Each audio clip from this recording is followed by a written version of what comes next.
Sometimes I'm just like you, man. I hate this job. Damn, I hate this job. Damn, I hate this job. Damn, I hate my job. Damn, I hate this job. I'm just like you. Damn, I hate this job. Man, I hate this job. Man, I hate my job. From a good dream I wake, sun rays on my face, planning out my day, hoping this ain't the one that I catch a case. I feel so good, I feel so straight. My manager keep calling me saying, hurry up, you late. Hurry up, you lay off. Y'all, man, I hate this job. Man, I hate this job. Been trying to play it cool, but it's hard to play it off. I've been hanging on to this bullshit, cause my car still ain't paid off. I know I'm on my way up, my boy just got laid off, so y'all, man, I hate this job. Man, I hate this job. These hoes here so ratchet, these niggas here so sneaky. Y'all don't even really pay enough for y'all to only pay bi-weekly. I'm trying to double up my cash, take this job, shove it up your area. Yo, man, I hate this job. Sometimes I wanna say get walk in and slap my boss. This shit is getting hard. Damn, I hate this job. Gotta make it out of this struggle, bruh. And I don't really mean to take it out on you. You just a customer, but damn, I hate this job. Damn, I hate my job. Damn, I hate this job. Damn, I hate my job. Damn, I hate this job. Damn, I hate this job. Damn, I hate my job.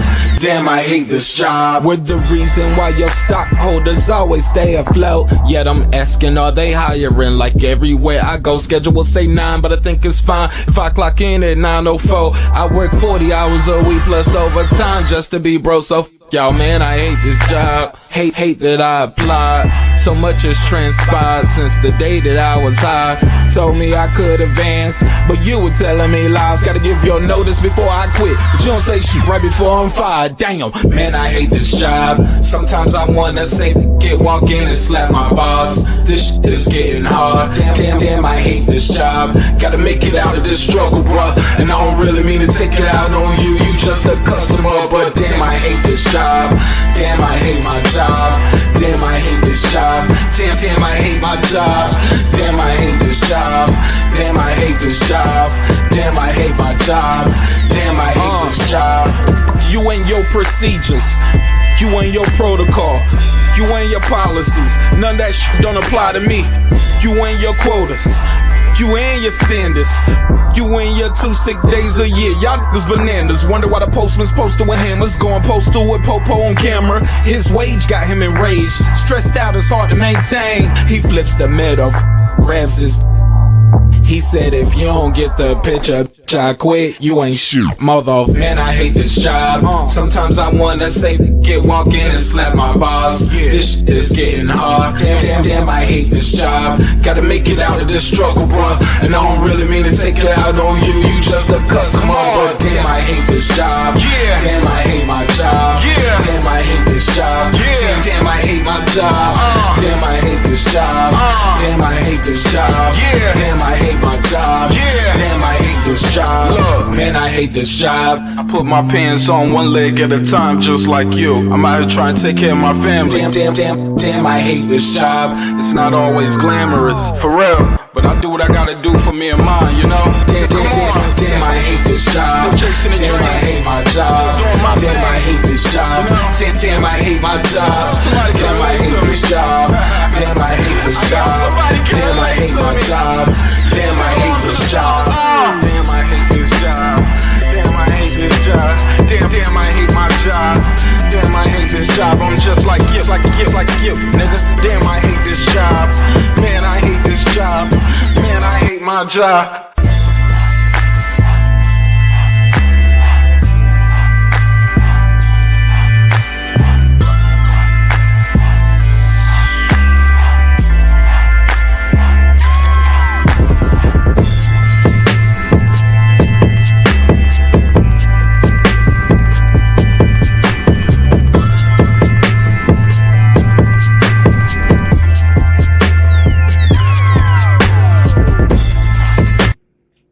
The views and opinions expressed in this program are those of the speakers, commentators, experts, and or the host. They do not explicitly nor necessarily reflect nor represent the channel's policy or the views held by the channel or broadcaster.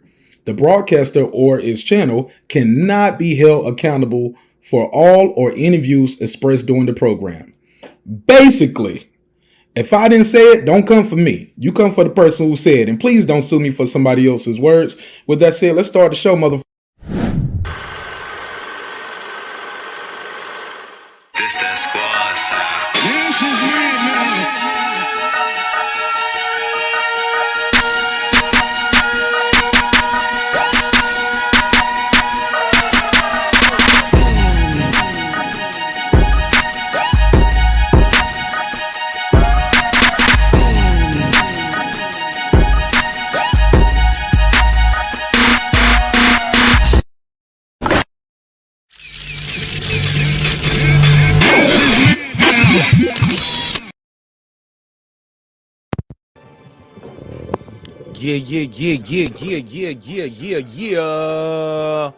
What up, though? Welcome home. It feels so good to be back. Yeah, man, feel good to be back on air, man. How are y'all doing tonight? How y'all doing? Let me see who here early. Make sure you drop your area code. Let me know what part of the earth you're roaming the turf. Yes, indeed. Feel good to be back. How the audio sound? Let me see some. Boom, boom, boom. Check 1 2 1 2. All right. So yeah, that's loud and clear. What's the damn deal? Let me see who's here early. On my drop set. Put the board up. Man, what a day, man. What a weekend. Had a crazy weekend. We're gonna talk about it. Got some good topics on the docket too. That should keep you guys entertained very well. Transcended Sports Channel. What up? See you out here. What up, Dane? The Real Productions. What up? What up, my G? That guy Eclipse. What up? I see you. What up? Andrew Charles. What up, gangsta? What's good, my G? Man, where we start at? Man, we got some topics on the docket. No order. We'll go in whatever order you guys think is sufficient. As you know, Mikey Garcia. Oh, Lord, cherry picking gone wrong or what? Yeah, Mikey lost that one, man. Mikey lost that fight. What a shocker, right? We'll talk about it, get you guys' take on that. Is it cherry picking gone wrong? Also, we had a Verzuz go down yesterday. Did you guys see the Verzuz? Maybe y'all could tell me. Excuse me. It's too early for that. Maybe y'all could tell me who y'all think won and why. So we can get into that. Definitely, that'll be fun. Also, Cam Newton. I guess this will be the social part of the show, right? Cam Newton basically seemed like he had lost his job when he said he wasn't going to get the jab. Cam Newton said, hey, I went and got the jab. I want to play. Please let me play. 6 hours later, he was getting offers. So I'm going to ask you guys, do you agree with Cam Newton? Should he have stood his ground? Or should he just went on and got that jab to keep his job? You know, jabs for jobs, I guess, right? Another topic on the docket is, as you know, Teofimo, Lopez, and Devin bumped into each other over the weekend while they was at the Mikey Garcia fight. And she got lit. She got a little lit. But what's making the news is Lopez saying the N-word. And I know what you guys thinking. All right, Martin Ash, is this news? Is it news? Believe it or not, it sparked the conversation and it's been sparking the debate. Who can and can't say the N-word? Some would say that should be pretty self-explanatory. But believe it or not, some people want to know. Some people have their own take on it, and they believe, hey, we all come from the continent. We can say what we want to say, or it is what it is. So we say dirty 330 all day. Hey, yeah. I see you 330 all day.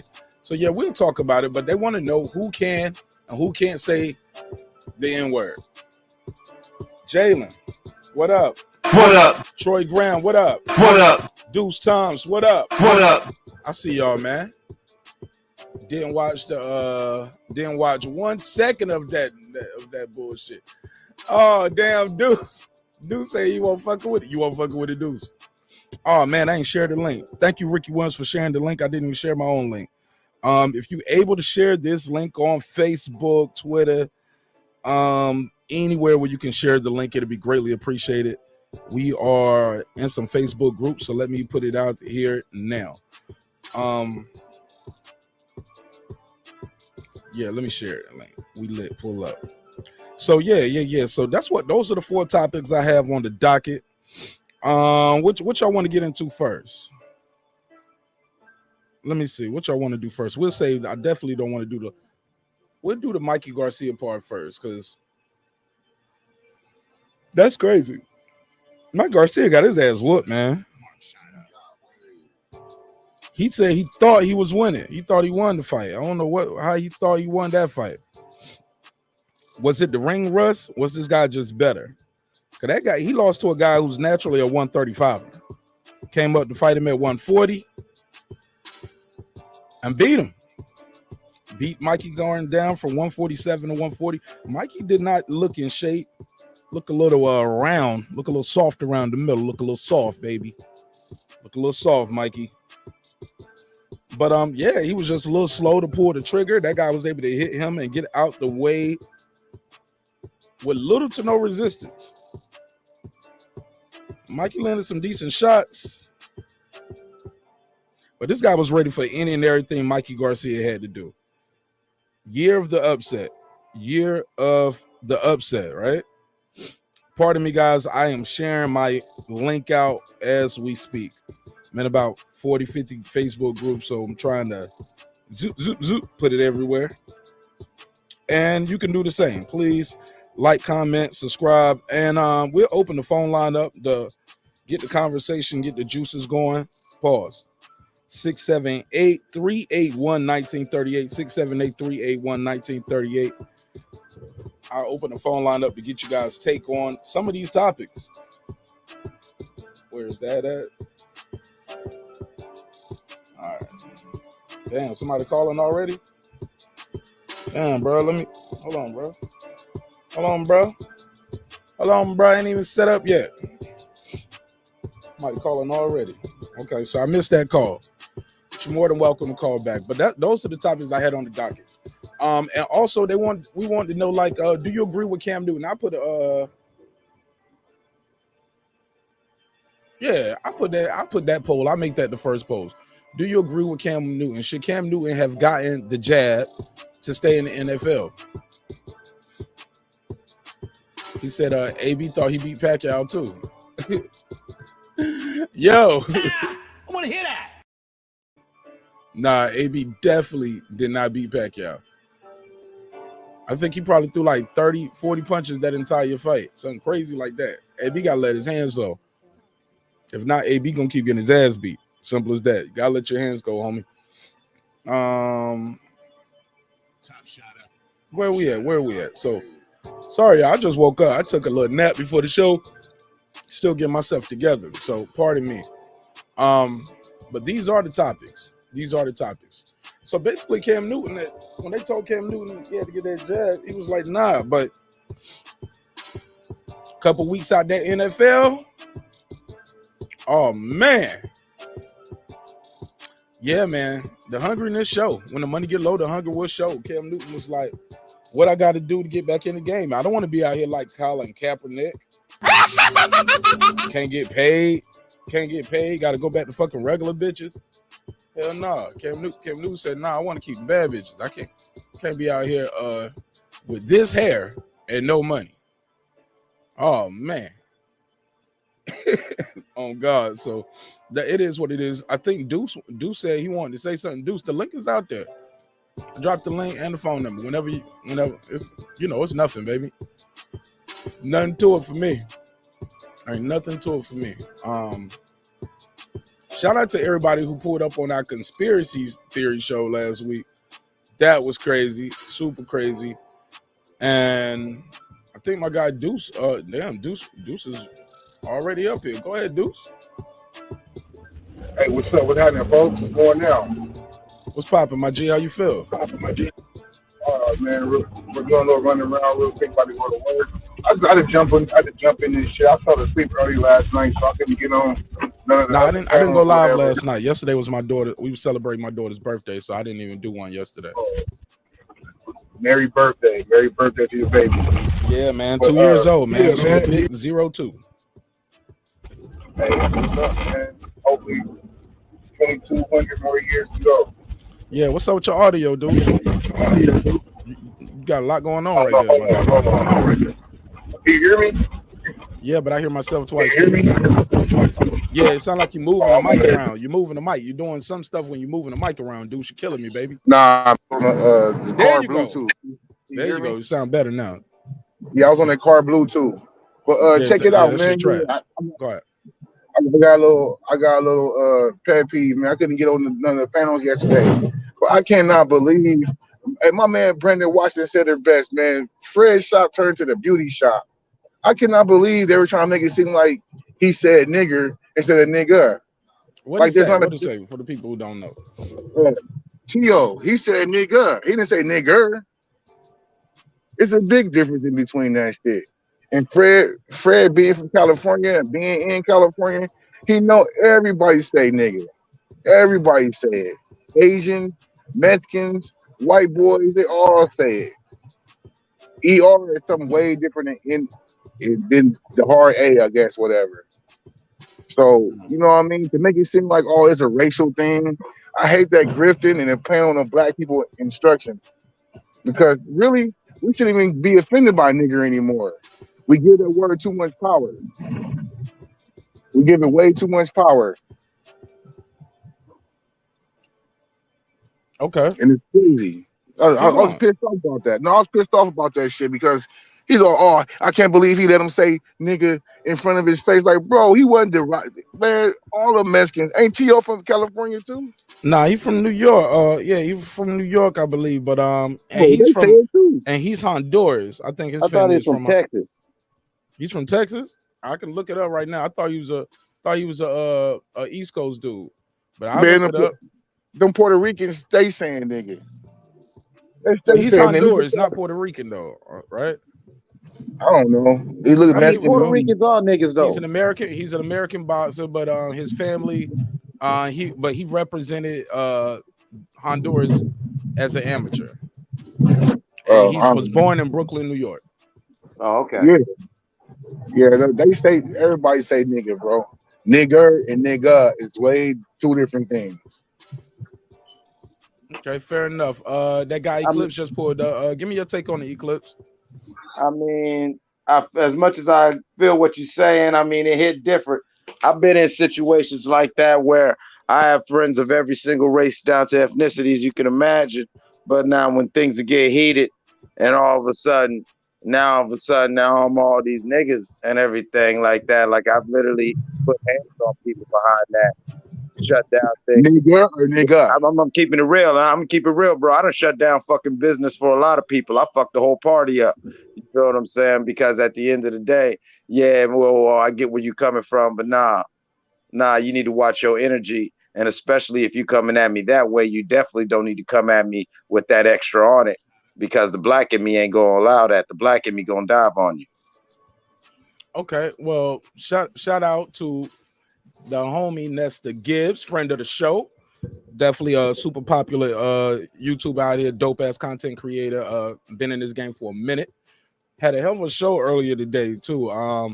He said T.O.'s from Brooklyn, moved to Florida, then Las Vegas. But T.O. is from Brooklyn, moved to Florida. There we go. Yeah, so Queen P, we got a poll going on in the chat right now. I already voted. And for those who don't know, the poll is saying, do you have a problem with teofimo Lopez saying nigga? I have a problem Nigga. Go ahead, Queen P. I have a problem with anyone saying it, whether regardless of race, ethnicity, all that, because some people outside the race they get too comfortable, and just like what that guy Clip said, they're not gonna always be coming from a friendly place saying that word. Two, it stems from something negative anyway. I don't care if it's an ERGA, it's nothing positive. No one should say it. Not no Hispanic, damn sure not no Asian, not nobody, because they have derogatory terms in their culture that people shouldn't say. And the same way that we're considerate and respectful of them is the same way they should be considerate and respectful of us. You can hang around blacks, immerse yourself with black people, love the culture without being disrespectful. That's real, I can man. ask you a question. Where you from, man? Where you from, man? Me, I was from Miami, Florida, if you want me to be exact. Why? All right. Well, I'm not too familiar. I'm not too familiar with how the demographics work out there. I know there's a Okay, bunch I of can men, I can tell you. whatever, out No, there. no, it's not. No, it's not. In Miami, it's basically a Latin. It's a Latin county. Period. In Miami, Florida, it ain't nothing but Hispanics. Cubans are the majority. Then you have other Hispanic ethnicities. You may have some And Asians, all them but niggas is niggas too. Bruh.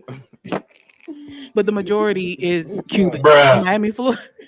The majority in Miami, Florida is Cuban. You have other Hispanic ethnicities, but the majority is going to be Cuban. What, Queen P, what do you say to, I'm gonna let Troy get in after this because he was next, but what do you say to the people who say, hey, the word originally wasn't a bad word, it comes from niggas, which means Ethiopian king or god, you know, it's I the thought name of it the came from sovereign people. slavery. No, that's No. afterwards though. That's after Negus, Negus. Historically the Negus were the Ethiopian sovereign people, and Negus, that's what they called them, and it means Ethiopian king god. But they're not pronouncing it like that, though. They're not No, pronouncing it like. I'm telling you, but when you say the word started from something bad, some would say technically it's not true. Okay. It was already something, it was something good, it was made something bad, and it was made something worse, and now people say it in their lyrics. Okay, but the way it And was to me, spelled that's like originally a with the good. king, he was asking me. The way it was spelled originally to mean kings and queens is a big difference in the way it's spelled now, or with the ER or GA. Yeah, it may have started from that, but it's not said the way that you just pronounced it, and it's not spelled the way. It's not spelled that way either. And two, what I would another thing that I would say is, have you ever had to listen to a white person tell you that they're upset, and when you try to inquire why, it's oh, how come all these other people get to use the N word and I can't use it as a white guy? Go for it, use Are it. you fucking kidding me? Go No, for it, use it. no, don't use it. Please use I'm gonna Fire tell slapped you. out your Please use it right No, now. no, don't use it. I'm Two gonna tell I you times. can't like wait. I'm gonna tell you Do it like in Sway. front of the whole lunchroom. Do it in front of the classroom, in the No, middle of the cafeteria. I'm Stand beside it though. I'm gonna tell you like Don't Sway stand told on it once you Logic. do it. I'm gonna tell you like Sway told Logic when Logic went on his show. Okay, be careful using it because you're gonna get your ass knocked out. That's Man. basically what he implied to him. Period. I don't care if he biracial. I don't care if he 2% black. Period. Sway told him. Because he That looks don't white. go But Drake everywhere can though. say Drake That don't look go black. everywhere. That don't go everywhere because you got white Crips that say nigga more than anybody. They And shouldn't say that it don't go. either. No, They Well, do Queen, it. I'm gonna keep it Nobody check them. Deuce, I feel you, but I'm gonna keep it 1,000. It all hit different. There's certain hell yeah. times where you can No, be it doesn't. Yes, it darker than does. me. You could be blacker than me, but if you say nigga in the wrong context, I'm gonna feel a certain way.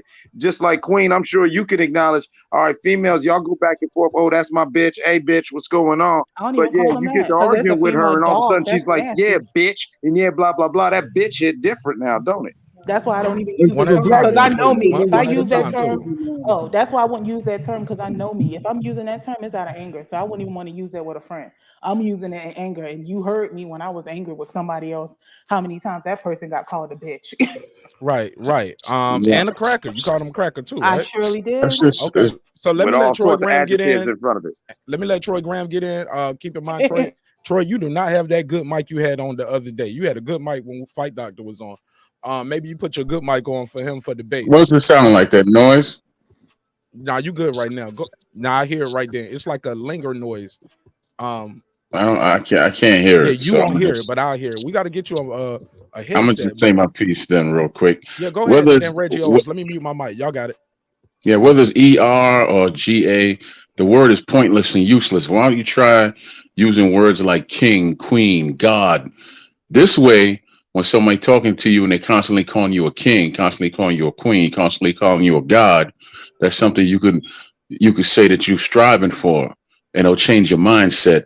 If you constantly use that word nigga, it ain't gonna change your mindset into nothing positive. I don't give a damn whether it's got an ER at the end or a GA. It's not a positive word. How come we can't call each other kings? How come we can't call each other gods? How come we can't call each other queens? Why are we arguing over this stupid ass word that has no meaning? I don't give a damn how you slice it up. I don't give a damn how you want to define it. It's not positive. It's like a backhanded slap. It ain't positive. I don't care what none of you have to say up here. It's not positive. I think Deuce was trying to say something. Do you still want to say something? And I know there's a young man here with the white shirt on. We are totally gonna get to you. I promise you we are. Deuce, were you trying to say something? If so, you're muted, possibly.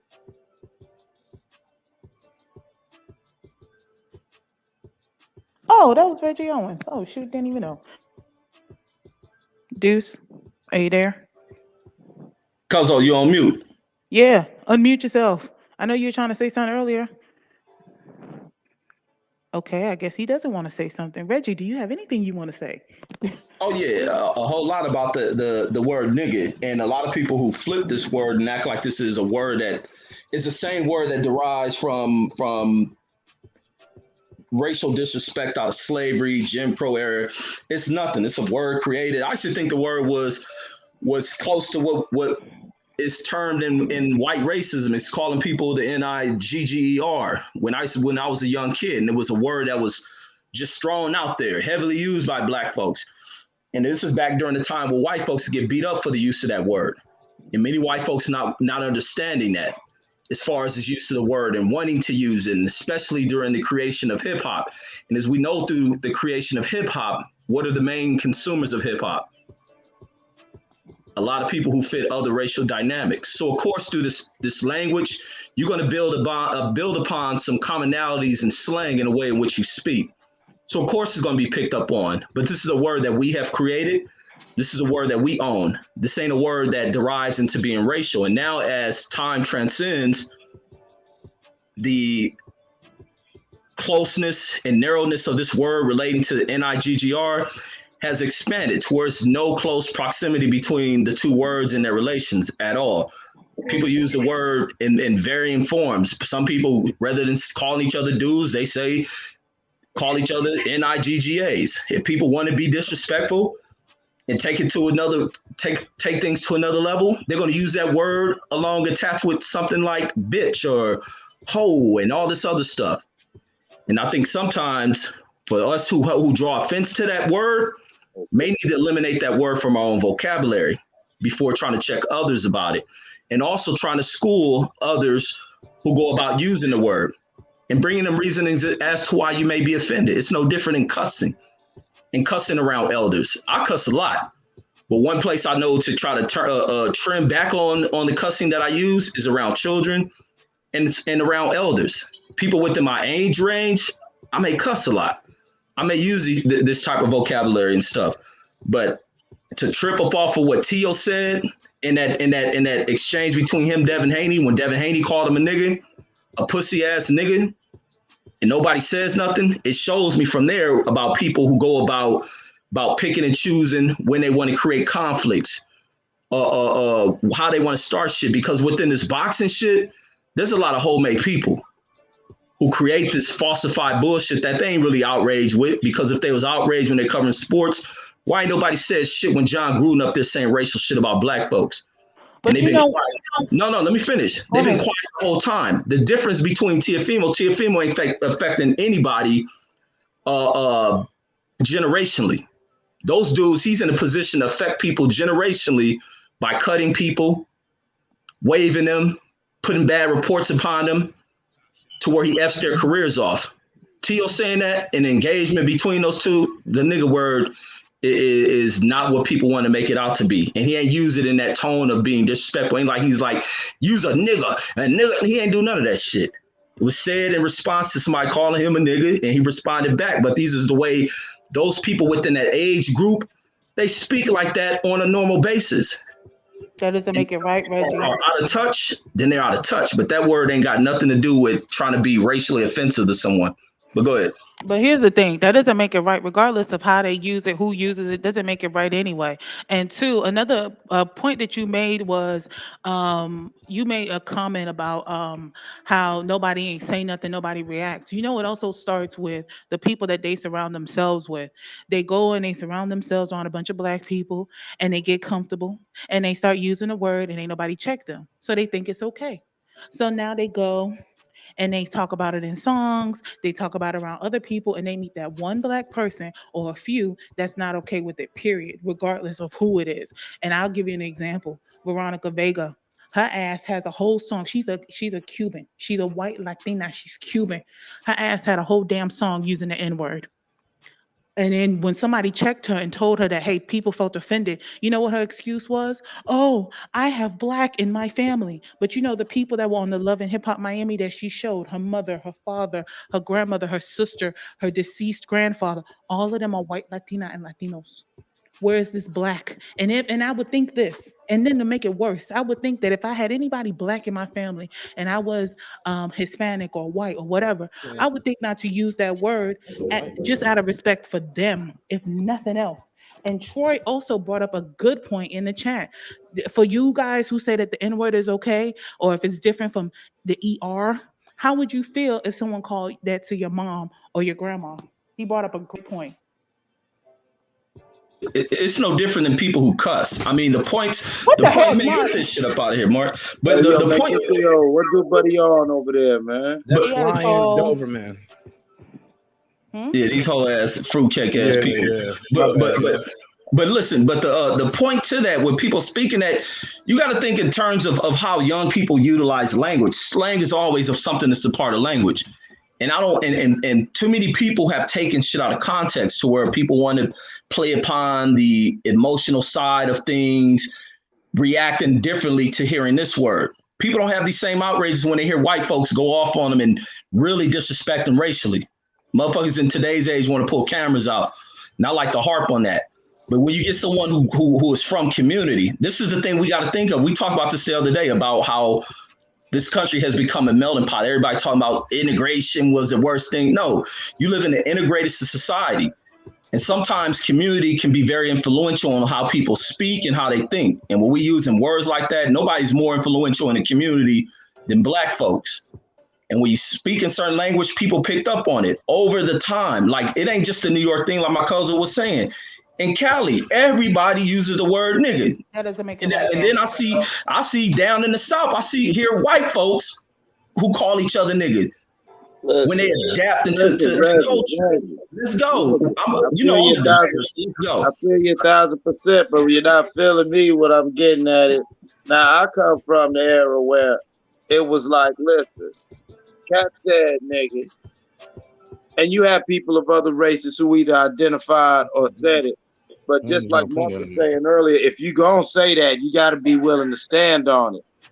Because, you know what I'm saying? Like, I come from the mentality of I like early hip hop, and I use the word as in sort of a, hey, I know that America, you only see me as this. Well, I am that nigga or whatever, but I dare you to call me that. Like I said, I ain't gonna get deep into, the details of it. But I got in a situation on some real shit where, there was a lot of money and everything involved. And that shit got shut down because a partner of mine, yes, he was a friend, but in a heated argument and a back and forth, you know what I'm saying, especially a back and forth around people, he was being a little too over familiar, and he was putting a little too much bass in his voice when he was using that tone. And maybe it was just me using the moment, but I took umbrage to that. And all that shit had to get shut down. And the whole time his shit was getting shut down, yes, I was calling him 1,005 niggas with every single adjective in front of it. And I double dared this motherfucker who was twice my size to even utter that word back. And I bet you what, he did not. And it was about respect because I made it very clear, like the great Bill Russell and Kobe Bryant used to always say, on certain things, you just got to draw a line and dare motherfucker not to cross. That's And where my I'm thing at. is the thing that and the thing that makes me sad is that you have people that want to use it as an excuse to say, "Oh, it's slang. Oh, the young say that." That doesn't make it right. That doesn't make it fair. Do you notice that other cultures won't allow you to say any slang word Exactly. towards them? Would they I grew allow up you around with those every race on Asians, this with those planet. They don't let Hispanics? you do that. They don't let you do that shit. Don't know other race use a slang word even close that derives from some a word that was offensive. So y'all can cut that. No, what I'm other talking race about, does other anything One at a races time. close One at a to that. time. every other Don't race know they other do that. One races go at from a wait, time. let me say this. Let me say One at a time. I gotta start what's muting Mike. an offensive word towards Latinos or A Mexicans is something spig, like a spigs or spig, something One like at a that. time. Queen P. Queen P. So One at a time, listen. y'all. There's a I can't racial do that. offensive word. You can use like spig. I think Jews, maybe Jerry's. What word have they created that's even close that has derived from that? No one has ever done anything like that except us here in America. Nobody has a slang word close to a word that has derived out of slavery to take ownership of a word. So why would they use, what other word is it you to use close to being disrespectful? No one has done that. No one has created style and use of words except for us. That's why we have created things like hip hop, which is wordplay, creative uses of words. Like y'all adding all this old 20 years of slave shit to something that doesn't match up. I understand it can be offensive, Nah, but it's just not that. All right, let me pass it nah. around. Let me pass it around real quick. HLD, what up? Hey, what's going on, everybody? Hold on 1 second. Hold what you got. Big Blood, what up? What's poppin', gang? I just need to do a mic check. Make sure those really y'all. All right, go ahead. We back. Go ahead. Y'all got the floor. Yo, Go ahead, Mike. nah, man, just real quick, man. It's not playing it off. This ain't 20 years a slave. All right. No, there is no other term like the word nigga because nigga has been used by Western culture to propagate and to promote Western culture, you know. But my point to you, Reggie, is as somebody who can honestly say I grew up around every race down to ethnicities, down to even like amongst the Cockney and Gypsy community, quote unquote, of the poor whites in England. They don't let say no. You don't call them a pikey. You know what I'm saying? You don't know. You don't do that. They're not going to allow that, even if they say that 1,000 times to themselves, and that would be their term for nigga. And that is common in their culture. But you not being from there, and you call one of them a pikey, they're gonna jump on that ass off principle, and that's my point. I grew up around so many Asians who had so many terms like Filipino. Some people will call them flips or whatever like that. Hey, look, we don't want to use this You call episode to them say that. all the derogatory names for other people, neither. No, I'm not gonna get into it. But I'm just saying you call them that. My point is, Reggie, you call them that, and it's gonna be a whole lot different. Black people are only ones who say, "Oh, it's the culture." Point made. No, HLD. no. Let me let Wait. HLD get in and give me his take on it. We Not a fact. HLD, I'm gonna let you get your bars off, Big Blood, and then we Hater. give y'all. Come on, y'all gotta help. Y'all gotta stop doing that while I'm talking, please. Please, I'm gonna be fair and I'm gonna give everybody a chance to speak. But that all of that cross talking me, we can't do that. It's too early for it. We only 30 minutes in. HLD, give me your opening statement. Big Blood, give me your opening statement. Y'all have a problem with Teofimo Lopez, an American from Honduras, saying the N-word. HLD, then Big Blood, please. No, I do not, but I do because of where we're at today with the culture. I'm gonna let me backtrack to where I wanted to start with. I think the word should have never been flipped for no positive energy and bullshit. It comes from a derogatory manner. It comes from some hatred shit, and it should have never been used and powered. I don't give a fuck by hip hop, by anybody, because that's like me saying I'm Puerto Rican, and maybe that like the word we're saying it would be spick. I and we're gonna flip it around and call each other spicy, maybe right now. Oh, we spicy. I mean, no, man, we're not gonna flip that word. I think that's ignorant. I think that was stupid to be done.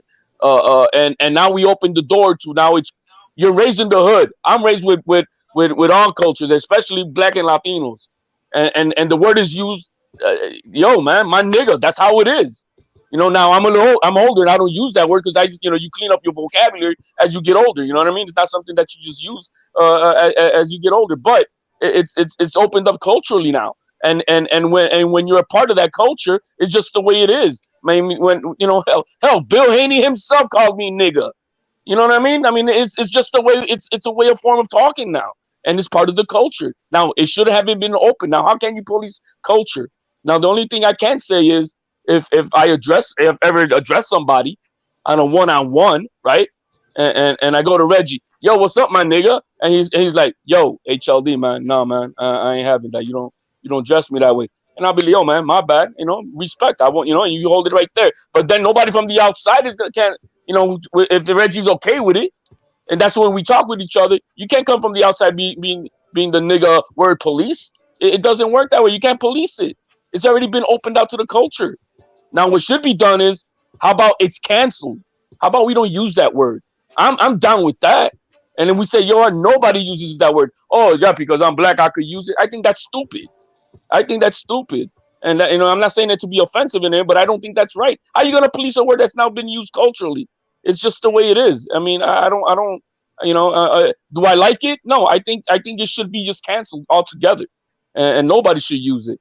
You know, I remember like 20 years ago, I think Don Cheadle was on the Oprah Winfrey show. They had a debate about the word, and he was trying to use it. Oh, well, you know, we empowered the word, but Oprah Winfrey's old school, right? She's like, no, I don't think that word HOD, is it right. wasn't Don Cheadle, it was Ludacris, and that was from the movie Crash that he was in. No, it was Don Cheadle. Are you sure? It was yes, I remember it like yes. Okay.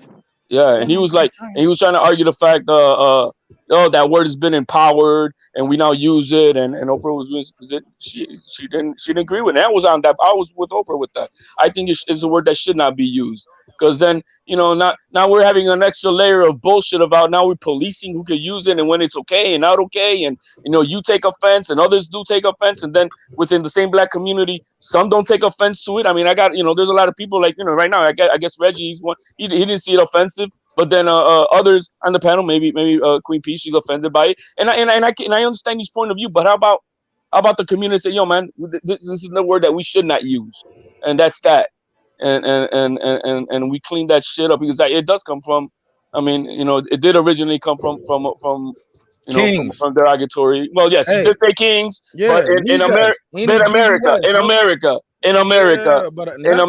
it got flipped. I mean, I remember from Red Fox. You know, he used to say it all the time. You know what I mean? And then Eddie Murphy made his comedy in the '80s about it and shit. And it's just. I'm sorry. Go ahead. And I'm just saying it. I gotta let Big Blood get into HOD. It's just your opening statement. We're gonna let you talk some more. I promise. No, man, that's all I got to say. No, man, my boy's passionate. That's all, man. Yeah, it's a passionate topic. Go ahead, Big Blood. Give me your opening bars, man. Yeah, man. What's popping, gang? What's good? What's popping, panel? Peace. Salute. Yeah, man. I was just calling to say what's up. We talking about Teofimo. I don't really know, bro, but am I all right with him saying the N-word? No. But, like, is it a big deal? Nah, because we let a lot of people get by with that shit. I don't want him to be the poster child. We let white people, white rappers, Chinese rappers, so I've been pissed about that for a minute, so I ain't going to be pissed at Teofimo or Boxer. I didn't see that whole conversation if, like, Haney called him a nigga first, or if they all saying nigga and stuff like that. So I get how someone who's a minority growing up in Brooklyn, and I've been to Brooklyn, they call everybody nigga in New York. All of them, the Puerto Ricans, the Haitians, the black, the this, and even some of them, they don't even think they black. So I wasn't with that. But Teofimo, that's how I feel about him. Now the word nigga, yeah, I think, I don't like many people. I don't like anybody who ain't black saying it. And then I grew to be where I don't think we should be saying it either. But yeah, as far as like the Puerto Ricans, Chinese, any other race, yeah, I ain't really down with all that. We can call each other something else, like what up, gang? What up, blood? What up, king? What up, queen? You know, that's cool. But I used to be a proponent of the N-word because I thought we took power. I thought we took it back. And I used to have, I wrote a paper about it my senior year and all that shit, and I was behind it. But then when it just like got explained to me by older people, and somebody really broke it down to me, I was like, nah, we really can't take that word back. It's got so much hate behind it. So that's what I think on it. All right, go ahead. Anybody? I think Reggie and Queen P was trying to get in. Go ahead, y'all. Yeah. Go. You want to go first, Queen P? Oh, I just want to tell Mark. I put in a private chat the interview between Oprah and Ludacris when he made an appearance on her show. Fair enough. Thank you. Right. And I want to go into the Oprah thing real quick because they were speaking about when Oprah was bringing up the conversation on the use of the word. And I think when Oprah brought Ludacris was from Oprah sliding Ludacris during the promotional tour of the movie Traffic, I believe he was in. And she tried to slide him stating that he was a gangster rapper. He did misogynistic music. So she took a lot of backlash why she eventually brought Luda on. But back to the episode of Oprah having to speak on the topic of the use of the N-word. And I believe Cheeto, whoever was a guest, was speaking of like, no, that's our word. And the conversation stems from that dude from, I think he was from the show Seinfeld, when he was doing a stand-up show down at the Laugh Factory or something. And he had this rant. Was it Kramer? Yeah. Where he went on that racial rant and all that stuff. So rather than people really coming at him, it became this conversation of annihilating this word. It's almost as if it was a protectionist way to kind of glaze over the fact of what this guy has stated. And especially it's more critically offensive from a white guy who doesn't, matter of fact, that white guy didn't even say, and he wasn't even saying what Teofimo said. He was saying what has been a dark heritage type use of the word. And to be really deliberate in his disrespect for the two black folks who were in attendance during that show, who should have beat the dog shit out of the dude. And that's where that conversation with Oprah comes from, of speaking on that word. But back to this, my quick point to close out. My brother was speaking about where others not using, words close to what we have as nigga. Nobody else uses any words close to that. Even you was talking about people using pike. Don't know people going around calling themselves none of that crap. There ain't no slang word in nobody else's language but ours. And I remember back as a kid in the 80s, back as hip hop started coming out, because the lyrical content of hip hop started to change. But in the world of comedy, that N word used to fly through the mouths of Richard Pryor, used to fly through the mouths of Red Fox, who's a close friend of Malcolm, and it flew through Eddie and a lot of these cats. But when hip hop started to adopt it, it became an inner city thing because the young youth listened to a lot of kids. And I don't think we're privy to listening to Richard Pryor at that point in age. But when hip hop comes along, we start hearing it. And I remember some of the elders used to kind of crack down on people who were like teens back in this time when I'm a kid. I'm observant of this shit. And they try to crack down on a lot of this use of the word. But they didn't do enough. That word becomes such a normal use of the vocabulary that other people hear it. And I don't care. You can pick up dialects up off of people. It ain't no change in that word until you educate people and curve them away from using that. A lot of ignorance has been played into being cool, and we have normalized a lot of ignorant stuff. We can't compare it of talking about why I don't know other cultures because they don't do that shit. We do. But go ahead.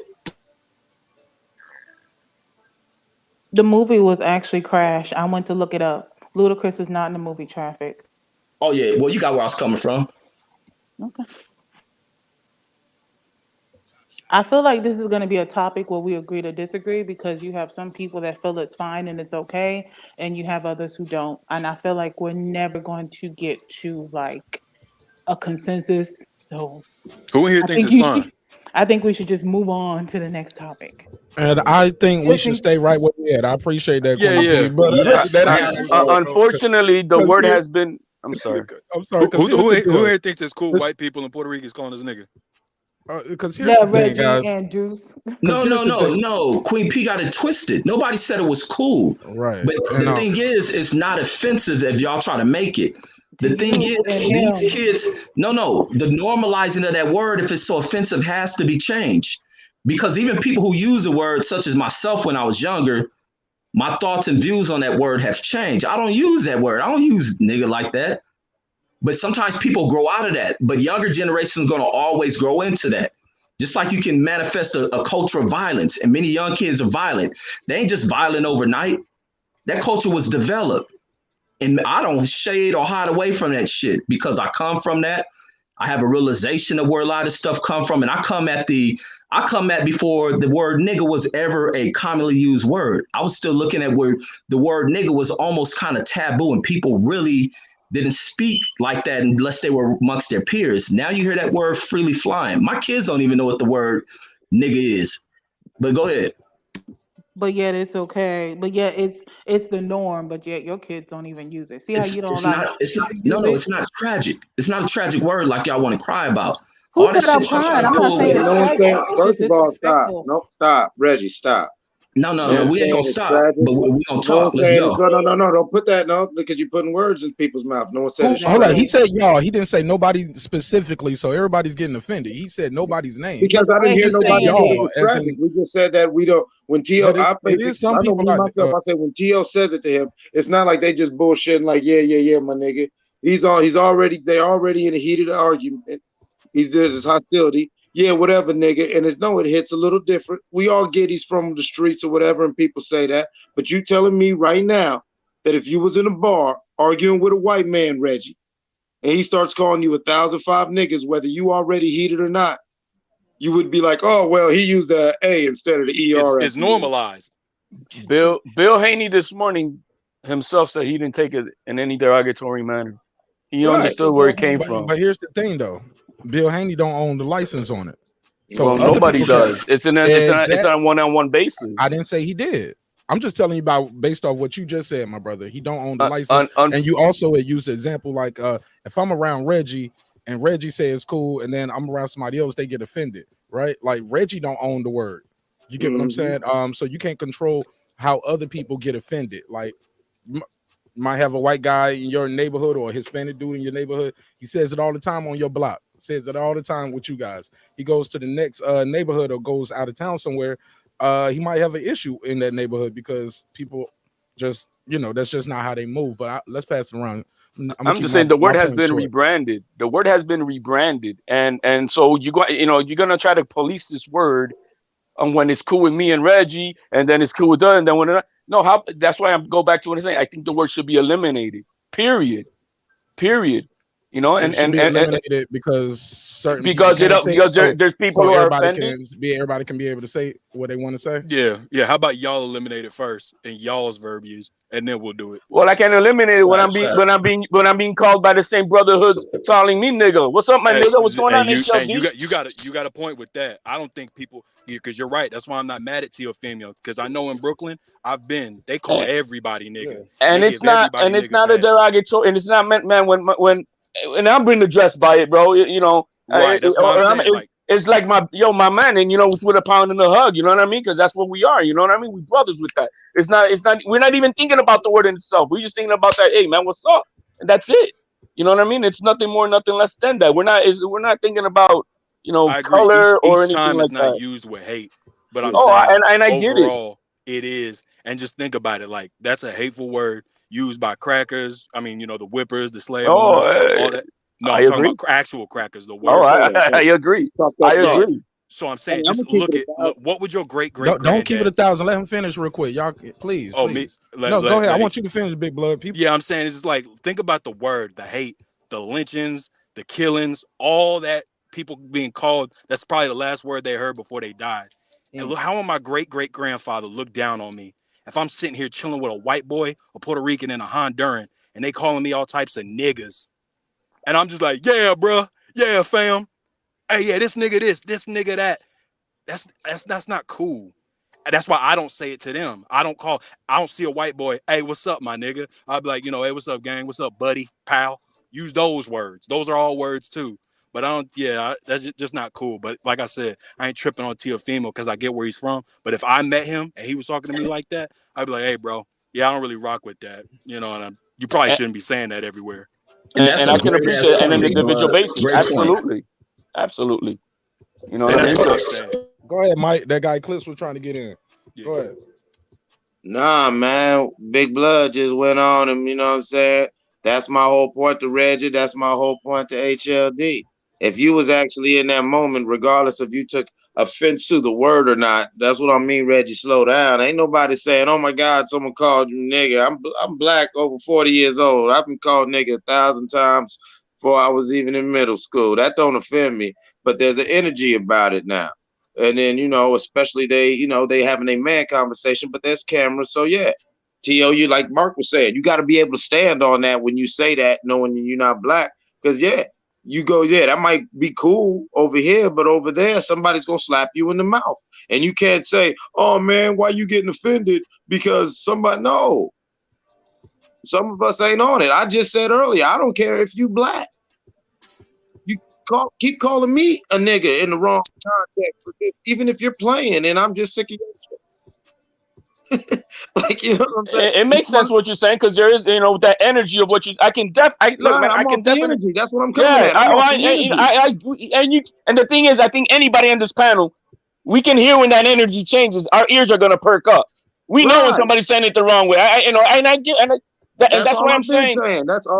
That's why I'm saying it's hard. It's gonna be hard to police this shit. And there's no way of police, especially when I ain't got to police. Hell no, it ain't that hard. It ain't hard, bro. On what I do. To who's gonna use it and who's not. How about nobody uses it? All right, everybody's got 2 eyes. Use them 2 eyes. If that person that's black, he can't say it. That's how you police it. But listen, look at this. No. Go ahead, Troy. Who is that? Troy, go ahead. Yeah, Troy, go ahead, Troy. Nah, that makes absolutely no sense. Why don't you just erase it from the vocabulary? Because number one, it has no. Hold on. It has no positive. It has no positive meaning. So I don't care if you, like I stated before, if you take the ER off and put an A, it's not a positive thing. See, words like king and God and all of that, that's something positive. But we always find a reason to push the ignorant. Why we are so upset that this youngster is using this word when most people say it every day? I don't use it. I don't use it at all. But I don't see the need to constantly say the word. I don't give a damn whether it's an A or an ER. It has no meaning. It does not uplift. It simply kills. It has no positive meaning, and no one can tell me. Okay, listen, I'm sorry. Why doesn't somebody tell me what the word with a GA at the end? How is it positive? How does it uplift you? Go ahead, somebody. And and also, right? Take that same word and walk into your mom's house and call her a nigga with a GA and see how she would take it. Half of these mamas come from that era where the kids are saying it. And also, let me say this, Troy. There's a comment I want to feed off with what Sirs wrote. Sirs wrote a comment that is absolute as to normalizing words that have come from disrespect. And once again, it's come from people in our culture. Back when I was a teen or even younger than that, you call a woman a bitch, what you think would be the result of that? This woman beat the shit out of Mike Tyson, called her a bitch. Now, in today's era, women use that word went so too fast. I was going to do my drop. Oh, yeah, go ahead, bro. What would happen would be... Damn, I'm slow on the trigger. Here we go. Absolutely. And about 100 of those. She'll take the earrings out, grease her face up, and she about to go hands with you. Pinky on Friday. No! Oh, shit! Say it again. Say something else. Exactly. Women didn't play that. But now, as time moves on, and as it goes from man used to when we got to this word, this area of really kind of demeaning women. Oh, bitches ain't shit but hoes and tricks and da-da-da. Bitches begin to normalize that shit. And now girls walk up to you, hey, bitch, that's my bitch. Then I'm a bad bitch. That's some. And here's the thing. It's not that it was normalized, because people had an issue with even rappers using that term in a song. You know what their excuse was? If it doesn't apply to you, then it's not. If it's not you, then it doesn't apply. If it doesn't apply, then let it fly. That was their excuse. Yeah, I'm talking about bitches, not women. No, when it comes to the B word, you're absolutely right. I know that. When it comes to the B word, there were people who got offended when rappers were using it songs. Especially what era are you talking about? Snoop. Oh, so you're talking about 92, 93, 94. I'm just saying there were like a lot of different rappers, not just him, but other rappers, and people took umbrage to that word. But a rapper's excuse was, oh, well, if it doesn't apply, then let it fly. It's not about you. It's not all women. But we're talking about 2021 though, Miss Queen P. Hey, Mom. I They still got didn't a get my lot of answer. female rap because back then female rap was not what it is now neither. Right. Troy, maybe don't nobody care about that question, brother. So that's probably why you get no answer. And Like, that's the don't point. force it on That was them. my point. That was my point. Maybe they forgot already, but they got their own Meow. points they want to get off instead of maybe answering your question. So it's okay. They ain't got to answer What was your the question, Troy? No, I answered Troy. I said a lot of mamas Well, say that to their kids. No. No. I said Troy cut me off in the middle of my I didn't ask that. I talking said point. Just say, yo, this show about to be I an said early what's the show tonight. I positive can't get meaning no behind the respect word from these nigga bitches with a tonight. GA at the end? That's what I said.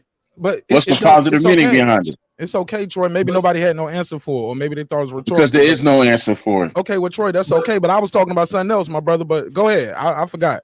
But Troy, a lot of times when we speak, it may be in the neutral. Not every word has to be spoken in whether it's negative or positive.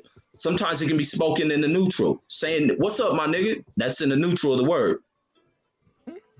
Not a word like that. Depending on how you use it. Look at the dictionary, bro. Dude, bro, homie, gangster. Call me all those shits. A white boy, a Chinese.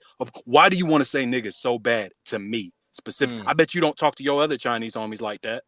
I bet two white people, just them two hanging, they don't say what's up nigga to each other. You specifically see me, and then your computer brings up nigga. See, you think that, oh no, it's just the language, but somewhere deep, they're like, this is a black dude. I should say nigga. That's wrong. I'm not cool with that.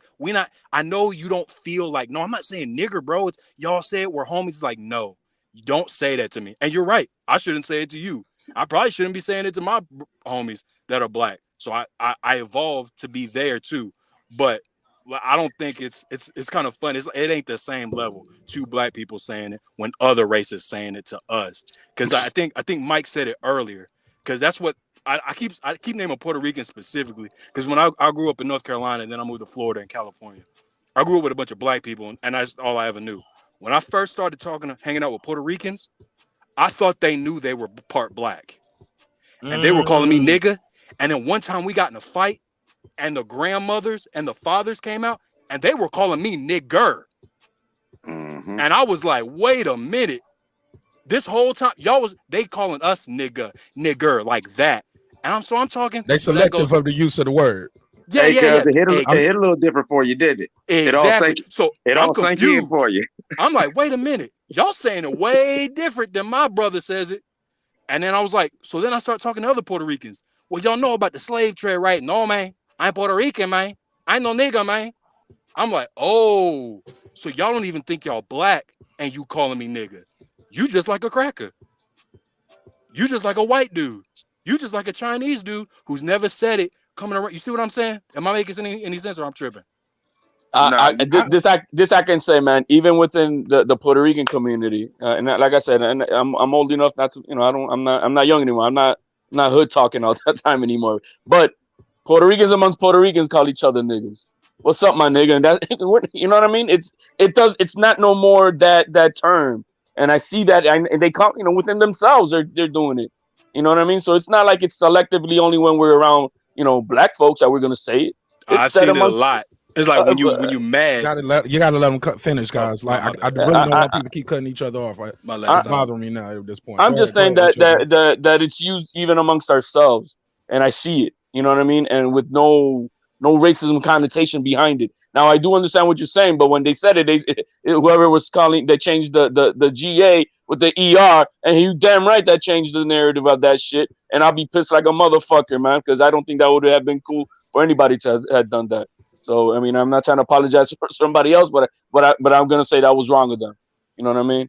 So, but even amongst ourselves, I think it's used, and I mean, unfortunately, it's culture now, and there's only one way to eliminate this damn thing. And I think I'm right with Cream P, and I think with Troy, I don't think there's no value to the word if that's how it is, and if there's still a majority of folks who are offended by it, even if it's not being used in a derogatory manner. I think it should be eliminated and call it a day.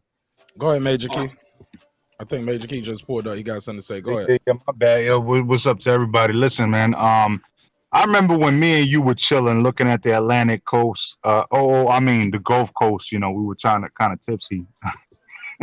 You know what I'm saying?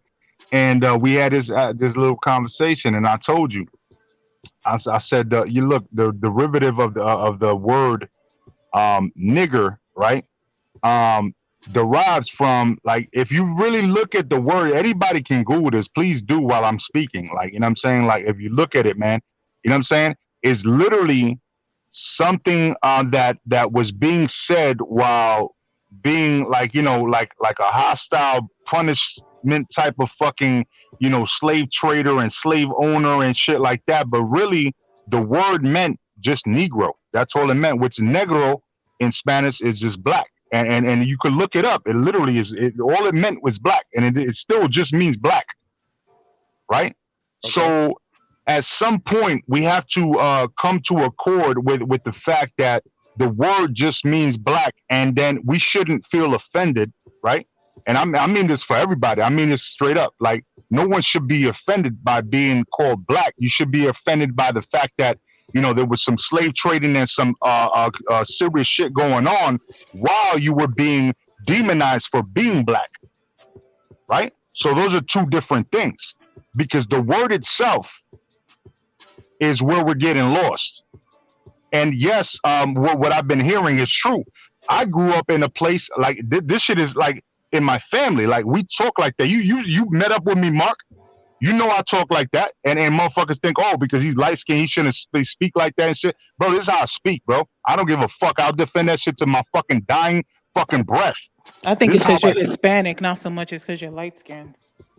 No, but it doesn't even fucking matter. That's the fucking point, because I'm hood. That's the point. It's not Hispanic or black or whatever. I'm from the fucking hood, and this is how we speak. You see what I'm saying? Like so somebody that's not from the hood, that didn't grow up the fucking way that I did, can't tell me how to fuck to talk. That's my shit. That's what I'm saying. I don't give a fuck if you black or fuck. I'm fucking realer than fucking half of the fucking blacks you know. Ain't nobody black gonna tell me that I can't say what the fuck I'm saying because they black. Fuck out of here. All I know is this. One day, that's it. Like no. I'm sorry. I'm not done. Okay? I don't give a fuck. Nobody can interrupt me because I am black. I have the authority. Fuck out of here. I'm talking. I'm saying that it's fucking bullshit. Okay? It's bullshit when you don't understand even how to be real yourself to tell a real motherfucker how to act. Because the way me and Get the Smoke started this shit like a fucking year and a half ago on YouTube on the boxing community. And his problem was that I had, when I spoke to him, I was like, yo, what up, nigga? You know what I'm saying? This and that. Oh, you can't say that, this and that. And I called him a bitch ass nigga. And then my whole issue was, my shit was, listen, bro, the way I grew up in the hood, if you act like a bitch ass nigga, I'm gonna call you a bitch ass nigga. That's the way the hood taught me. How do you describe a bitch ass nigga that better than calling him a bitch ass nigga? You see what I'm saying? So unless you're from the hood, you don't understand that. So if you want to tell me a better way to say it, then that's because you didn't grow up the way I did. And you're going to make yourself feel comfortable with whatever words you choose. That's your problem. I don't need to worry about your problem because I'm speaking the way I grew up. You understand what I'm saying? So that's what I'm saying, bro. I guess y'all don't understand what I'm saying, but you know, it is what it is. And that's what I'm saying. I was waiting for you to finish. You said no you doubt, wanted to bro. finish. I'm like, go for it. Speak, please. Thank you. Yeah, you said you wanted to finish. I'm like, go for it. You know what? Do you? All Go I ahead, know Queen is P. if you gonna say what you gonna say, and you want to stand on that, one day you gonna meet that one black person, and you gonna use that word, even if you're trying to be friendly or cool, and they gonna beat the shit out your ass. And ain't nobody I've been living for 41 years. Major Key, you gotta let her finish now too, bro. And ain't nobody gonna give a Let fuck her about finish, your bro. ass being from the fucking hood and what the fuck you grew up with. Ain't nobody gonna give not one damn shit about it. Because if somebody called your ass a stick in your fucking face, you know you gonna take offense to that, and you know you gonna beat somebody's ass. The same way you won't want nobody saying that to you, it's the same way you should understand how somebody don't want you using the fucking N-word. The Two same different goddamn words. way. Different It's words. still derogatory, is it not? Is it not? It's still derogatory. No. Two Really? different words. It's not, It's derogatory. Can I chime in briefly? Can I Go chime ahead, in To briefly? you, it's not derogatory, but it Well, is. I don't, Major because I want to bring. Key, hold up. Major Key wanted to finish. We He gotta let did. Queen P. No, look, I'm saying then we gotta let Queen P finish. Okay. Then Reggie, then Mike. Go ahead, Queen P, and then we let Reggie get in. All I was gonna say is to Reggie, it's not offensive, probably to him, and that's fine. But I said what I had to say to Major Key. Trying to I'm not trying to take anything from this after this live ends. It's all good on my end. I just don't agree with what you're saying. I don't agree at all. I don't agree with nobody using it. Period. I don't care what your race is. I don't care what your ethnicity is. I think it should be eliminated. I agree with HLD completely. I think it should be eliminated because just like what that guy Clip said, it hit different when somebody angry at you and they using that term in a way that's offensive and they're not trying to be friendly. Especially the example that this young man here said too, where how somebody was calling him the ER and they weren't using the GA and they damn sure weren't trying to be friendly with his ass. Oh, Yeah. go that guy Eclipse. I think Reggie was next. Yeah. I mean, y'all getting these emotional trips off of the word nigga, and then also like what Magic Key was saying, like being from the hood, you get people that do that. You go in any hood where there's one white boy that lives in one white family that has stayed in what we term as the damn hood, and you gonna have people within our community who will use that word around them every day to start in introducing that type of language into his vocabulary and constantly drive it. It starts off as a joke and then it becomes normalized into his everyday way of speaking. And we see it all the time. And that's just the way that it forms. It doesn't come from people trying to mix in, they being racist. It doesn't come from that. And then at some point it becomes part of people's everyday use of language. People pick up on language. Now, somebody was writing that people in other races in Southern Cali don't use the N-word. Like I said, for anyone who wants to believe that, you can go right on Instagram, go listen to some local artists out there, what is called New West Coast TV. And you're going to see so many non-blacks who rap, and the one word you're going to hear highlighted is the N-word. And I can go into Chicago and hear rappers of other races use it. It is part of the language. Now it's something that should be taught out. To think you're going to eliminate something like that, you're really fooling yourselves.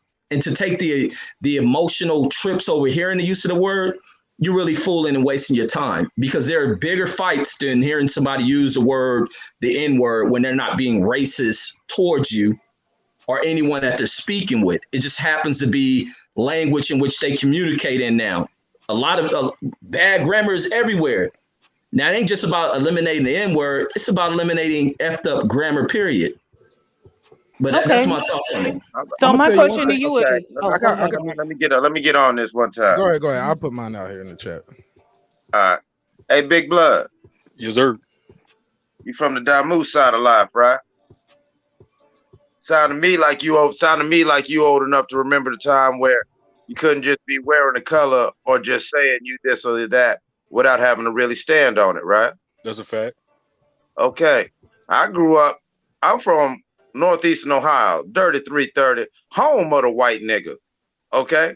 We got so many poor white folks out here. I'm talking about way before the opioid epidemic. The most beautiful thing about the city where I'm from, Warren, Ohio, is that even before my mama was born, you either worked in one of these factories or you hustled. I wouldn't care if you was white, black, or whatever. So you couldn't put your nose too high in the air if you was from around here. And that goes back to the run and rum. Poor white folks. And yeah, you got white folks who say that and whatever. Matter of fact, one of my good homies, rest in peace, his name is Elo. White boy. Nigga to the core. Every bit of goddamn straight out the bush, bone in the nose, should have been clicking with his tongue instead of talking nigga. White to the motherfucker. But you know what? He knew not to say certain shit around certain people because we'll slap the shit out of him. And even though he had love and respect in the hood, he knew how to clean it up, because you know what? You're going to have to stand on it. Even when he sat down, he got through all sorts of shit up in Ohio because he didn't. He jumped in the black car and had to deal with all that. And you know what? He knew when not to drop that, because he knew around some of us, yeah, we'll still slap the shit out of you. Let me say this. Out of love and principle. Let me get in here. Let me say this. And I'm gonna let King A. Jamal say something because he hasn't said a word yet. I put this in the chat for the people saying, "Hey, we can't get rid of the word. It's out here. It's not gonna go nowhere." Words like faggot, how Dave Chappelle said, you can lose everything And any somebody, that's a lot of noise. Somebody mic. I'm muting your mic. Whoever, if I'm muting you, please don't unmute because I'm muting you because you got noise and got something going on in the background. What's up, Jose? Yeah, but you can lose everything for saying fag.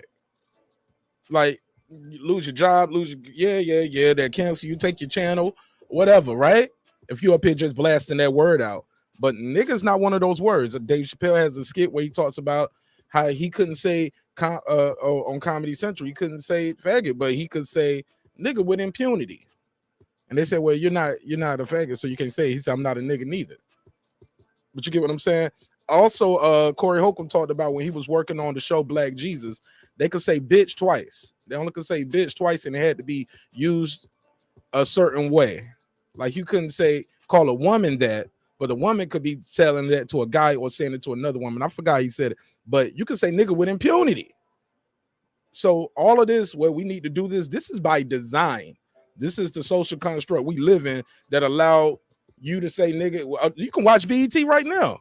You can say that, but you ain't gonna hear you're not gonna hear a lot of other racial slurs, right?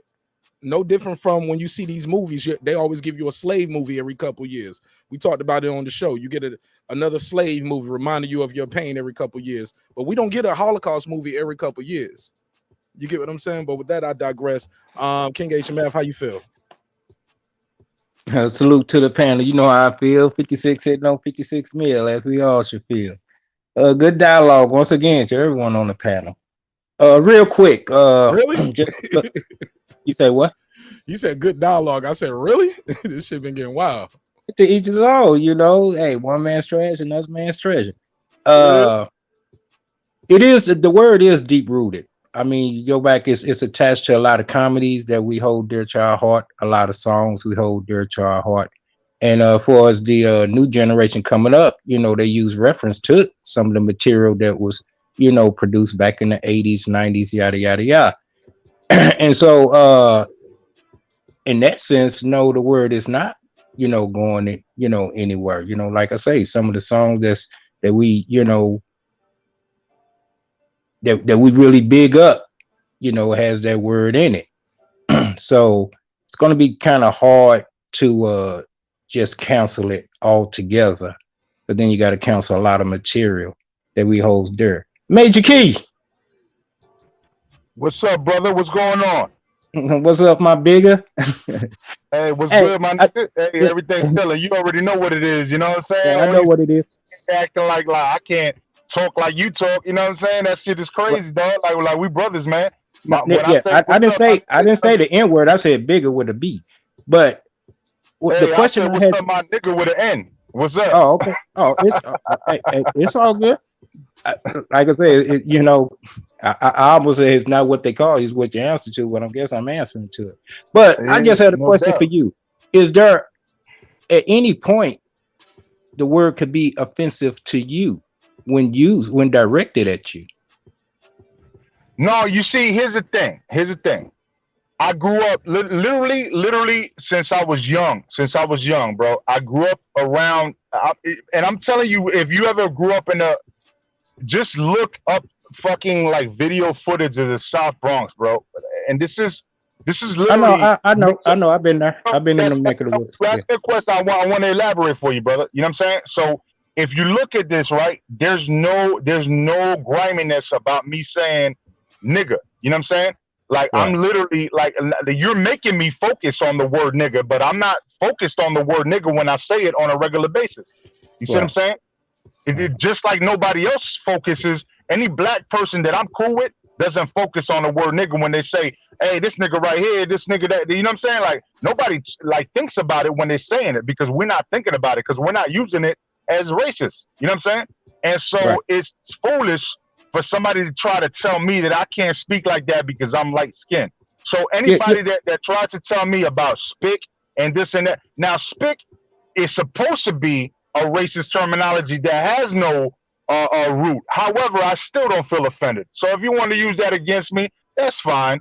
But at the end of the day, the word nigger came out of literally being Negro, which came from nigrum, and all that other shit. You know what I'm saying? Like, you know what I'm saying? Like literally, these motherfuckers had slang, a little twang with their racist shit that said nigger, you know, nigger. You know what I'm saying? Like, and that's that bullshit. You know what I'm saying? But basically, it was such a long fucking reputation though of them treating people the way that they did. You know what I'm saying? That were dark skinned and calling them nigger just because, like, basically for them, Negro was a derogatory statement. Like, you're black, you're fucking the slum of the earth, right?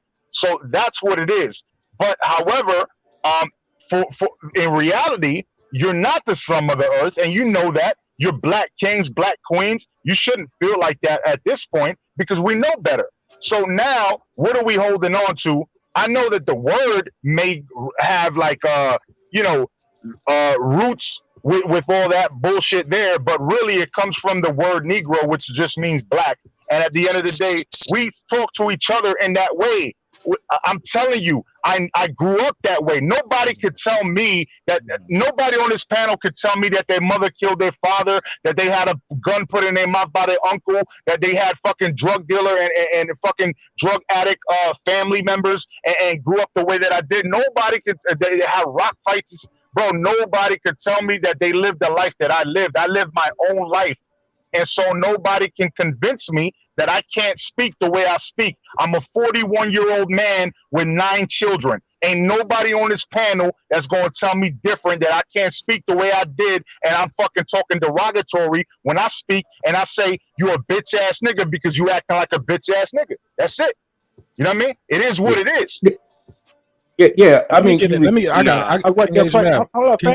H. you was talking and you had a chance, then you spoke to King and you spoke to him, and then it's back to you. We got no, but I mean, he didn't answer what I asked. He answered. He gave an answer, but I wanted to make sure he understood what I was asking. Is there any time that a person uses towards you that you are offended? That's what I asked. And if it's never, I have felt offended. Yes, I have. And that was in Jacksonville when I lived in Jacksonville. I was called a nigger, and my daughter was called a half breed because my white ex had a child with me, and I'm Puerto Rican. So yes, they called my daughter a half breed. Her family. So yes, I've been called a nigger. Yeah. And then also, yeah, the roots of it also comes from Nigeria as well. You know, they just put another G. Because when the Europeans went down there, it was just black people, and it was, and at that point, Niger or nigger, right, meant black. Just throw another G in there. Exactly. Yeah. And that's all, Mark. I know that I didn't mean. I just want to make sure he understood what I was asking. I understand, bro. I love my black people. That's why I'm talking the way I'm talking, because some black people don't understand their own culture, and I'm trying to educate them because I am Puerto Rican and we went through 384 years of slavery ourselves. Right. You know what I'm saying? Right. And so that's what I'm trying to explain to people, that I do understand. And you could say whatever you want about me, but the Mark Nash's channels, his lane, and I've always given him credit for this shit. We open topics and dialogue about shit like this, and I'm all willing and able to talk about this shit. You know what I'm saying? Because I have no fucking quarrels with no fucking race. So if somebody want to come at me like I'm being racist just because I talk and I live the way that I live, I'd be more than fucking willing and happy to talk about it. You know what I'm saying? Right. No, I have no problem. You know, me and you, Major Key, we talk offline. So you know, I know. I fucked with you, Asia. Yeah. Let me jump back in here, King Asia Math. I got to get back in here. Because we got some other people on the panel, and I want to give everybody a chance to speak. Who I think Reg was still trying to get in. Reg and HLD, as well as Big Blood. Go ahead, guys. No, I forgot. I should have wrote my point down. I ended up forgetting it. But go around. I'll come back around. Can I ask a question? Go ahead, Queen P. Let me ask you this. So how many of you guys were okay with rolling with the punches using the N-word while he was drunk? Huh? And Niger is a country in West Africa. Big difference with the Nigger or Nigga. Just no, I know that, Queen. I was just saying they correlated.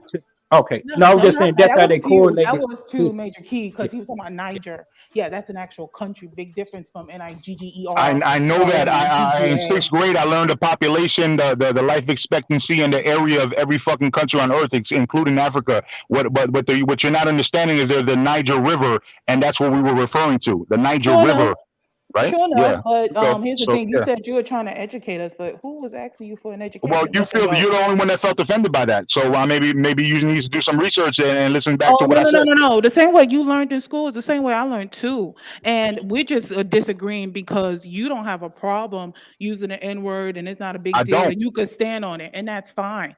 Do I I don't. agree with Yeah. you? No. Are we You just don't gonna have have to to. agree? It's your opinion. I'm not done. I'm just gonna say all I was gonna say is that we're just gonna agree to disagree on this. Period. Yeah, that's fine. That's all. That's fine with me. Yeah, that's all good with me. I ain't emotional about it. Yeah, but Queen Go ahead, Bird, HLD. he did say I'm sorry, one King Gauge point your in time. math. King Gauge your math. Let me get this. Go ahead, HLD. Go ahead, jump in here, please.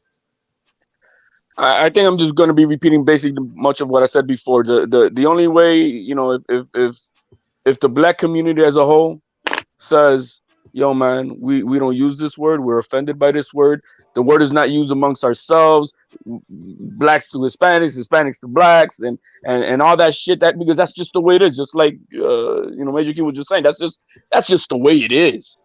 And it has nothing to do with race. And I understand, can there be a tone where you can change it and the energy is a little bit different, where it hits different? Yeah, but I think by that point you're using ER with that shit too. And I know what the brother was saying earlier with, you know, when with his girl and his parents coming out, and you know they did that shit. So I understand that. But there's not going to be no way to police this thing in a culture where everybody's brought up with it. And I'm sorry, the more this older folks are eliminated off this planet, and the new culture is still using this stuff, in the next 30, 40 years, it ain't nobody going to be offended.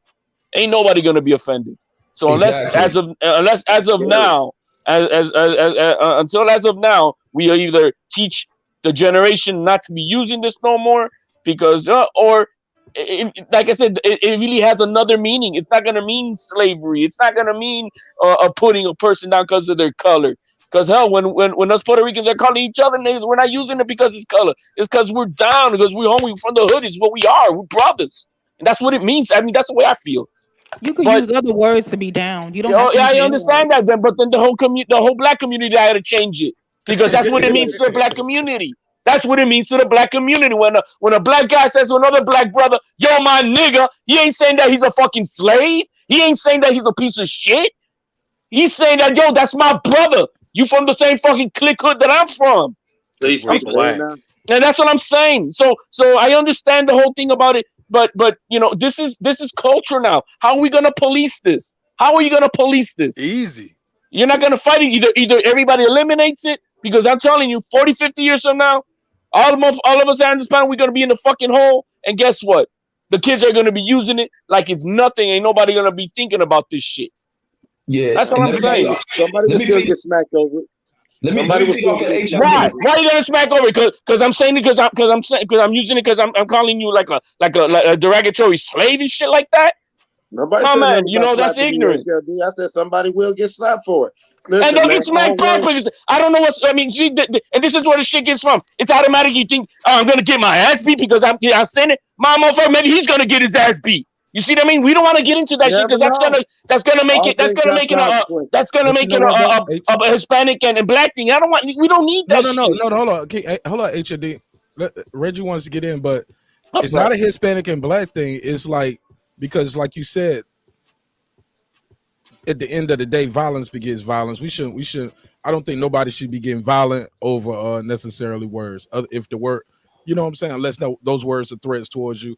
But at the end of the day, it sounds like you saying, well, since black people, until black people don't stop saying, everybody get to say it. And no, not everybody. Only hood people who are from the culture of where we're from, where the community uses it. It's how we're raised. It's where we're from. It's not. It's just the way it is. It's ingrained in part of our upbringing and our vocabulary from where we're growing up. But what if I'm black, but I've never lived in the hood in my life? I came from a very affluent. I came from a very affluent family. So the white guy or the Puerto Rican guy who grew up in the hood, as you said, has more of a license to use the word than me, and I'm black as the night, and because I'm from a fluent family, I can't. You got more right to say it than me. No. If you cartoon from the Fresh Prince. If I call you something like that, right? If I use the yo with somebody and you like, yo, man, I have to respect you, and I'm and on a one-on-one between us, then we don't. That's now if I'm an asshole and you tell me, yo, man, don't call me nigga, and I keep on saying it, yo, man, I deserve to get slapped because I'm already disrespecting you beyond just the word because you already addressed me not to be using that word towards you. Fair enough. You know what I mean? And so I deserve to get smacked. Let me let Reggie and then Big Blood get in. Go ahead. And even with that example you use about the black guy from the suburban, he may even be looked at strange for using that word. If he come off sounding very guard-gated, what people term is a cornball or a nerd. Oreo, yeah, he'll be looked at sideways for using that word by his own people because it's something that's not of normal language with him. And somebody may be offended by hearing a black guy talk like that. And I've seen that. This word is kind of a word that started in it's not just so much of a black word, it's more of a black cultural word, youth, which is mainly used by youth.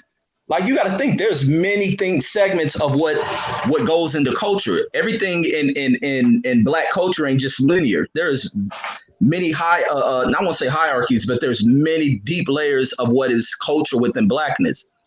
Many older generations of black folks would never use a word like that, and they take certain offenses to it. Mainly younger folks, people come from other cultures, gang culture, listen to this, hip hop culture utilizes this word.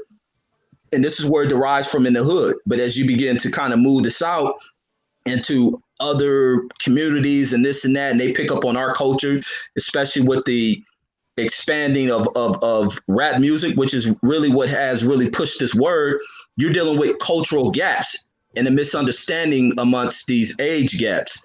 And that's really where it comes from. People who listen to rock and roll ain't using the N-word. People who listen to heavy metal ain't using the N-word. And I'm speaking of all races. People who listen to jazz aren't using this word. It's mainly people who kind of associate themselves within the realm of hip hop culture who are using that word. And that's why the associations of race don't attach to that word.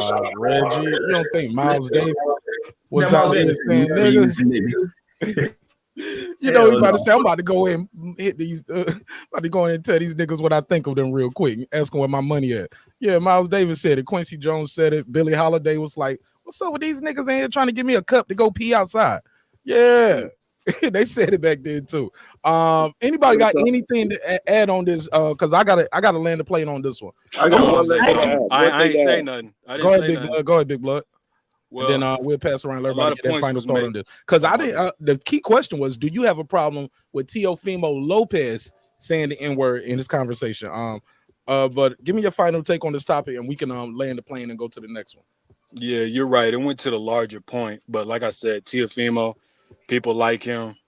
It's not a big, like, you know what I'm saying? He can't be the poster child of it because we let a lot of shit go before him. There's white people, white rappers, a lot of people we allowed to say it. So that's what I said about him.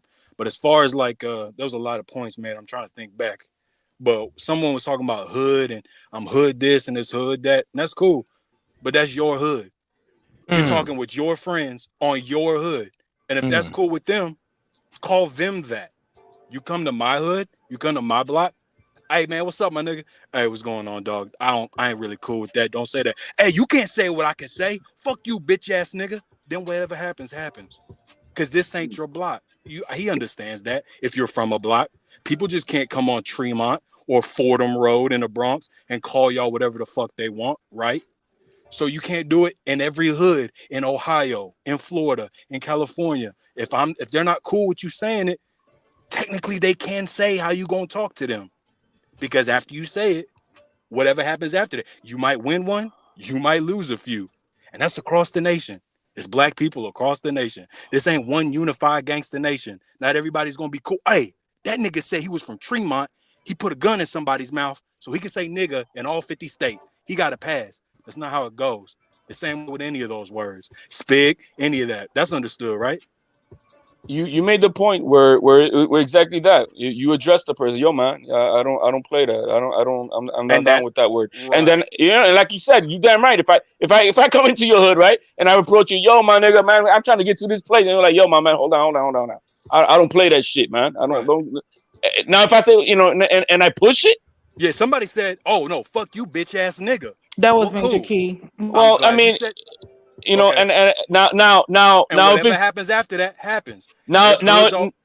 Go ahead. I'm sorry, but let's say And you I and me want are this to saying be it. final thoughts. I don't want you guys to Yes, keep going back and forth. So but if when I it's got to you put the and clock me, on, I'll put the clock on. But yeah, final thought. if it's you and me, and we're talking to each other, and we go like that, I can't have whoever is on the side trying to be getting up on everybody. Then no, man, you ain't gonna tell me how I'm gonna talk with my boy over here. I'm gonna have a problem with. You're not gonna tell me how me and my boy talk with each other. Well, that makes sense. And then I'll tell that brother, "Hey man," which I do. You cool with these white people calling you nigga and shit? You don't think that's weird? I know your mama, nigga. She wouldn't be cool with that. Why you letting him run around say, you know what I'm saying? And I'll say that to him, but that's cool if that's between your friends. But I heard like 3 people in here say, well, I'm hood and I'm this and I'm that. Hood don't give you an N-word pass. There's Right. dudes in China, a triad, killing niggas. Or killing Chinese people. Super gangster. Runs his hood in China. He don't get to come over here and call me nigga because he's hard. Just because you hood don't mean you get to say the N-word now. I just heard hood said a lot. And then someone also said it's hard to police. No, the fuck it ain't. When you hear any word, I never, ever hear anybody say nothing about the Jewish people. I don't hear people say derogatory terms on TV about Chinese people. It's simple. You hear it, you say something. See something, say something. Hey, man, that dude over here saying it, he talking this and that. Hey, go tell him something. I ain't saying it got to be violence on first shot, but hey, man, we're not cool with people saying that. You hear that enough for the places you go, white boy's gonna know not to say that. A Puerto Rican might not say that to every hood he goes to because he's like, hey, man, we're not cool with that. I beg to differ. See, here's the thing, man. It's your final statement, Major Key. Go ahead, and then we got to pass. This will be my final statement. Then, yes, sir. My thing is I've been around many hoods around fucking the East Coast and the Midwest and all that shit. You know what I'm saying? And here's the thing: what you're not understanding is that it's not that we think about like what we're saying. We just rock with people that we rock with, and people understand real, recognize real. So the fact that you don't know that means that you're not part of that clique. So I'm not trying to connect with you if you're not real. So you don't need to tell me about what you feel because I'm recognizing the real and they recognizing me back. So maybe you're not part of that shit. That's it makes you real just because you say nigga. No, I'm sorry. I'm not done with my fucking point, bro. Let him do his final thought. But I know I got to your nerves now. I know when I got to your nerves. He says the same thing over and over again. Yeah, no, I got to your nerves now because you understand I'm from the hood. You can't even hold yourself down. You can't even hold yourself down. I go somewhere and I say nigga and they cool with it. You're saying the same thing. You can't even hold yourself down right now. Yo, Mark, you gonna interrupt me or you gonna interrupt when the motherfuckers talk to me? Like, you know what I'm saying? Like, I'm trying to learn my point. Y'all ain't even let me handle my job. It's like y'all taking over right here, man. But I'm talking to he's interrupting me. I got it, my brother, and you got it. He stopped already, you see? Yeah. I'm saying, the fact of the matter is that I've already done what I've done as far as my life. I'm 41 years old. I've lived around this whole fucking country, and I've fucking gone wherever the fuck that's my Fourth Amendment right to fucking convey whatever the fuck way I want to go. And guess what? Ain't nobody like you that fucking interrupted me in my fucking life and anywhere that I've gone. As a matter of fact, I've connected with more motherfuckers on some real street shit than you would ever know. You know what I'm saying? Motherfuckers stopping me. Yo, you need some smoke? And me fucking in the fucking middle of the night. Say, yo, come through. You know what I'm saying? And getting some smoke in the middle of the fucking night, bro. Come on, get the fuck out of here, bro. You don't know what real is, bro. You trying to tell me what the fuck real is, bro. You know what I'm saying? And you talking about, the word nigga. It's so derogatory and shit like that, man. You know what I'm saying? This fucking cancel culture is fucking bullshit. It's a bunch of pussies out here, bro. Y'all need to get off your fucking ass and fucking talk real, bro. Like the fucking hood niggas I grew up around. You know what I'm saying? What the fuck is you talking about? All right. Can I say something? This your final thought. Go ahead, Queen People. Give me Oh, your in final thought on this regards topic. to Teofimo Lopez, like I said, I don't like nobody using it. I don't care what race, I don't care ethnicity, I don't like it at all. But I will say this: somebody made a comment about how when it comes to other offensive terms, don't nobody use it, and that's true. Look at the basketball player for Miami Heat; he used an offensive Jewish term, and he got kicked off the team. So just keep that in mind. And also, I just want to say this little thing. Most people want our rhythm, but not our blues. Those same people who claim to be down are nowhere to be found when it comes to issues in the Black community. All right, Reggie Owens, your final thought. Go ahead on this topic.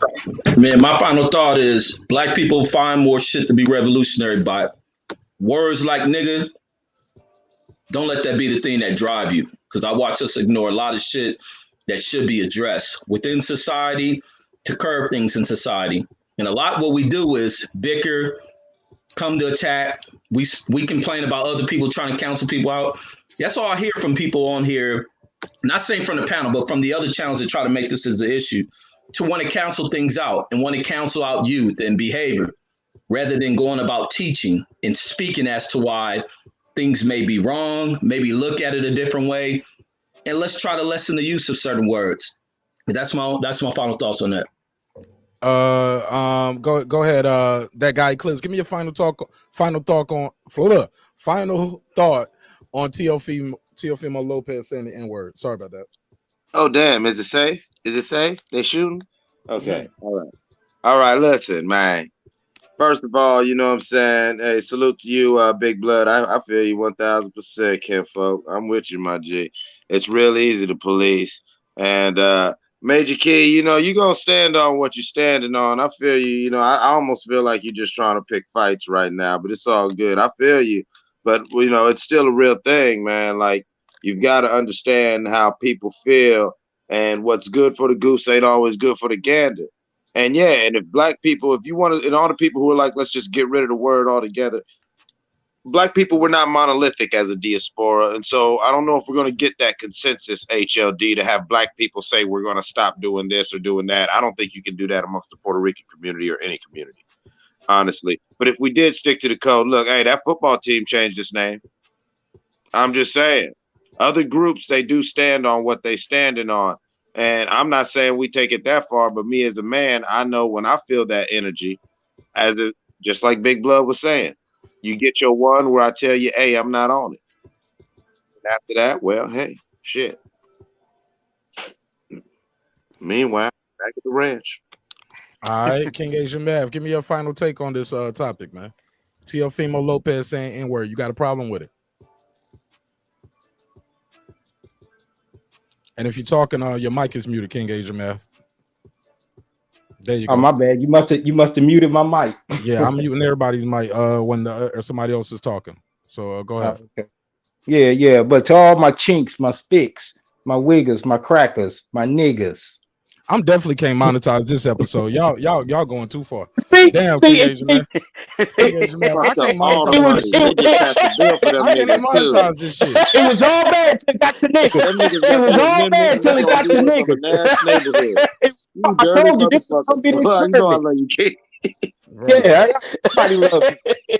Now I do gotta dial it back. You can say nigga. You can't say them other things about them other people. Well, see, this is what we got. I told you respect them other groups, man. We Black. Exactly. I'm trying to Mike. This don't sound good. I like you, Mike, but your audio is not good while he's talking and you trying to talk. So go ahead, King Asian Mav. Final words on this topic, please. Okay. Mir, what up, Mir? This will be real quick. Going back to Queen P, with because we have dialed it back. Major Key did say he took offense to it at once upon a time. Now maybe he had to change since that time, but the point was he did at some point find it offensive to be called the N-word. He said that out of his own mouth.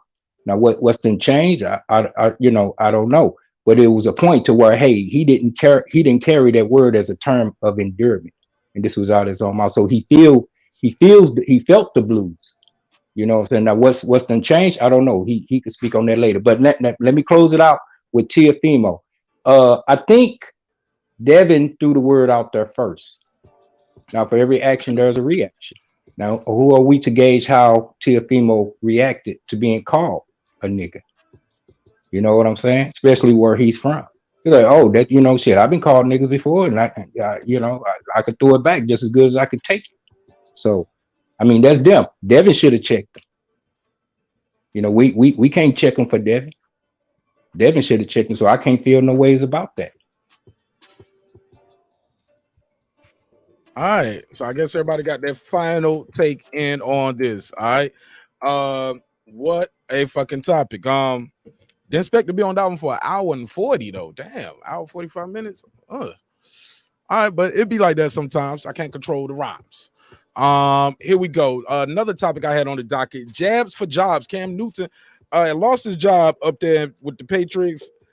He's been sitting out. No team was hollering at him. He went and got that vaccine and said, "Hey, I got my shots. I got vaccinated. I'm ready to play. I want to play. I want to get back in the NFL." Some people are calling him some names. Some calling him a bitch ass nigga, to use major keywords, for getting the jab to get back in the NFL. Ironically, soon as he got that, he made that post that I'm vaccinated. Within 6 to 8 hours, he has been meeting with teams. About 5 teams to show interest. He's already did a meeting with the Seahawks already. What do y'all think of Cam Newton? Jabs for jobs. Reggie Owens, take the lead, please. Man, I don't know what to think on it. I see there was a college coach who lost his job as a coach for not being vaccinated. I think this is a policy put in by the league. It's a choice of the players. I mean, he could have sat out based on if that's the policy and regulations that this organization wants. He either live or die by his protest. And what was his protest? Was he afraid of the shot, or was he trying to make what I see a lot of people doing across the country is political stances? Or is he afraid of needles, or what is it? Is he one of these guys that are anti-vaccine? What is it? What was his decision behind it now that it flips? Because now you play behind this balance of your true beliefs or your monetary beliefs. And I remember you were speaking earlier about life change when them checks stop coming in. And that may be exactly what's going on. So he had to live with it. And the fact that he was cut from a team and now he has to try to find his way back into the league. And luckily, he's talented enough as a player that he's going to get those interviews and hopefully he gets back out there on the field.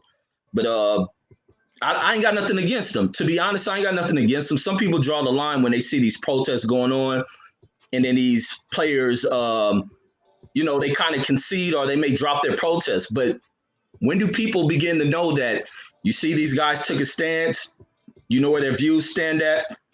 Let them go ahead and take this money away from folks, because that's the way the world of business works. Some people just want people to protest and stay bummy.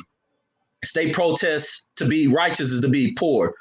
The way that business work and the way that y'all talk about when y'all view white folks and this higher power stuff y'all like to empower them with is taking a white man money. No, white folks do it all day. What they do, and this is the way wealthy people think, you use other people's money to get rich. They have to perform a function, but it ain't so much a function. This is something that they have done since childhood, something they love. Let them go out there and take other people's money and make it work. For however they use their money, that's on them. So Cam made the decision. I got nothing against it. But go ahead. Queen P, go ahead. Give me your take on it. Oh, I was gonna say, I don't know if you guys heard about the situation with Kyrie Irving, where he expressed that he doesn't want to, and he's receiving a lot of pushback about it too. And he's willing to stand on it, even sit out and lose $16 million, even though he may end up getting 19.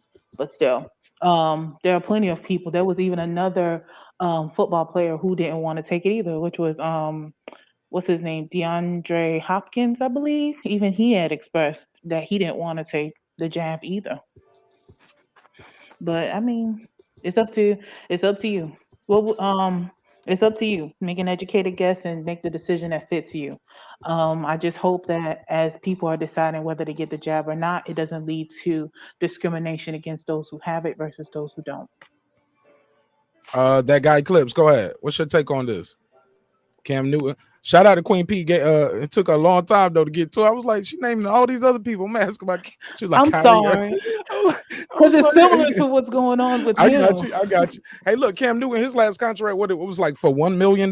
So he don't get Kyrie Irving money. You know what I'm saying? Respect to him, but he don't get the Kyrie Irving money. So and I know his child support payments were all in the news. So I don't know if he's gonna be able to sit out like Kyrie Irving. You know, and you know, Kyrie Irving is a mega star, you know what I'm saying, in the NFL. Cam Newton, as much as we love him, and but he's not that guy in the NFL. It's like he's not a champion, like he's not a, you know, a perennial all-star or what they call it, a pro bowler every time he goes out. So yeah, had a hell of a rookie. He was rookie of the year, got to the Super Bowl, but after that, never been back, never been to the big game, even close. That guy Eclipse, what do you think about that? Matter of fact, before you do that, shout out to Champion Heart with the donation. Let me see what he said right here. What he say right here? Scroll through it. Boom, boom, boom. Here we go. Champion Heart said, I think that's fucked up. Cam was forced to do that. He said, why are employees of these pharma companies that produce this shit not being mandated to take it? I don't know if they are or aren't, but let me give you the drop though, the $10 drop. A 10. A fucking 10. Appreciate you, Champion Heart. Appreciate you. That guy Eclipse, give me your take on it, and then I'll address the question from Champion Heart after that. Legally speaking, as of what President Biden signed, all companies of 100 employees or more they got to be vaccinated or whatever. And aren't these NFL franchises at the end of the day companies? There's a different type of pressure on, like, however you want to feel about it. We're in a brave new world. The same way anybody who was old enough to remember 9/11 remembered we're in a brave new world. Some of these little millennials, they're now in their mid-20s, early 30s. They talk their shit like they know something. They don't remember a world where I could just drive to Canada, no sweat. You know what I'm talking about, Mark? Right. You know, then we're in a brave new world. Everybody start adjusting. Certain jobs, you want to work for federal, state, you know, I got that city job or whatever. Yeah, they won't want you jabbed up because you're going to be around people and in weird situations, just on the natural course of doing your job. And I think that the federal, state, local government, and even private businesses have seen that's even what you're dealing with this great resignation our country's dealing with, is that things changed when everyone stopped for 7 to 9 months. Audio, you broke up. I said things changed when we stopped. Yeah, we're in a brave new world now. You know what I'm saying? These things are gonna, if you want to work in certain fields, just for all insurance and safety, these are multi-billion-dollar industries and companies. They can't have somebody who could possibly be asymptomatic or whatever like that next time they do a bubble just because, oh yeah, my religious beliefs, I ain't doing right. this. We can't shut the whole company down like this no more. No, yeah, exactly. So, let's pass it around because it's packed tonight. HOD, give me your take on this. Cam Newton gets vaccinated to get back in the NFL. What would you do? Well, I mean, I don't think to begin with the vaccination is the reason why he doesn't have a job. You know, it's all about his performance. Now, him getting the opportunities now because they have the new mandates, right? It's giving him now an easy opportunity for interviews. It doesn't mean he's still going to get a job or not, but it gives them the opportunity to make it easier for them to say, all right, we don't have to go through all the loopholes to have a player who's not vaccinated. The situation with Kyrie Irving, they sat him out. He's out. I mean, the Brooklyn, you know, because of the New York state laws requires you to be vaccinated.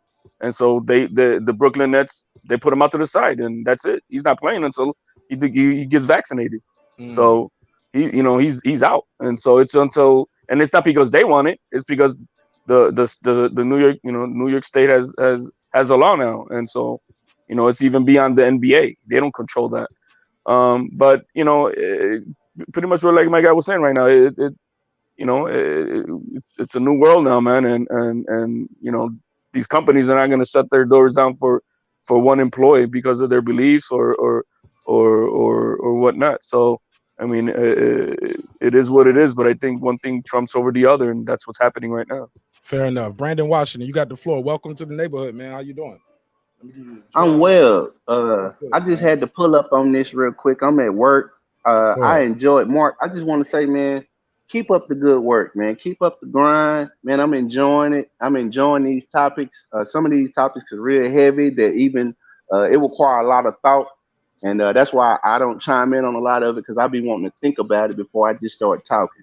When it comes to this Cam Newton thing, it's sad to me that we don't have anybody that will stand up for their convictions. I applaud Kyrie because he's standing up for what he's believing. If we didn't have, I'm glad Muhammad Ali didn't think like these dudes. Mm. I'm glad that we had a man like Muhammad Ali who stood up for his convictions, who was willing to give up everything and lay the blueprint for us as people who don't believe in certain things, who really are uh, convicted by our religions, who really do believe that we should be in charge of our own destiny. I live in Texas. We don't believe in none of them fucking mandates. To hell with they mandates. That's what I realized I'm just being honest. What I realize is this shit is politicized. It's a piece of paper. Think about it.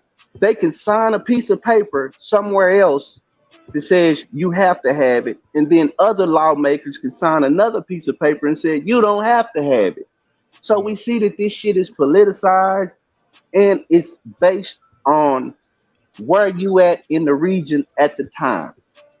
And it's sad because it's no consensus. When you go back and look at the polio shots, I'm reading about the Tuskegee experiment right now because I really want to verse myself in why these things come about and how they come about, and I want to formulate it. When it comes to being uh, vaxxed and anti-vax, those are political terms that they use to play against us, which is another form of division. Now, when if Cam was saying for the New England Patriots, when he was playing for the Patriots, that he doesn't believe in this and that he's not going to get it, then I understand that. But if he's saying, yeah, if he's saying now that he's willing to be stuck in his arm for money, I don't understand. That's something I don't understand because from my perspective, they print money every day.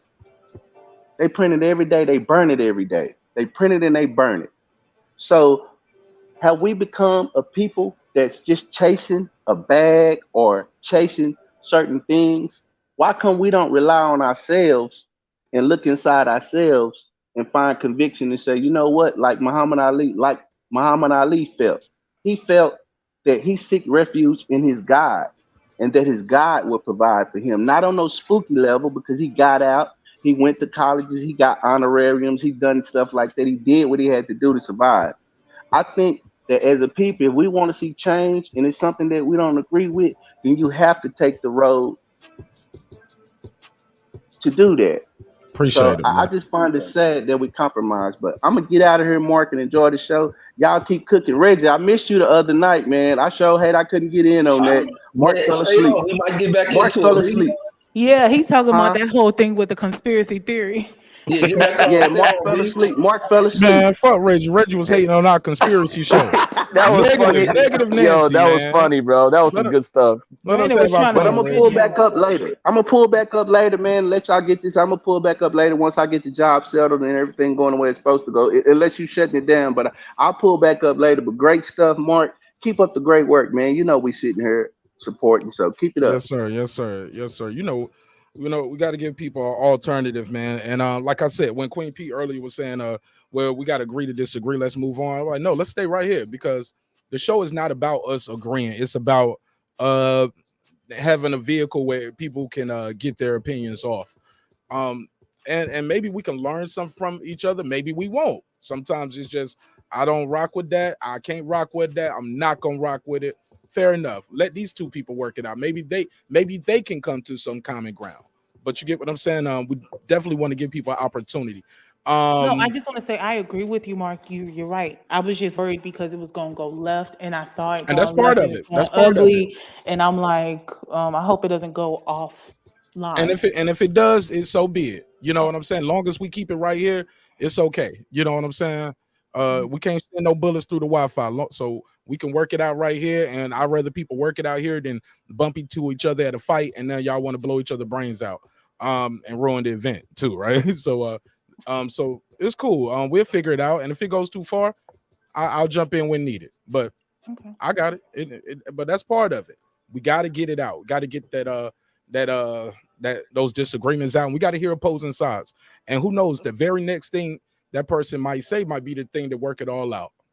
You get what I'm saying? So it's a part of it, and it's a process. Let me get Big Blood's take on this, man. Cam Newton getting vaxxed, man, getting back in the NFL. What you think of that? Yeah, man. Well, first off, that's tough comparing him to Muhammad Ali, man. That's quite a comparison, G, whoever said that. But yeah, and that's different. But you know, he had to do it for the job, man. Sure, what happened to my body, my choice? You know, everybody's like getting on these unvaccinated people's case. You know, people have their reasons. You know, some religious, some people are scared of the adverse effects. You know, that everybody acts like being unvaccinated is a stupid thing, or they don't get into the numbers. I see in a lot of comments. Nobody made that on here in the panel, but yeah, I mean, it sucks that the NFL forced them to do it. You know, it sucks that the NBA is trying to force Kyrie to do it. You know, but yeah, that's all I got on that. Let me see let me see to make sure everybody got it. King Asian Math and Major Key. I think we just waiting for y'all to. Give me your take on this. With that guy Clips and Big Blood, pretty much agree with them. Yeah, freedom of choice. But then that also goes with the franchise. You know, it's their choice to know if they want someone to be a liability or not. And so, I mean, I don't know if I'm going to the whole COVID conspiracy thing, but if, you know, people are dying from it, and people that don't have the vax becomes a liability, and it's going to cost them, you know, cost them revenue, then, you know, hey, it ain't like we don't want you to play for us, but we can't have you playing under those conditions, just like you working for a pharmaceutical company, but you're a drug addict. You know, no, you got to be able to pass a drug test. I'm just saying, I know that's almost like apples and oranges, but still there's a parallel comparison. You know what I'm saying? So, I mean, he would be a liability at risk of getting COVID coming in. You can get COVID even with the vac. But if they deem him as a liability without the shot, I mean, what can we say? You know, but he should stand on his choice. You know, like they say, there's money being made everywhere. He got his own podcast. He got endorsements. You know, he can make money elsewhere. He can go to Canada and play, or whatever the case. But I don't know. It's his choice. I mean, did he get it? Did he go ahead and get it? Yeah, that was the part of the conversation. He got the vets, so he can get back in the league. He put a tweet out saying he's vaccinated and said, "I want to play football." And within 6 hours or less, he was taking meetings with teams. Okay, yeah. So I guess he did it for the passion. If that's his passion to play football, you mean? Hey, I'm going by what you saying. He tweeted. I haven't even saw the tweet. Well, when you say the passion, you mean the passion to play football? Oh yeah. Oh yes. That's what the passion to play. Yeah, the passion to play. I ain't mad at it. These guys been trying to get in the league literally since they were children. Most of them. Major Key. And I know a lot of people got the vax to keep their job, and they won't even get paid millions of dollars. So it is what it is. Major Key, you got the floor. What you think of Cam Newton? Jabs for jobs. The NFL say you want to wait. You think we playing? Keep bluffing. You bluffed us. Set his ass out. Go ahead. Hey, listen. He need a haircut, but besides that, you know, when it comes to, I don't feel like nobody should be forced. Sorry. I don't feel like nobody needs to take a vax, bro, just because of a company, bro, that's fucked up. You know what I'm saying? So I'm gonna stand by that. You know what I mean? It is what it is. Everybody got their own political point of views and their own you know, theories on why they should and shouldn't. And what my shit is that he shouldn't have to do that. You know what I mean? At the end of the day, inject something into his body to convince the world that he could play football, because he could already play football. So that's what it is to me, man. I don't feel like nobody should be injecting nothing into their body. If they, let's not lie here.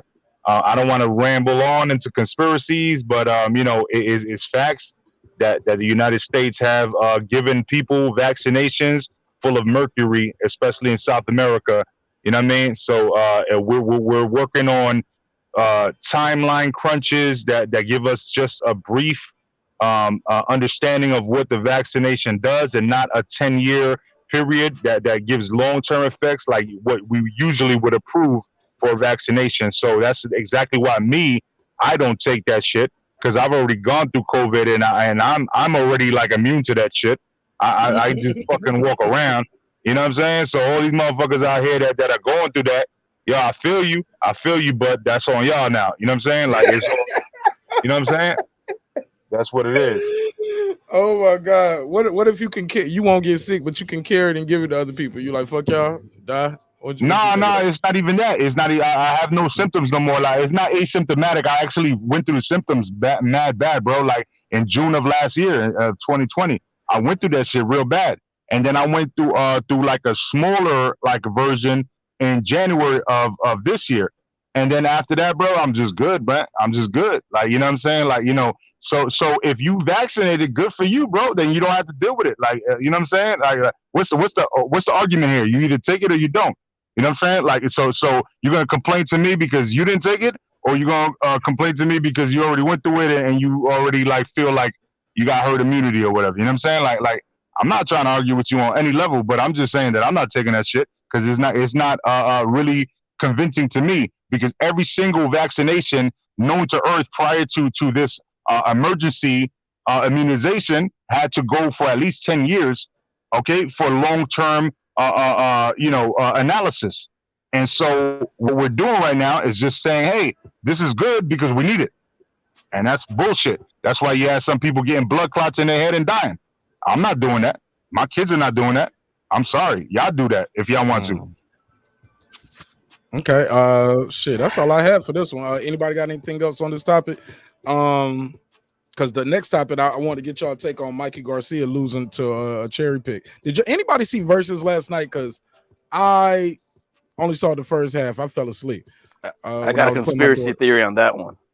Hold on. Let me give you the drop. What you got, HLD? Go for it. It was a fixed dive fight. Fixed, and somebody took a dive. Who took a dive? Mikey Garcia.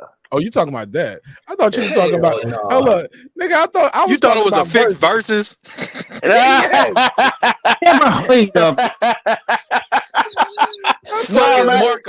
what killed that, bro. Ain't no doubt what I saw, bro. Man, I was like, you changed the topic quick. I thought you were talking about versus. Nope, we went back to Mikey Garcia. Look. I'm so sorry, y'all. Look, in the words of Stephen A. Smith, you can't smoke weed. Period. Sorry. I'm so sorry. Go ahead, HLD. You said it was a fixed fight. It's a little thing, man. I mean, look, the guy was getting paid only $1.5 million after getting paid $7 million. The odds on the other guy was like 10-1. Put all that money on him, on the other guy, $15 million out the bat. Simple as that. Yeah, man. I don't know about it being fixed. What y'all think is next for Mikey, man? Mikey just got. I think Mikey was on the couch too. Damn, he got to retire. He only got 2 losses. No, man, that guy don't want to fight. He doesn't want to fight, bro. Damn, Reg, you think he need to retire, bro? I think if he gonna continue, he better focus in on that gym. I don't think nothing about that fight was fixed. It all goes into why Mikey didn't want to fight. What Mikey stated when he didn't want to fight Terence Crawford. Terence moved too much. Terence having this boxing style. That Spaniard dude came in there with some true skills. That Spaniard dude can box, and Mikey couldn't handle it. Mikey couldn't land nothing on this dude because it wasn't a guy that just sat in front of him. And he had a lot of faith in himself. He believed in himself. And it was a big opportunity to get a Mikey Garcia on your name. And look what it's done for that dude. I think his will was much stronger.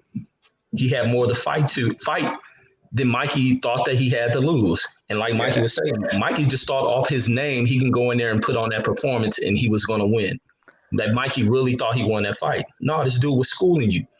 This dude was beating your head in, moving around on you, can do nothing to him.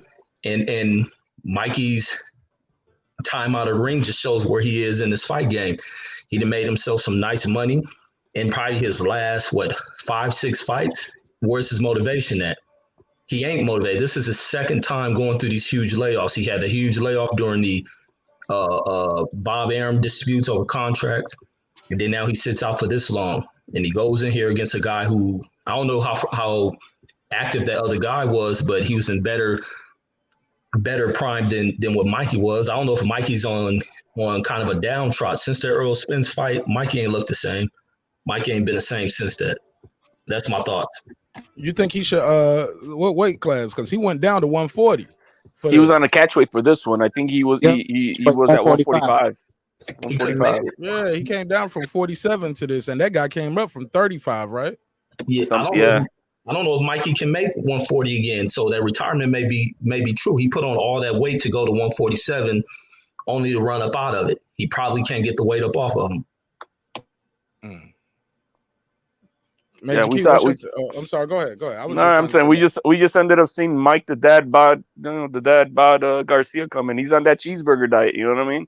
He can't be doing that. He's not dedicated. You can see that he's not dedicated, and I don't think that he has that fire. And the reason I say retire, if you don't have that fire, you're just gonna get in the ring and get hurt.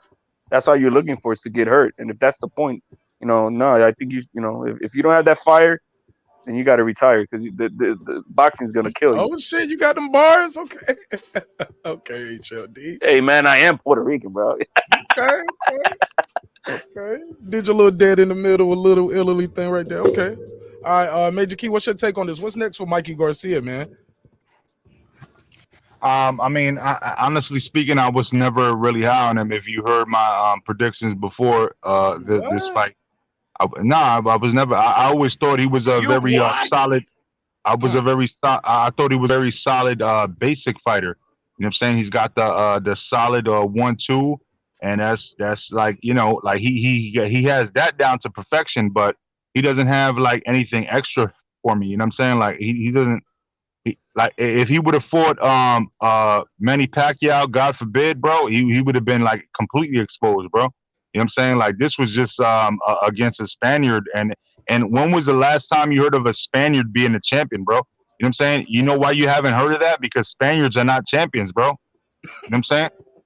And it's facts, bro. And it has no disrespect to Spain. It's just that they're not on a level when it comes to boxing. You know what I'm saying? And it is what it is. And Mikey Garcia, as a Mexican American, whatever, you know what I'm saying? Like he was supposed to be the guy to easily take him out. This was supposed to be a stepper fight, a cherry pick, and he just wasn't able to accomplish that. So yeah, man. I don't know what to tell you, man, but I gotta bounce anyway. So that's my last thought, man. You know what I mean?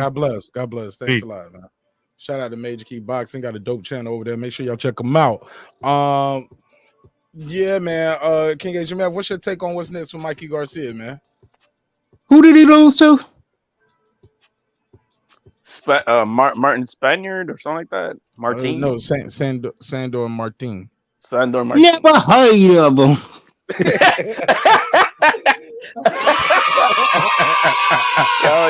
That's that Megazord. That's Megazord.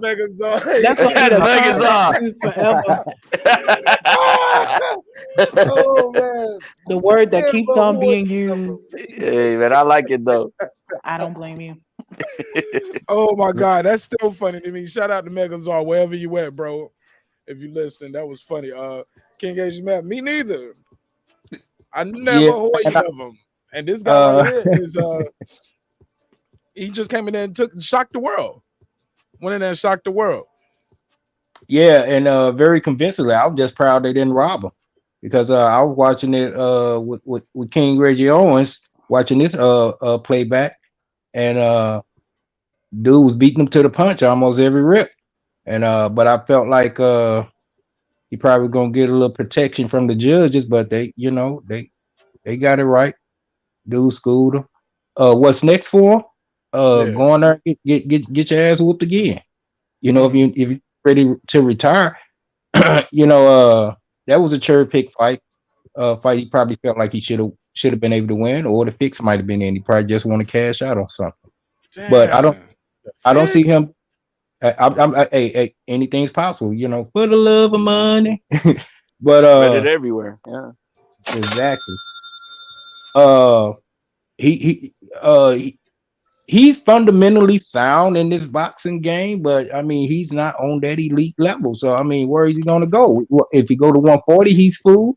He go to 147, he's fooled. Now, how many fights he gonna fight at a catch weight? Shoot, You know, Adrian Broner kept doing it. Shit. If he can do it and win some, he'll be all right.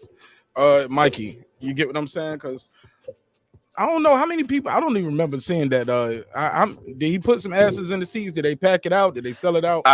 It was on a baseball stadium. I mean, I don't know how packed it really was. It didn't seem to be, but it's because they only could do like a corner of it, you know. But one thing I did hear on the series about him is that I heard that he was thinking about pulling out of this fight about a month ago, but he went through with it because there was a young fighter on the card, Jesse Rodriguez, he had a good fight coming up, and not to mess up his fight and his payday, he went along with it.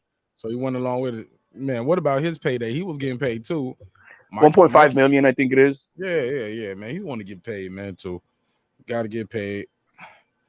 Got to get paid. Got to get another Lambo. Mikey Garcia does, you know. Yeah, man. I love Mikey's style, but I'll put this in the chat, man. Y'all remember when they was trying to call Mikey the Mexican Mayweather? Y'all remember that a few years back? No. Yeah, when he beat Robert Easter. Bruh, that shit is over. Y'all got to stop that. Who said that? Yo, just Google Mexican Mayweather. It was going around the internet. It was going around.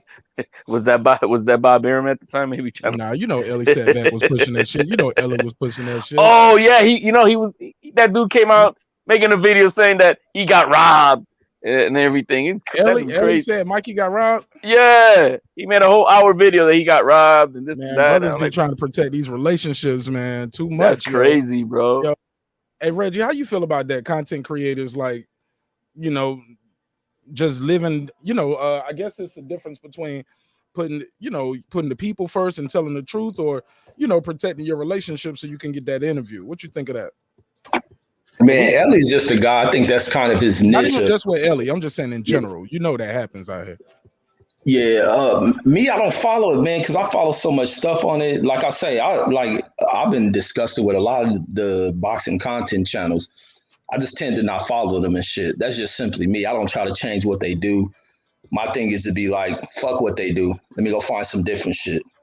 That's just me. Yeah, that's what I'm on too, bro. I'm like, man, all you guys chasing the same audience, and spitting about the same topic all day, every day. I just talk about something different sometimes, or mix up, have a topic gumbo over here. You know what I'm saying? Because I think it's more to me, and I think it's more to you and the panel and even people in the chat than just boxing. That's why I wanted to get these topics out the way, and because y'all know once we do that, we can have a little fun with it. And this is the part of the show where I open it up and let you guys discuss about other things that we didn't talk about that you guys wanted to bring up. And I'll also open the phone line. Real quick before I do that, did y'all see the Verzuz? Anybody? Because anybody. Hell yeah, classic. You joking or you saw it? I watched it. All right, who won that shit, bro? Man, I can't lie, man. Big Daddy Kane was off the hook. But I ain't gonna lie. When KRS brought dazn effects out, and when he brought out Nice and Smooth, no. BDK brought out Nice and Smooth. Oh, Big that's Daddy Kane brought out Nice and Smooth. I thought that was dope, man. But overall, man, it's just, if I gotta pick one, I gotta go with Big Daddy Kane. But overall, as far as hip hop, two true MCs coming out there, that was legendary. Yeah, I think I knew more of Big Daddy Kane's. More KRS-One songs than Big Daddy Kane. Anybody want to jump in? Y'all tell me who y'all thought won that last night. No, I didn't watch it. I just saw I saw Punchy he was there and he had a clip on YouTube with KRS-One freestyling, and that guy was ripping it, bro. He brought me back. But no, I didn't get to watch it. I wish I did. Yeah, I ain't catch it. I just turned it on the laptop and went and ate dinner. Get them streams up. Gotta support.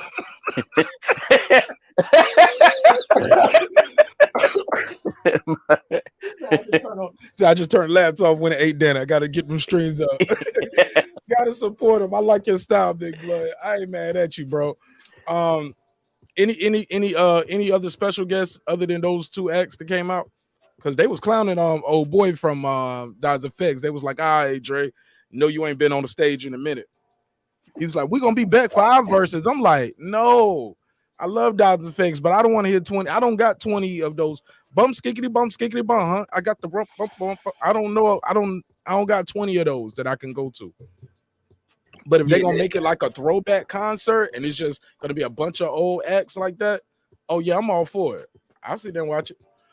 Yeah, they'll have to be part of a throwback concert, but it's like seeing the energy and command of performance. Like I didn't expect it. You know, a lot of these older, they get up in age, they off tempo, they can't keep up with the beats per second. They can't keep up with none of it. But these dudes are like right on point. And I was tripping. How old is Kane? Because find out right now. Hold up, man. Because Kane, man, breath control was on point, right? Yeah, he what was it? 120 beats per minute. He was rapping on, spitting hot bars. Like that's crazy if he's up in his 50s doing that. Ironically, he is got his age right here. Big Daddy Kane just 53 years old. Yeah, that's amazing. That's amazing shit right there. Ironically, did you know Jay-Z and Rakim are the same age? You don't even think of that, do you? Wait, how old is Jay? I'll tell you right now, but they the same age. I did find that out. He was born in 69, so he's 51. It's hard to believe Jay-Z is only 2 years younger than Big Daddy Kane. Dang. That is crazy, man. 51 and 53. That's crazy. You would think that they're like at least 10 years apart. Nah, man. Just when he got on, Big Daddy Kane got on, he was younger. Jay-Z didn't get on to his mid-20s. Only 2 years. He's the same age as Rakim. But you don't look at Jay-Z as you look at like a Rakim or a Big Daddy Kane, right? No, I don't. Well, his career has expanded longer than the other guys you mentioned. That's key. What's up, Deuce? Oh yeah, I want to hop in on that motherfucking weak ass East Coast bullshit they was playing last night. Man, that shit put me to sleep for like 10 seconds, man. Nobody listen to that motherfucking KRS-One and fucking Big Daddy Kane. Get the fuck out of here. Hold up, Deuce. I gotta put a case on you. Hold up. Damn, Deuce. Damn, Deuce. That's how you feel?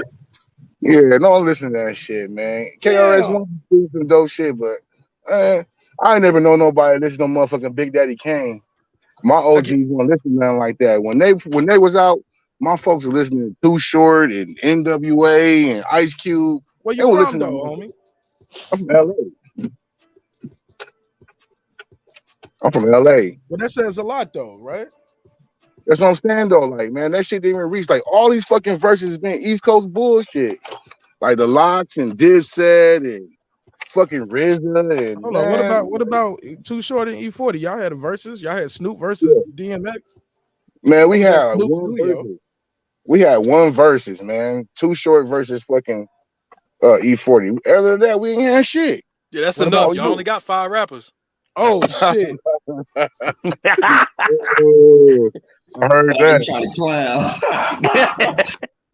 Yeah, nobody listens to New York shit, but niggas from New York. You know, I can respect Big Daddy Kane and all that shit. Okay, yeah, niggas spit some dope shit, like whatever, but that shit wasn't funky enough to travel over here. Please don't say nigga. We try not to say that tonight, sir. Please. Fuck, I want to say. I'm sorry, dude. Deuce, I'm sorry. Go ahead. Deuce, I'm offended. we gonna cancel you, dude. Well, where are you from? For you can say that, man. Are you from the hood, Deuce? No. Are you from the hood? Deuce from the hood. Okay, he can say it. Oh wait, Deuce ain't black. Oh, this some bullshit. y'all let me go 5 minutes with this nigga. Hey, don't call him that. Don't call him that. It's the joke, man. Oh man. Call him that. Yep. I'm black. Blackity black. I don't give a fuck. Woo woo. But yeah, man, that East Coast shit, nobody listens to that shit but niggas over there. You go to Montana, you go to brothers over there. My boy said, go to Montana. You go to Montana, you go to New Mexico, you go to Texas. Them dudes ain't listening to no fucking Big Daddy Kane and KRS-One. Never have. Even What when, about Wisconsin? Nobody listens to that in Compton, definitely. I say Wisconsin. Yeah. He said, bro, you go to Idaho. But you know these. Hold on, Let's keep it a buck though. Let's keep it real. These guys are still torn. They're not just torn in New York. These dudes are at home in New York. They get control, and somebody in Kansas, North Carolina, South Carolina, Iowa. Yeah, they go overseas. People are still paying the same. I get the job done. I work. They're torn by themselves though. They're torn usually with a reunion or a review act. They're not torn by themselves. Fair enough. Like, but that's still a check though. That means people are paying them to. I respect it, bro, but nobody listen to it. That's all East Coast propaganda. This is like saying, man, ain't no propaganda in this shit, man. Yeah, man, CNN, dog. They trying to make it, Reggie. It's a conspiracy, Reggie. Are you ready to shut down another conspiracy show for us, Reggie? Yes, I am. I'm tired of you, man. No, these dudes, man. These dudes got so much respect and so much because that's who had it. All the record labels on the East Coast, all the entertainment and television things is from the East Coast. So you know what I mean? They pump them up more. Even like saying they started hip hop. Oh my mama, I know the Crips was rapping in 1971. Oh my goodness. Oh man. Mike, we had that show you hating the players, man. On the West Coast, we used to listen we used to listen to music from Ohio, bro. We didn't have rap music. All that music was coming out of Ohio and Detroit. They was rapping to that. That's what all the old beats. That's what all the old beats from the West Coast is from, like Roger and Zapp or Parliament. They were rapping to those beats. Those Midwestern cats. We didn't have music on the West Coast like that. We didn't start getting, but our sound, you got to think, our sound comes from Ohio and Detroit. All those artists move out there in LA. They even had the Watch Prophets, who had records out in 1965, who were rapping on their songs. You know what I mean? There's plenty of songs and plenty of history that predates Rapper's Delight, 1979. Bro, we can't. Bro, you biased as fuck because of. You saying Harriet Tubman had bars? That was like in the 1700s. I'm talking about 1971. We did not invent rap music, cuzzo. I can't give you that one. We invented it. I can say we were rapping over here too. You know, great minds think alike. Everybody come across something at the same time. Who's the rapper? Well, you gotta put an address on it. The big homie at the swap meet. It's a group. It's the group called that's true too. I can't. Hey guys, I really can't hear him now because he got a bad mic. And say it one more time, Deuce. The group called who? A group called the Watch Prophets. You can look it up. 1965. The Watch Prophets. The Watch. WATT. It's a big city in LA. All right, let me try to look them up real quick. Go ahead. And they dropped albums in 1965. They were rapping on those albums. Like I said, the Crips. The C was born in 1971. Crips are rapping. You ever heard of Chitty Chitty Bang Bang? Nothing but a Crip thing. Those niggas was rapping too. Okay, the Watch Prophets. That's just a hood slogan, cuz the GDs and shit was saying shit like that. Yeah, he talking about rhyming. Them niggas was rhyming, bro. They was rhyming. I mean, James Brown was rhyming. They was beating on tables and shit like that. Those hood calls, cuzzo. But cuzzo, I gotta say this, man, because we can't steal away people's history. Those is hood sayings, and a lot of that shit probably came from Chicago. A lot of Chicago gangs and vice lords, GDs would say that kind of shit. Man, these brothers was beating on tables, making beats. Maybe they didn't record it in the studio, you know what I mean? But that shit was going. No, it's not.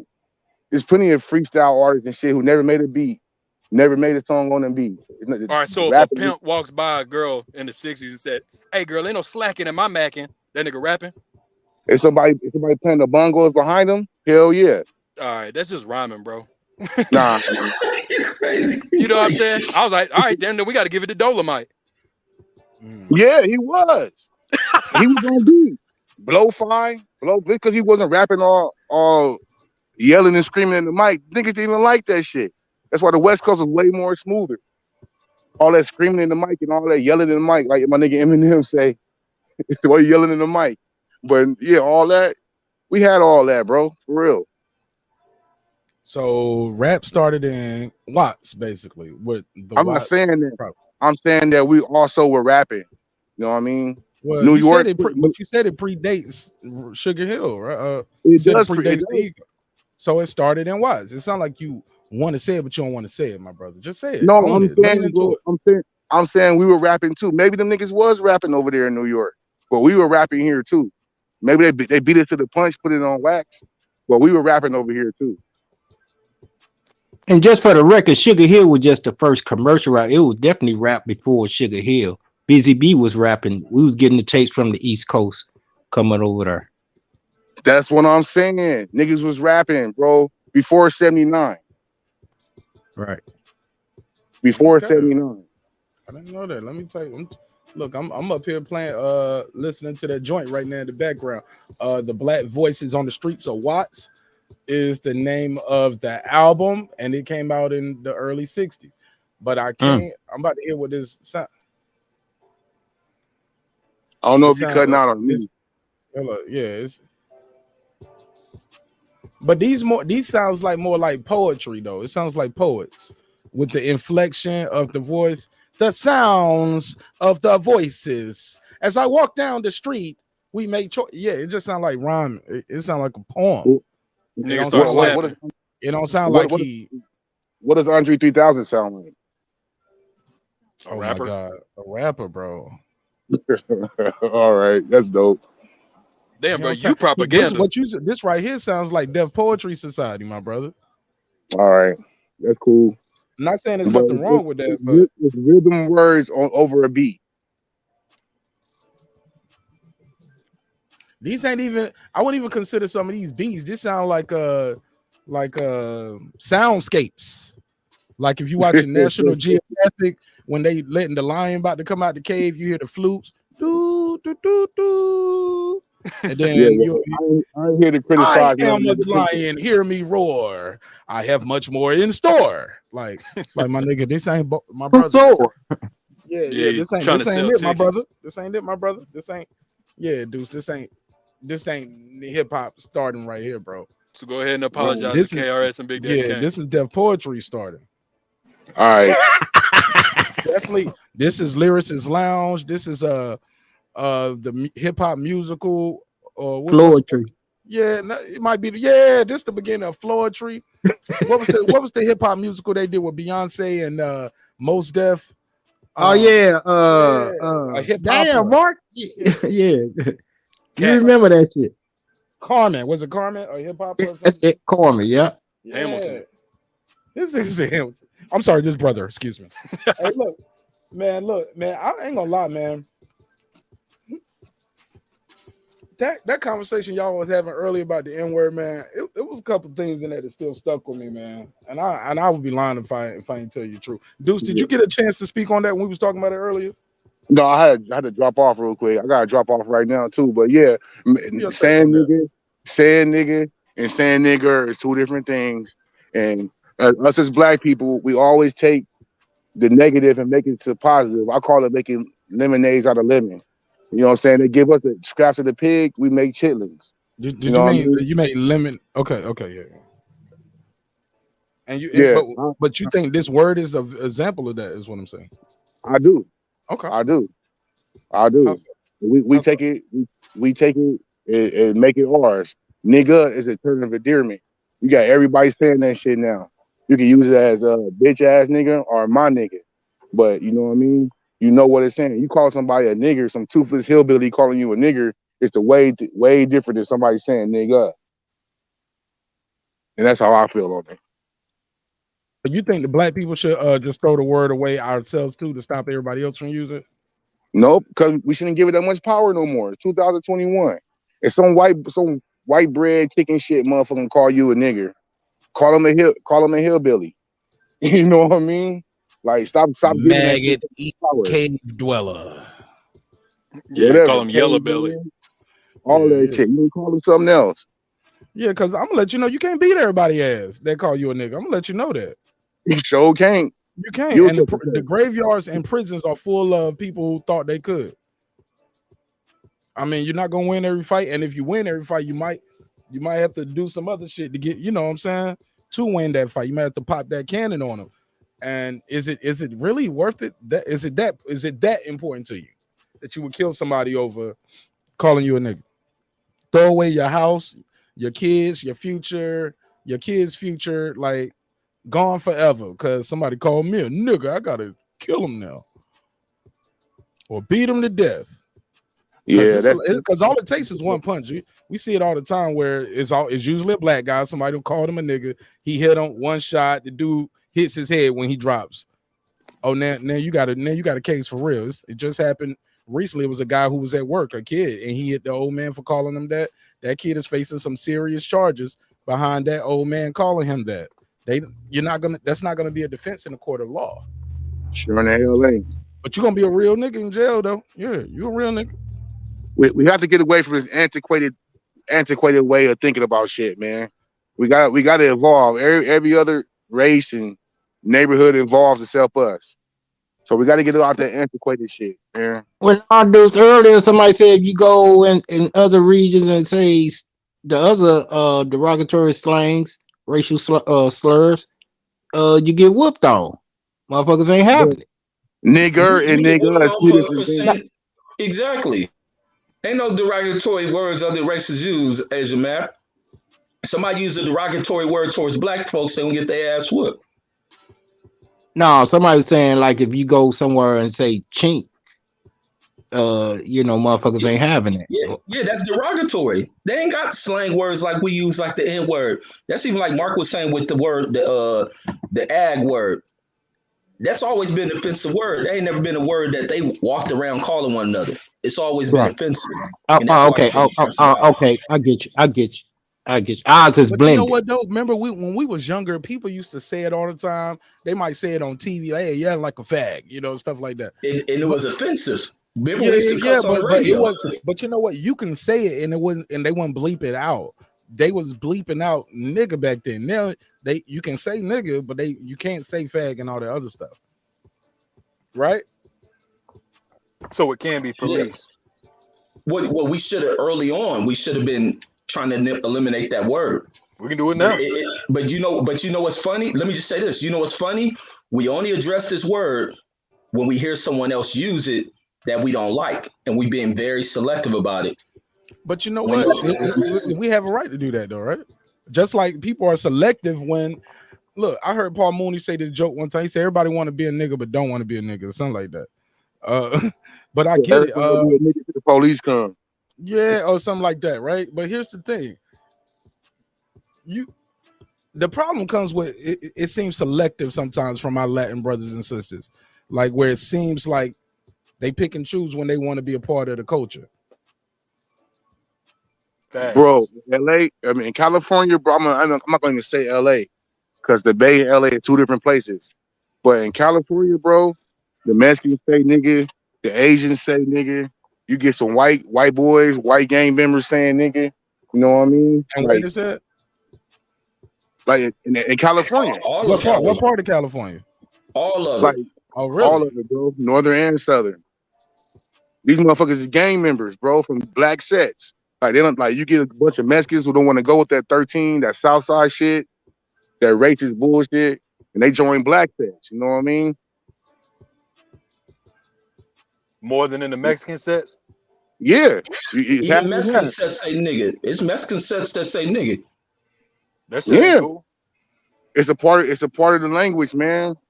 It's like saying so you think growing up in Mexico, they were saying nigga in the 1800s and the 1900s? They didn't grow up in Mexico. Niggas grew up in LA. Mexicans grow up in Mexico. Hell no. No, bro. They grew up in California, Dog, I'm talking Arizona, about and culture. Texas. You get what I'm saying? He's It's saying those cultural. people are American, bro. Y'all calling them Mexican because They're they speak Americanized. Mexican, yeah, but they are Yeah, Mexican them motherfuckers still Americans. go home. They still go home to their Catholic mama and all that shit. But when they outside in the hood, the park, the basketball court, the grocery store, But the these are gas gang station. members though. So some would say that moral compass might be pointing different ways at different times, right? That's all that's in So, LA. but what about the Homeboy people who are not in gangs? Like Even they the just ones who people in the hood. the ones you go in the car culture out there, they say it. You going into the fashion culture that's out there, they say it. Everyone attached to this culture, it says it. It's a useful thing. You don't find too many people who come from other walks of life. You say depending useful on or what type of- youthful? Youthful. Okay. Go ahead. What was you saying about people other walks of life? Like depending on what kind of culture, the what fashion they in, what type of trends they in, what is the you kind of got to put it into a demographic group when you're looking at people of a certain age, certain type of culture, music they listen to, mainly surrounding their Black culture. Those are the ones who use it. But you get a lot of Mexicans who gravitate over to our culture, even our sound and music. You got a lot of rap, like local LA rap music from a lot of Mexicans that are coming out. And they don't sound nothing like how old back in the 90s locals, pedal locals, Mexican rappers sound. Some of them sound like black rap artists. They have adapted the sound because we're one. We live in the same community. We come from the same communities. Awesome. Does that mean they should say nigga? I ain't saying nobody should say. I'm telling you what is happening. All right, and when you're talking about what's going on, yes, a bunch of people say nigga, a lot of gangbangers, a lot of Puerto Ricans, a lot of Mexicans. Should they? I don't think so. Is that our fault? Yes. Could we regulate it? Yes.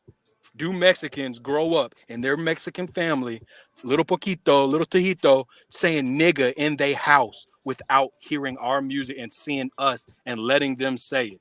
No, they get mixed with us. They do something cool. Damn, Pedro beat that dude up. Come to the barbecue. And now he thinks he can say nigga. But look at this, Big Blood. A lot of us don't learn the word nigga from our households. Where? A lot of us pick up nigga from those same other streets Black they picked people. them up.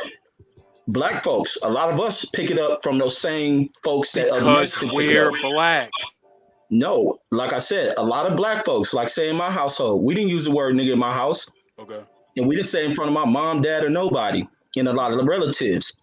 A lot of times you're doing that stuff outside the community because not everybody comes from those same structures within the community or in their households. Certain shit can fly in certain households and it plays out in the community. There's a lot of Black households where a lot of Black folks can't freely use the word nigga in them houses, but they can go out to the streets and freely use it.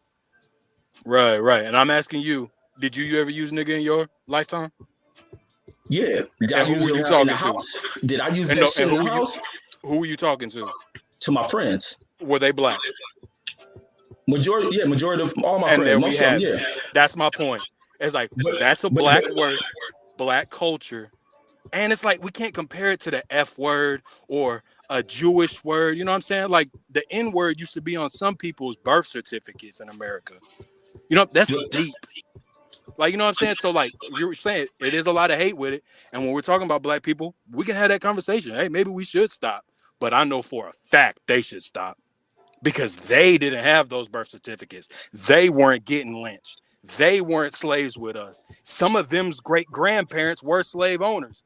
Some of the Mexicans can't stand us, get over here, vote for presidents that hate us. And somebody, is the LA dude still in here? Damn, no, he ain't. You get to go to prison. That was my cousin that was on here. Okay, in prison, they go to prison, join the Mexican car, and stab us. They knifing up Black dudes. And I'm supposed to be cool with us getting back on the street. Hey, what's up, my nigga? What's up? You ain't my nigga, dog. Because when it comes down to it, you choose your side every time. So I ain't going to be sitting here cool with your little grandson, your great-grandson. You see what I'm saying? Am I making a point?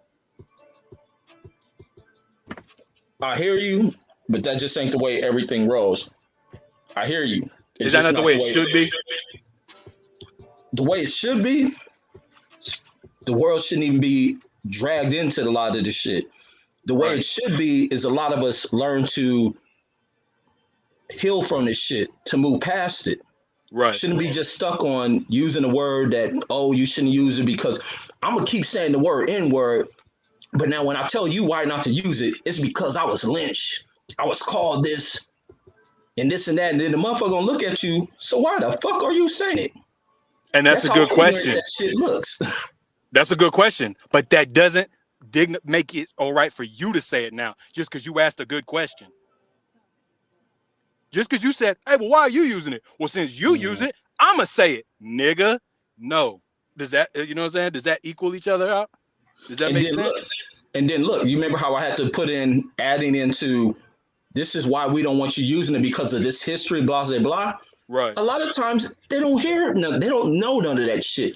They just hear a word that is always used that sounds cool as fuck and is being by people who they view and look at as being cool. None of that history is learned. It's just being picked up on. And that's the point that we come to with this shit. We got to change some shit. I feel like we can tell them to put it back down because I feel like I do that every day. There was one guy in here talking, I'm hood and I'm this and that. There's hoods everywhere. You don't think I ran into Puerto Ricans and Mexicans and white people calling me nigga? Hey, dog, I don't know you, bro. I ain't cool with that. Hey, it's not even like that, homie. Yeah, I know. It's just, I ain't really cool with it. All right. So it either goes left or it goes right. They're either cool with it or fuck you, bitch ass nigga. And then we get to it. But he ain't going to come here and say it again. And then if he goes to another hood, he can't say it over there. Sooner or later, they're going to understand we don't want them saying it. The same way with all those other words for the Jews, for the Chinese. You see what I'm saying? It's not that hard. It ain't going to work. Like some people just going to fight you. Then we going to fight. Like I said, it's become part of millions of people's vocabulary. And has that history been explained? A lot of black people don't even know that damn history. But they are picking up on the use of language that has been going on for about 20-something years. It becomes normalized. Nobody knows that history. And like I said, it would be stupid as fuck when somebody looks back at you explaining why they shouldn't use that word, how hurtful and painful that word is, and what your ancestors have been through, and how that word has been used against them. And then they watch it and see you go back using a word that you act was so offensive. Is it? It's not, the N-word ain't offensive, but some people use it as why they don't want people using that word. No, but so you said they're gonna look at you stupid as fuck for telling them not to say a word, and then you go use it. If I hear two Mexicans call each other spick, and then they tell me not to say it, my question in my mind wouldn't be like, they get to say it, so I'm gonna fucking say it now. No, you would look at them like they stupid as fuck. And that's it. And it would stop there. I don't get to say it now. And they never call each other any of those kind of words. I don't know. I've been around them. They don't use that shit. All right, but let's just use the Mexicans. If we do two gay people, if they say the F word, two Jewish people, use any example you want. I'm sure that they say something, maybe not racial, or two girls. Oh my God, you bad bitch. I don't then get to walk up to them and say, hey, what y'all bitches doing? Right? Because that was between them. And then if they say, hey, don't call me no bitch, I can't be like, hey, well, y'all two called each other bitches, so I'm going to do it now, bitch ass nigga. You see what I'm saying? No, I can't do that now. So I asked a great question. Well, why do y'all use it? But that don't give you a pass now just because, you know what I'm saying? You saw the splinter in my eye. And then we agreed on that at the beginning. The black community, we do need to figure out how we feel about the N-word between us. But it's a fact for them. It's clear, cut, and dry that y'all weren't slaves, y'all weren't here, y'all aren't black. Most of y'all hate black people. Why do you want to use this word so bad? Black people don't use any of their words. We don't use fraternity words. We don't use Chinese slang. We don't use anybody else's words. Nah, black folks always getting some Chinese tattoos on them. They don't even know what that shit says. Not no more, G. Come on, man. Motherfuckers got shrimp egg roll written on their arm and don't even know it. That was Wu-Tang, man. No, like Dude said, we don't listen to that shit no more. Yeah, but folks definitely be getting those. I remember black folks definitely was getting those, all those Japanese and Chinese. Part of their culture. You get what I'm saying? And that's like, but so what slang do we use of Chinese people then? I mean, I'm just saying, the word does it got to be their slang, but you definitely you eat their food all the time. Like you use their culture as part of your life. You go into What you say, Rich? No, let's go back into the 70s. How black people picked up on their martial art culture. That shit was huge in black communities. Right. So we learn martial arts. We respect martial arts. Where do we run around calling them chinks at? Chinks is a disrespectful word. Chinese don't disrespect themselves. They don't come off with this culture. There's a level of ignorance inside of. Do you get what I'm getting at, though? You see that point, though. But I see what you're saying, but it doesn't relate to what anyone is doing. That's why I'm saying even if it did. The examples are made, but no one lives by these set of circumstances that we create when we cry about the word nigga. No one uses a word close to that. No Cambodian uses. They've been oppressed and genocide, and who knows what word they were being called. All of them went through war atrocities, but they have never derived a word that has come out of some old racial offensive word and developed it into some cool type word. Nobody does that. And that's but good. People follow black culture because we're cool, and a lot of people don't understand this deep, dark history. You got to think about America. America's a place of so many new arriving people to it. And so many people look towards black people, even though we see that we don't have control of things. But guess what? We're the mightiest influence of a lot of shit within America. That's what I was saying earlier. But let me say this. Our mighty influence have created billions and trillions of dollars for other people. But out of our ignorance and lack of seeing or knowing when power is in our hand, it escapes us. Many people buy in, like a lot of what we see in fashion culture. Black people shift the needle on a lot of that shit. Others can design it, but black people shift the needle on the design and aware of it, and then other people pick up on it. A lot of who we complain about using the word the N-word, do we complain when they dress like us? When they walk like us? No. We complain about one word. Them dressing like us is comparable to the word nigger? They don't know the history of it. They just hear it. I'm asking you. You just made that example of them wearing FUBU and them wearing Ralph polos like us is the same as them saying nigga to us? Your whole voice sound different, Big Blood. You don't even sound like the same person. I disconnected my headphones. My phone. Yeah, with the headphones and the voice, everything changed. Golly. What, do you sound muffled? Nah, you sound like proper. You sound like you went from sound like you was on the block to you sound like you was on a tractor trailer or something. And I mean a real trailer, like you got a field out there. But it's whatever though. It's neither here nor there. Yeah, but that was a good question though to Reggie. Reggie, did you hear the question? Yeah. I keep explaining it. You're saying does it make it okay? No one's saying it makes it okay. This is what you have to stop confusing.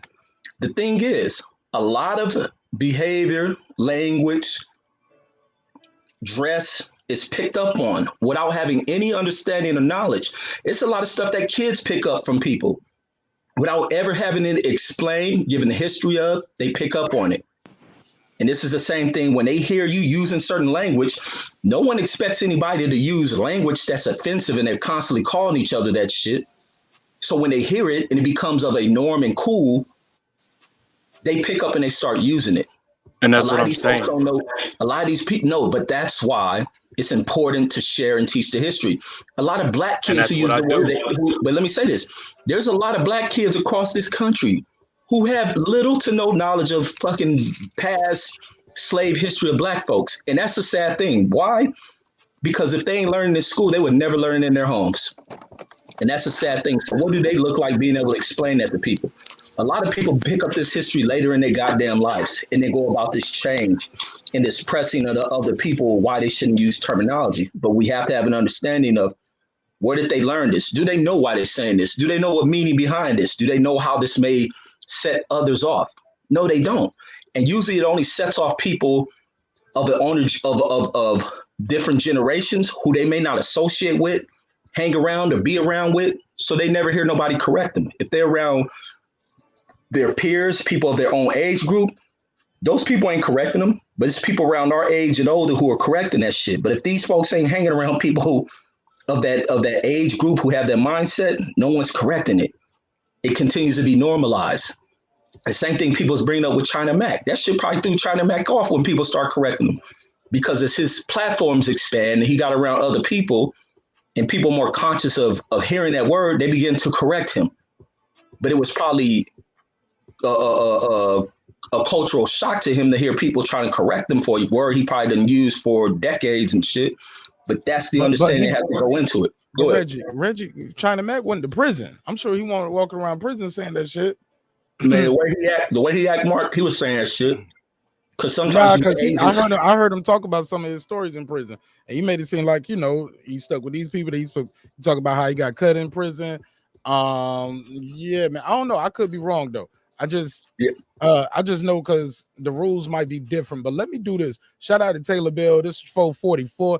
Let me round that up to the 5. Here we go. I got 5 on it, 5 on it.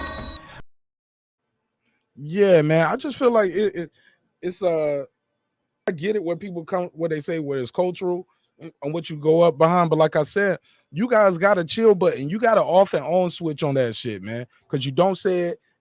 You don't be up there saying it to your preacher. You're not. Now, granted, I went to a kids, like I guess what you would call like a what they call it 8U, where the kids are 8-year-old playing football. Reg, Big Blood. These adults take this football a little too serious for these kids. You get what I'm saying? A little too seriously. At one point, it's a group of dads right here, and it's a group of moms right here. They not all they together because we're the home team, but they don't. These are not their wives, and these are not their husbands, bruh. I can't make this up.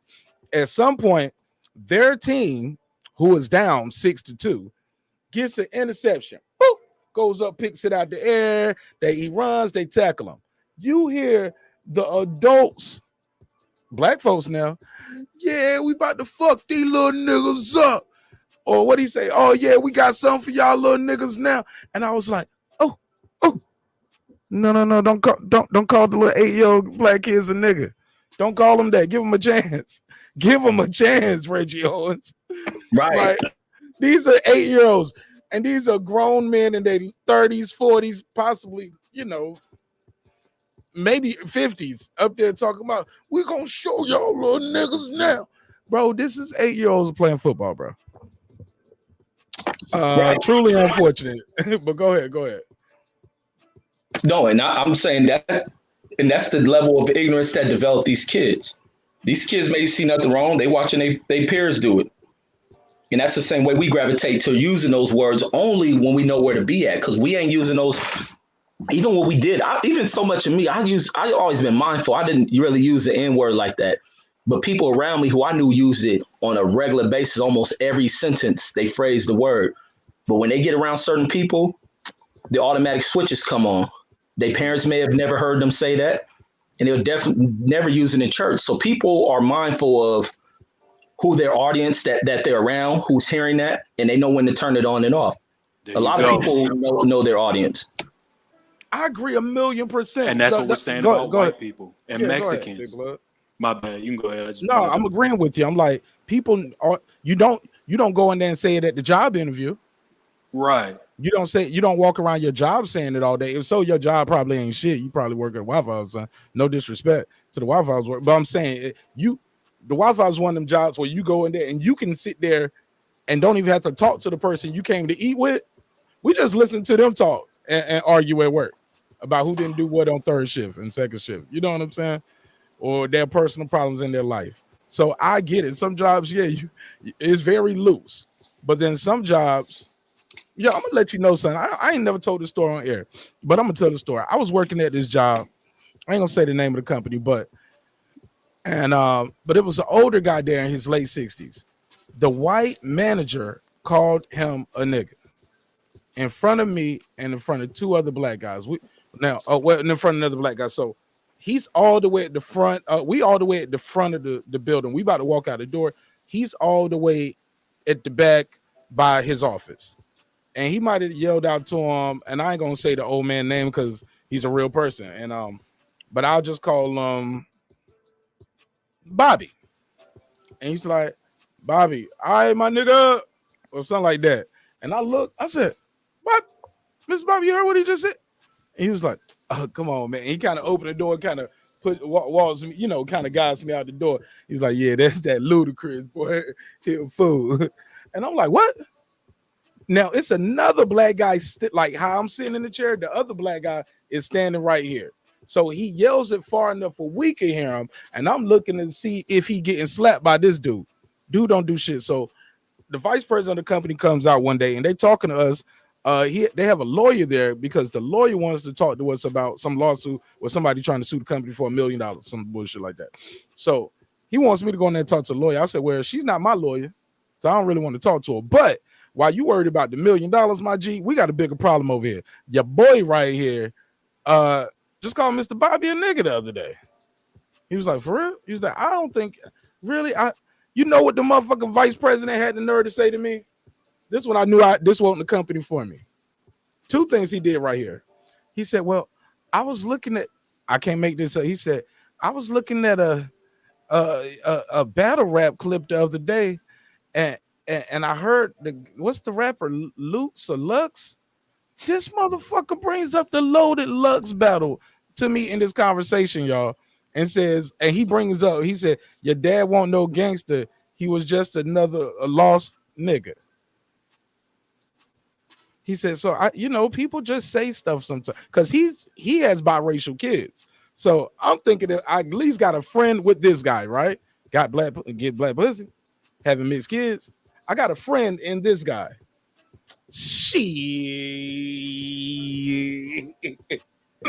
So he says, what you want me to do, man? I was like, well, look, I was like, you do what you think is appropriate, but if you ain't gonna do shit, don't bring it up, man. But that's why I'm telling you, that's what's the tension is going on in here. It's not about this going on with the hours and somebody trying to get paid $1 million. No, this is the problem. This motherfucker saying shit like this.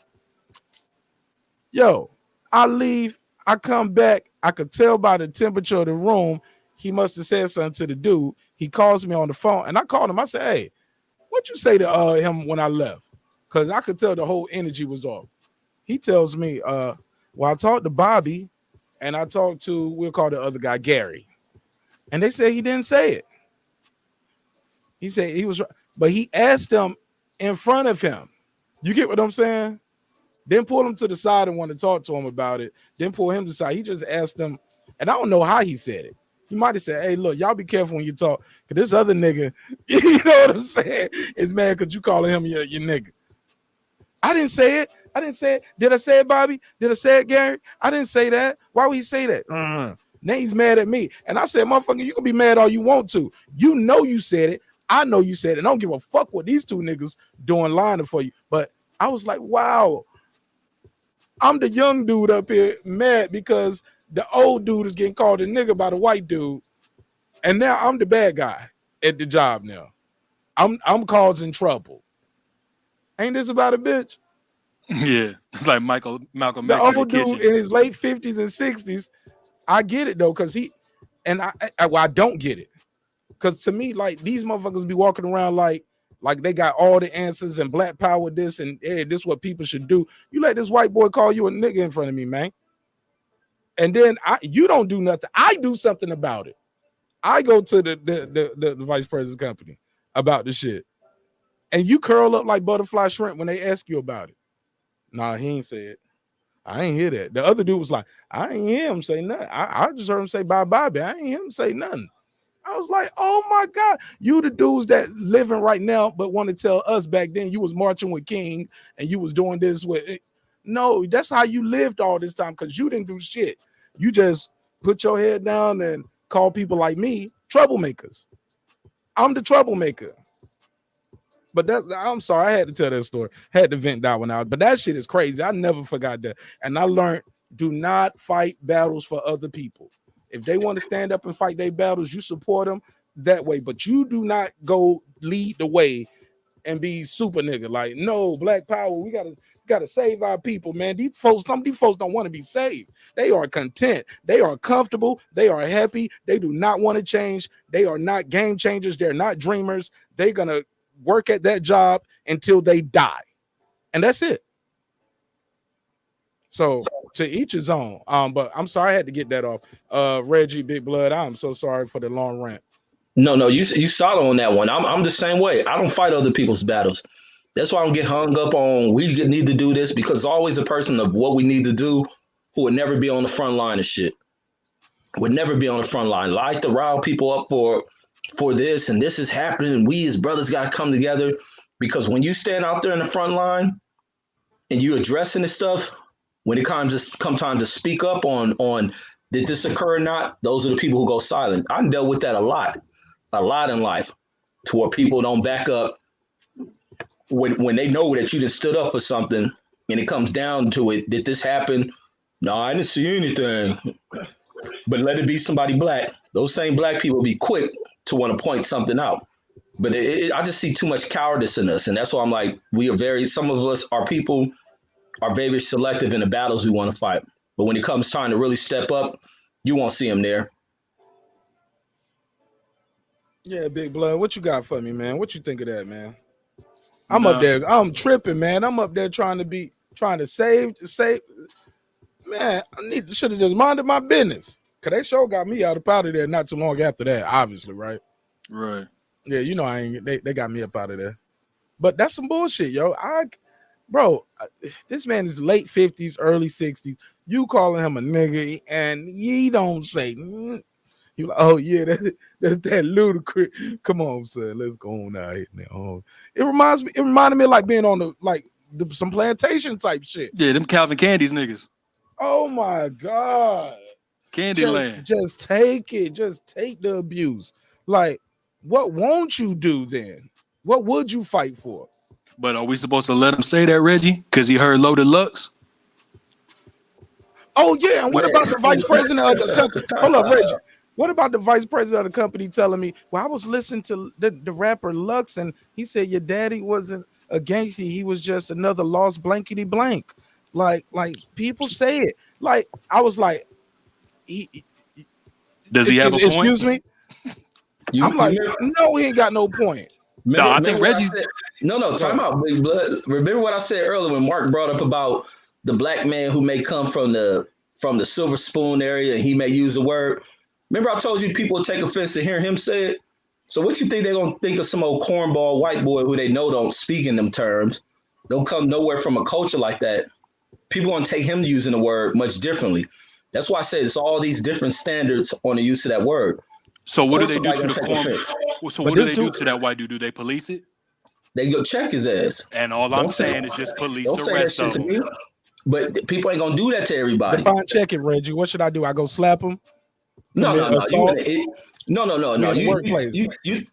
won't do it there. You can catch it. I go to his supervisor. I'm supposed to go to a supervisor like I did, right? Yeah, because I don't want my brothers in jail over the N-word. Yeah. That's why I'm like, people, you gotta choose your shit wisely. Me back when I was younger, I've done a lot of ignorant shit, but not over the N-word. It's just checking white motherfuckers who ain't never had to use a word. Colin Powell died. Any thoughts? Major Key Boxer want to know. Man, I heard what Willie D was saying earlier. I ain't hear what he said. What he say, son? Because don't get me on. Colin Powell's part of that bullshit at one point. Here we go. Here we go. That bullshit. He was like, fuck. He was like, fuck Colin Powell. He went into his history and about what he did and this and that. Me. You know, I it's hard for me to want to doubt. You know, talk down on a black person because you got white Jesus tattooed on your chest. Nah, nigga. No, you know, I still view him from the standpoint of Fella Coochie, brother. Fella Coochie. You can't spell it. You can't spell fella, nigga. Oh shit! I forgot about that shit. Fella Coochie. You just mad because you speak English, nigga. Oh what my I'm God. speaking, I don't know. But you speak English, the white man's language. Yo, that shit was classic when I asked that brother, what language do you speak? He said, I comprehend a little this, comprehend a little that, comprehend a little this. Yeah, but the Colin Powell. I said, can you say something? He said a name. He said that's his name. And then I said something. I said, "Well, find out that's the name." He said, "No, that's his title." I was like, "Well, you just said it." Like, if you just go back and listen to that shit closely, you'll hear the double talk. Like, you'll say this, you say this, then it jump back here, and that shit is comedy, bro. You know, bro, when he said you can't lead a horse to water, and Martinez said, "Hey, nigga, enough with the quotes." He said, "Hey, man, a student gonna be ready for the teacher when he arrives." I said, "All right, he is full bullshit." I was like, I'm tired of the quotes and the slogans. Like, give me the plan. Free your mind and your ass will follow. Knick-knack, I was like, that sound like a an LGBT quote right there. Like, I get it, it's from the song, but if you think about it, free your mind, your ass will. Hey, look, it sounds like a pick-me-up line at the gay club. My brother, just give me the message, give me the sauce. What are we here for? What we talking about? But no, hey, let me say that nigga had me dying when y'all was talking about. I forgot what words y'all looking up, and you put it up on Google, and nigga like, no, you need the source. Read and rhyme. You need to go to the stone on the pyramid walls to read that shit. Like, this nigga crazy. I was like, in Egypt don't exist. Well, what the passport gonna say? Somebody was like, how he gonna get there? Teleport? Like, my nigga, you tell him to look it up. Yo, that shit is, bro, this show be going crazy sometimes, man. Oh my God, but I love it. I'm a fan of the show myself. But Reggie, so you gonna ride for Colin Powell, right? No, it's like you gonna get a Colin Powell tattoo. No, because you know you gotta hold people accountable for their shit. And the more I heard that, because I kind of overlooked thinking about that. And it's still, you know, Big Blood, you wheezing. Your fat ass away from the mic. I can hear you wheezing while you breathing. For like all his accomplishments as a black man is military wise. Military people don't always do the most righteous of shit. I kind of, you know, will give him a respect as far as his accomplishment and rising through the ranks for that. But looking more back into what he did, that was some fuck shit and leading people into that war. So listen to everything that I was hearing Willie D speak on. He absolutely had a point, but it's not to the point to where I'm just throw away Colin Powell, because I also want to respect him for his accomplishments, but he did tarnish his reputation by doing that fuck shit, to leading people into a fake war, in which we just barely pulled the hell up out of that shit based on those lies that they told. That's my thoughts on it. Is it possible though, when you say he got those, you're proud of his accomplishment? Is it possible he got those accomplishments because they knew he would be the token? He'll go along to get along. He'll get up there. I'm sorry. No, I'm saying, damn, you got me again with that, yeah. It's possible, bro. Yeah, because I always say, is it possible? Go ahead, Reg. Give me your take on that. No, I'm saying that's highly likely. I mean, the more I hear it, and that's why conversations is always good, man, because the more you hear shit, the more it opens you up to it. And I think it's probably damn well, because I think he was promoted through the ranks by Reagan. So ain't no telling what he's probably done in his career. And I mean, y'all got that. I mean, you're absolutely right. I'm checking Colin Powell. He called me nigga. He's definitely in that category.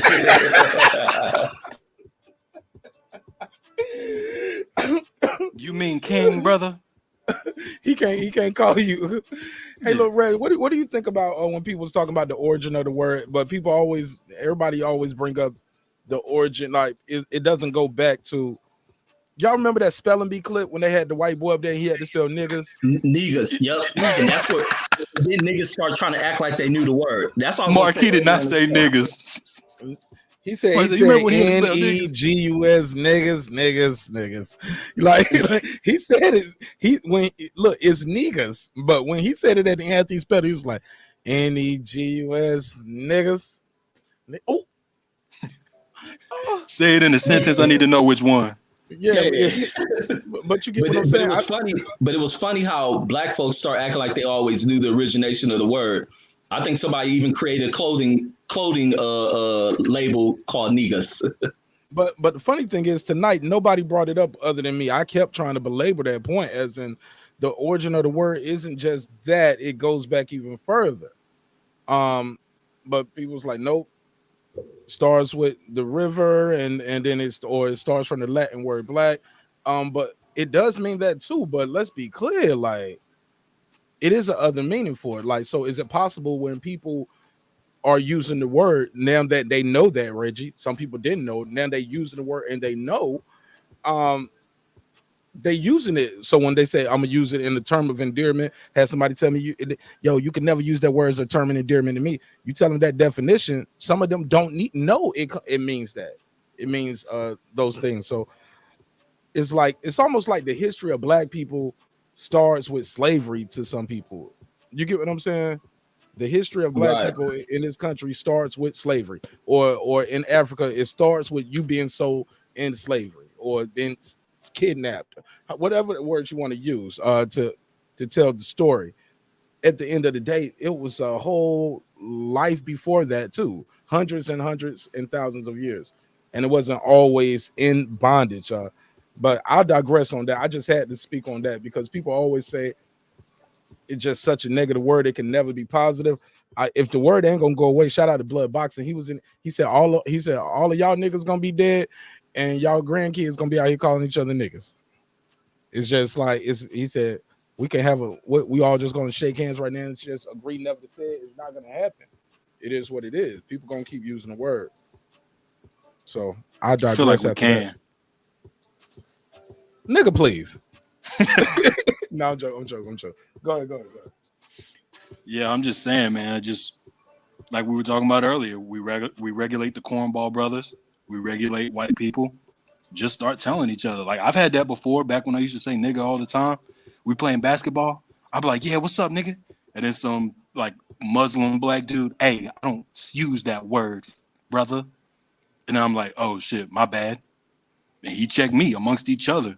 So if we can just keep doing that, and I thought about it, you know what I'm saying? And I guess a year, 2 years later, I stopped really using it like that. So if that worked for me, someone who used it a lot, I'm pretty sure I can teach my 4-year-old son not to do it. Question. Now, what caused you not to get upset when that guy told you don't address me that way? Because some people, what was he one of them Fruit of Islam brothers? Like you can't tell on the basketball court. Yeah. Because he one of those. I get it. They know some moves, man. Oh nah. But some people would get upset and be like, "Yo, you can't tell me what to say. I call you what I want to call you, homie." You know what I'm saying? How do you like? What makes you go there with? Okay, cool, no problem. Because I was talking to Troy Graham before, and I've talked to Troy Graham, and I heard him say, "Hey, don't call me that. I ain't nobody's nigga." And I was like, "No problem." And I just kept it moving. Boom. Because I'm not in here trying to. I ain't got nothing to prove, and I don't want to be that type of person. I got a job to do. I'm up here hosting the show, and my goal is not to offend people purposely, right? So that's why I back down. But some people ain't gonna back down. Like from what I heard from Major Key tonight, and he's in the chat. I don't think he would. Somebody was to say that to him. I don't know, but from what I gathered tonight in this conversation, I can hear him saying, "I call you what I want to call you. Or we ain't got to talk." But also I can picture him because he's also a very professional person. I can picture him in a professional setting saying, "Yeah, excuse me, sir, no problem." You know what I'm saying? So it's all about the mood. It's all about the energy. But what about you? Made you handle it that way? First off, just that's my brother. We both black. Like I said earlier, I was like, imagine my grandma here. I got beat up because I really, really wanted to call this dude on the basketball court nigga. That's dumb. You know what I'm saying? There's like black unity. You know what I'm saying? That doesn't fit. And you brought it up earlier in the conversation. When I learned to stop doing that, and then after that, thankful for that brother who said that and other people along the way, then I started telling people that it seems like the Puerto Ricans and the Mexicans are the only ones who want to fight about it. And I noticed that. And I'm just wondering, why do they want to say it so bad? And why do they want to get violent about it? Maybe because it's not to the soil. Maybe it's because they know that when they go into the voting booth, they ain't black. When they go home, they great grandma, abuela, is calling us nigga, not the good way. So I don't know, man. So I'm saying you asked me why I didn't go there with a brother. You know what I'm saying? It's because it's not that big a deal. So if I can do that and you can do that when Troy said it to you, how come they can't do that? It's because they want to say it so fucking bad. Reggie, what you think? No, I think you're on point with a lot of it. But then it's also a thing that it's hard for people to break out of those words that they've become so accustomed to using. And it depends on, I think anybody will respect somebody. It just depends on the approach that person comes at you with. And especially when you're dealing with youthful people. It's some youthful people, you come at them a certain way, their thing is to rebel against you. Define youthful, what you're saying. Reggie. What age would you count youthful? Yeah, I'm gonna say from 13 up to 25, probably a little bit under 30. That's still youthful though. These grown folks, man. They Man, fucking murdering, having babies, going to the war, coming back. They still youthful. The wildness is still there. The wildness is still within people at that age. But you also got to think of the type of mindset in which people come from. That's the other thing that's a driver to a lot of this stuff, is the mindset in which a lot of these people come from, the backgrounds they come from. Because you got to think, there's a lot of stuff. Like I say, not everybody uses the N word. You look at Teofimo dad, you look at him.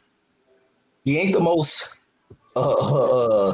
educated active person. A real educated active person ain't going around using the N word.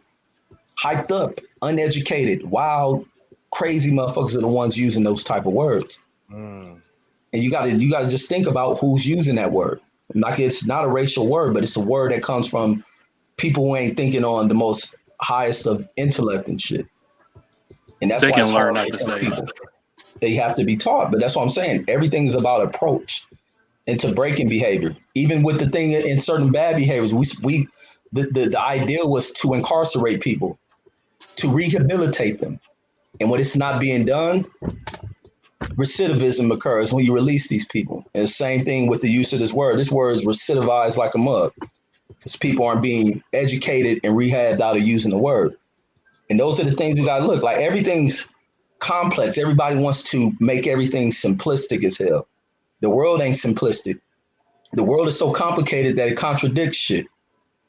People have to break shit down. People got to be on intellectual levels of seeing shit, seeing it from 30,000 feet, coming down to 20, coming down to 10,000, coming down to the ground. That's how we have to deal with shit. You got to have always, everything has to be solution based. But before solutions, you have to have understanding, history, and knowledge. And also with that, you got to figure out the remedies of reversing it. But a lot of the people using that shit come from ignorant ass background. I'm looking I'm telling at you, bro.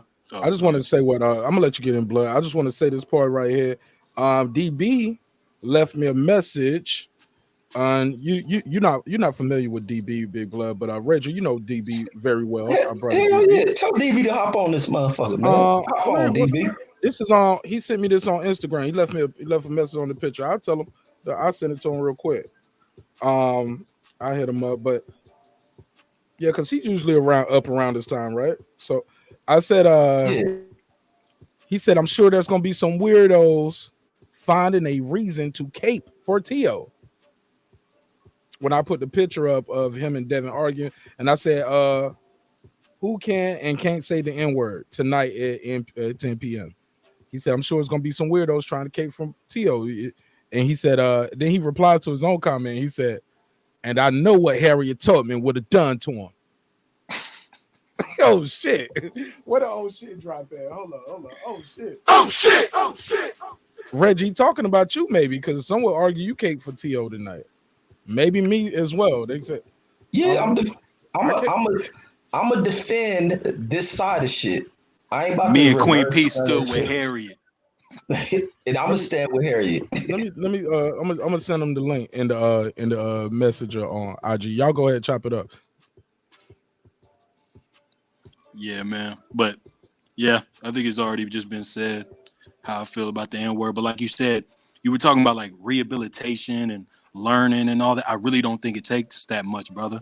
I didn't have to go and read about niggas and the Niger River. I said nigga a whole bunch. I grew up, I guess, in the hood or the block or whatever. I said nigga all the time. I'm black. My family's black. Went to a black elementary school, a black middle school. I didn't have like white kids in class really till high school. I said it all the time. And then when I ran into that dude on the basketball court, I said, yeah, what's up, nigga? And he was like, hey, man, just don't call me nigga. Give me 1 second. D-Ray, what's up, my G? How you feel? I feel excellent, Mark Nash. How you do, bro? I'm good. Hey, great topic, man. And I knew you was gonna tear it up, bro. So congrats and salute to you. We The trying, bro. panel, outstanding, and the chat is excellent as always.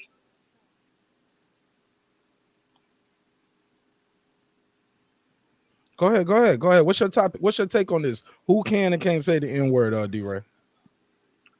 Well, anybody that I guess can say it, bro. But here's the thing, though, right?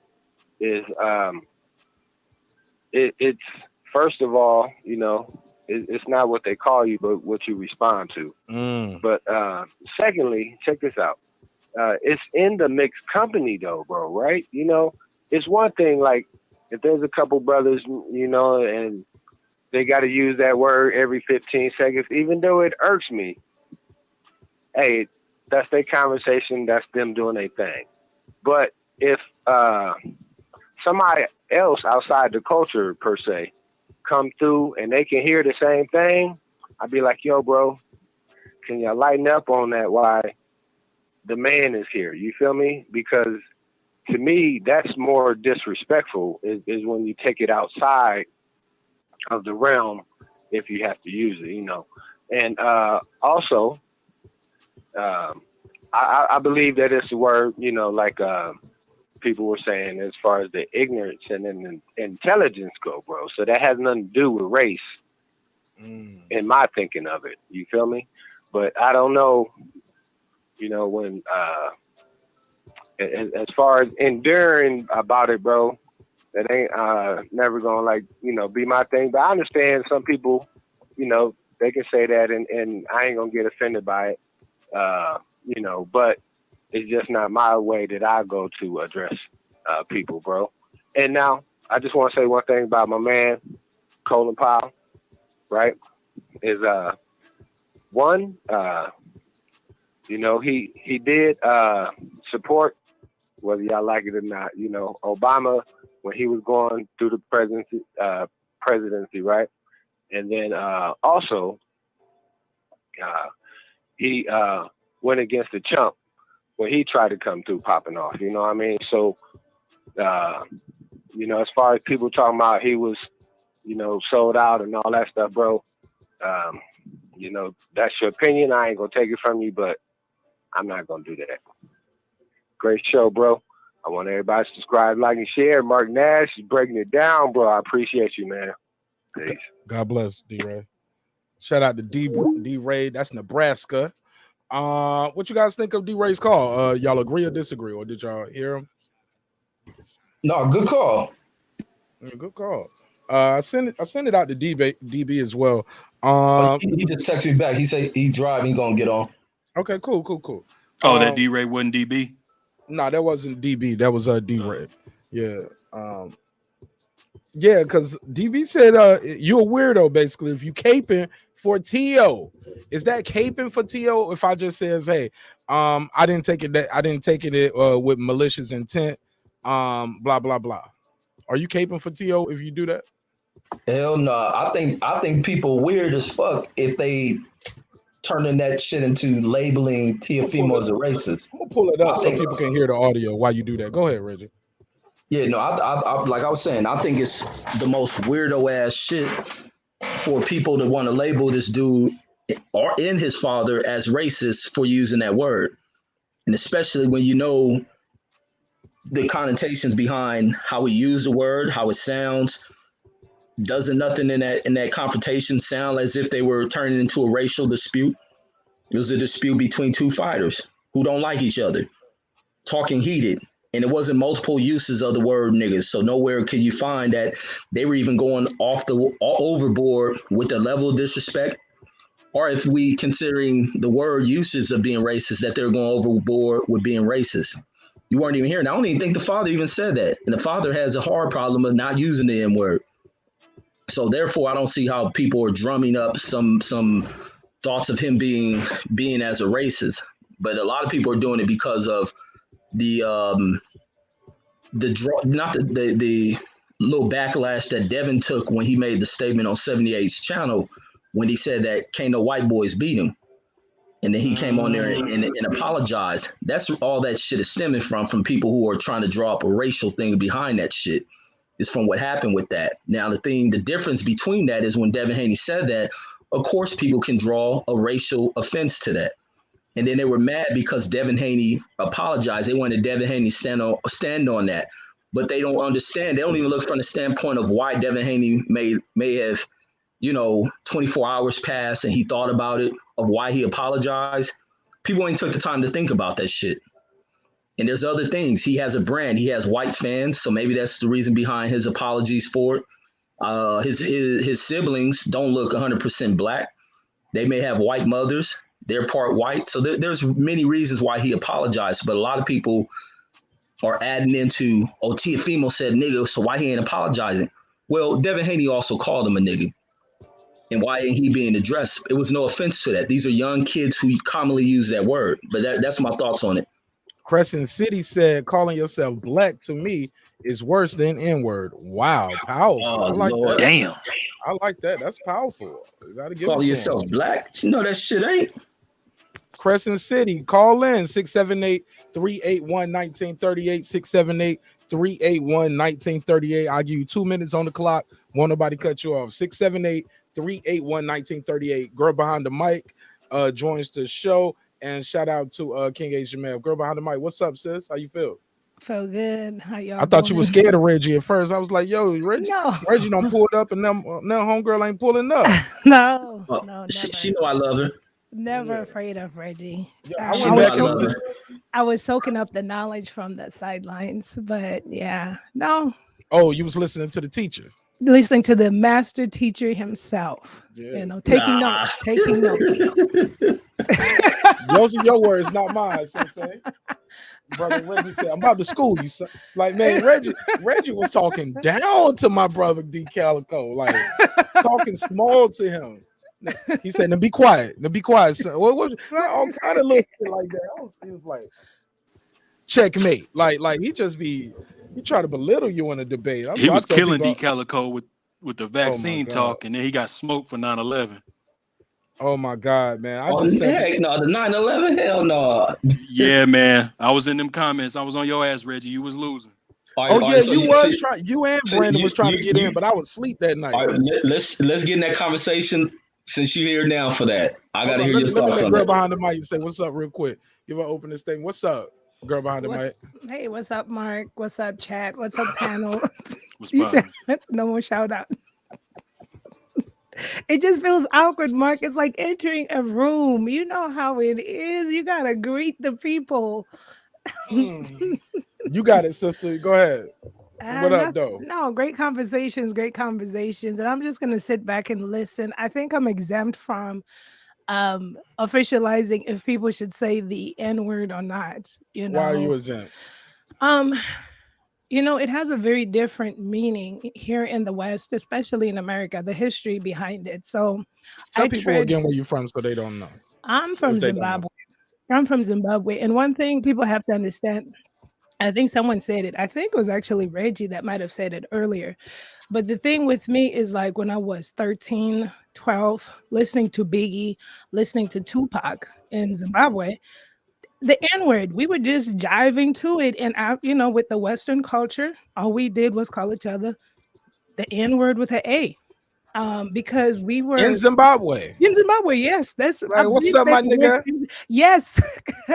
Western, I'm telling you, Black American culture is infectious globally. And so, but what's crazy is I didn't know the history behind it. They never taught us that in history. They did not tell us that Black Americans, the ancestors of Black Americans were enslaved. It wasn't until we moved out here and I had a culture shock and just traumatized. And I was 16 and I'm like, what do you mean? And some of my Black friends in the high school yeah, no, girl, and I'm like, no, this can't be. So I was really traumatized by that. And of course, then I started watching Roots and stuff like that. But like I said, for me, it came from the culture. That's where my love for Biggie, Tupac, and the other Wu-Tang, all these other people, that's where it came from for me. But it was a new respect, of course, finding out the background when you're here. Because it's like, and I will respect anybody that says don't say that around me, or if people feel weird or don't want anybody to say it. Like I don't drop it like loosely, and definitely not in every environment. But I do have a respect for the word. So, given the history. Damn, man, Big Blood didn't want that smoke. He ducked off. Maybe No, that was a great point. Good point. Good point. Taylor Bell said, "You know, I got to stay out of this conversation. My opinion carries no weight on this topic." How about that? Some will argue you hear it all the time. I would love to hear what you had to say about it. You married to a Jamaican woman. How does that work in your house? Does she say it around the house? Are you allowed to say it only in the house? You know what I'm saying? Who knows? Who knows? I heard. Remember Gary Owen had this little thing he was doing. He was like, "Hey, he gets mad because his kids get to say it and he can't and stuff like that." And he had when he got in an argument with somebody on TV, he was cussing at him, fussing him out, and he'd do like this, and his wife was saying "nigger" for him, almost like she was the nigger button for him.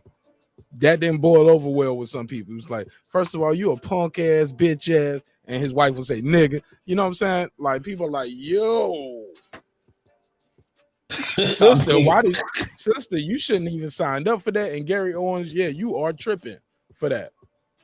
You get what I'm saying? And it's like the seriousness of it like that. Once you get older, or if you go to schools or you start specializing in, let's say, African American history and so forth, then you really get to understand the in-depth. Because even in high school, I went to high school in Southern California. It was in the Valley. Majority of the students were white first, and then it was Mexicans, then it was Asians, then it was just a few Black kids in that school. But that's where also some of the shock came, because you don't understand the seriousness of the word, because you're waiting for lunch, you're going to eat, and you're hearing the group of either Mexican kids calling it themselves among each other, and the white kids, like polo swimming kids, like using it among their little group. And then you got the Asian kids calling it among themselves. So then you just like, okay, this is the culture, and then you realize, no, there's a horrible past attached to that. So yeah. Yeah, man, I'm glad you speaking that, because a lot of people, their introduction to the word is they're brought into it without any of the history. And many people will be shocked with how many people don't know American slave history. People just automatically, especially people, Blacks with lineage here, they expect everyone to know this history. And the fact that they forget, a lot of people are just, America has a huge explosion in immigration.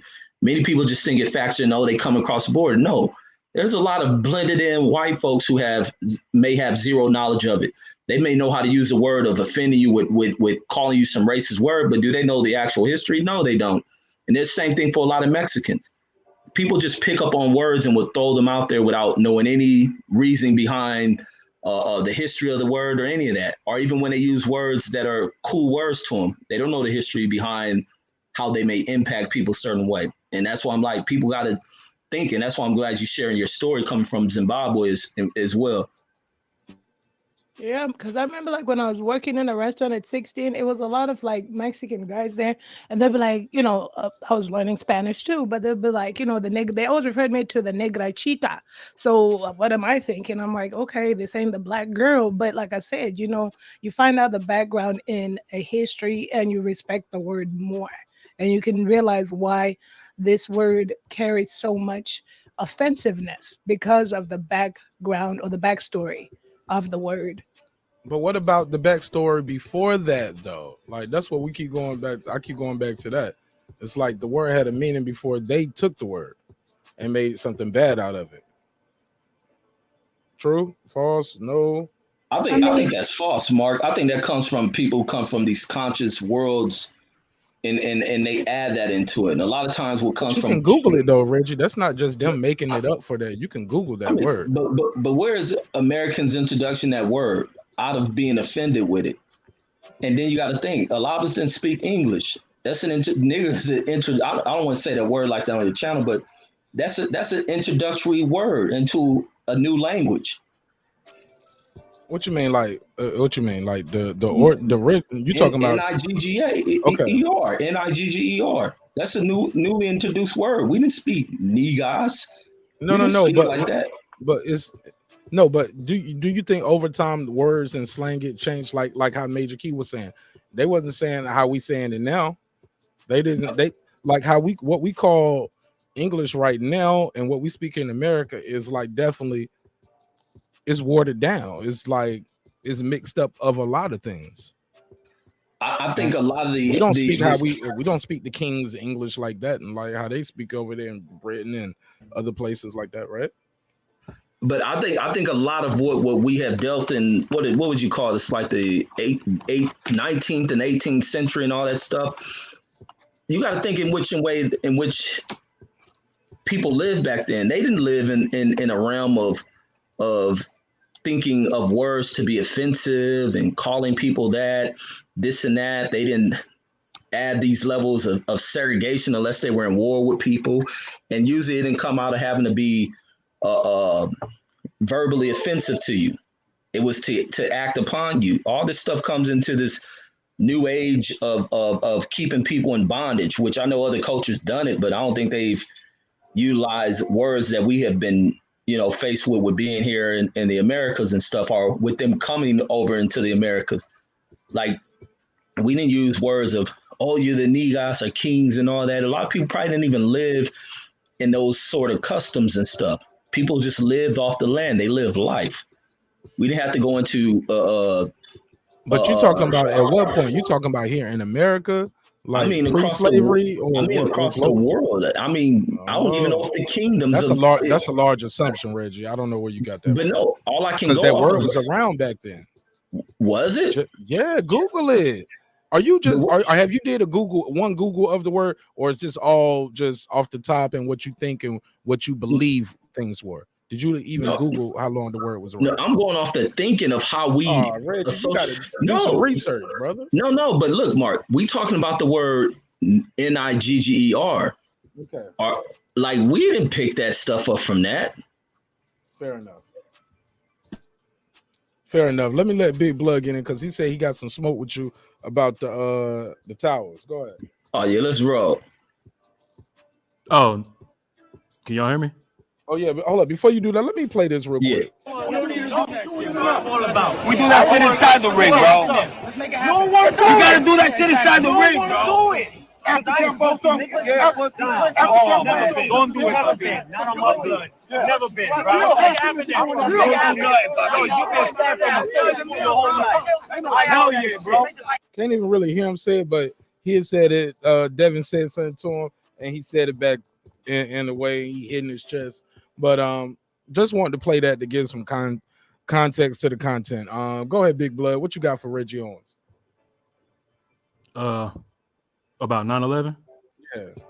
Oh no, it was all in them comments, man. I already said. What was I'm trying to think of what his points were. He was just shooting down all the conspiracies. Yeah, Reggie. I don't know what I didn't catch some of that, man. Oh yeah. Some of it I was asleep. Some of it I have seen. Bombs going off and blowing the building up. And Reggie said it couldn't melt. He said it couldn't melt. That somebody said it melted the steel. Reggie said no. Reggie said yeah, it melted. Somebody was like, no, it doesn't. Fire only can get so hot, I guess. No, I was saying it didn't need to melt, but somebody was like, you couldn't do that because fire got to be this hot to melt, turn metal into molten liquid and all that stuff. Yeah, I didn't have I was just joking, just over selling it. I didn't have that much smoke for you. It seems like you were shooting down a lot of who was you arguing on that one? Was that Calico? Yeah, that was Calico. Yeah, he was saying a lot of funny ass stuff, but like when you were talking about it couldn't have been blown, like how fast the buildings collapsed, like that's not from steel on all the floors being melted. It couldn't be that hot.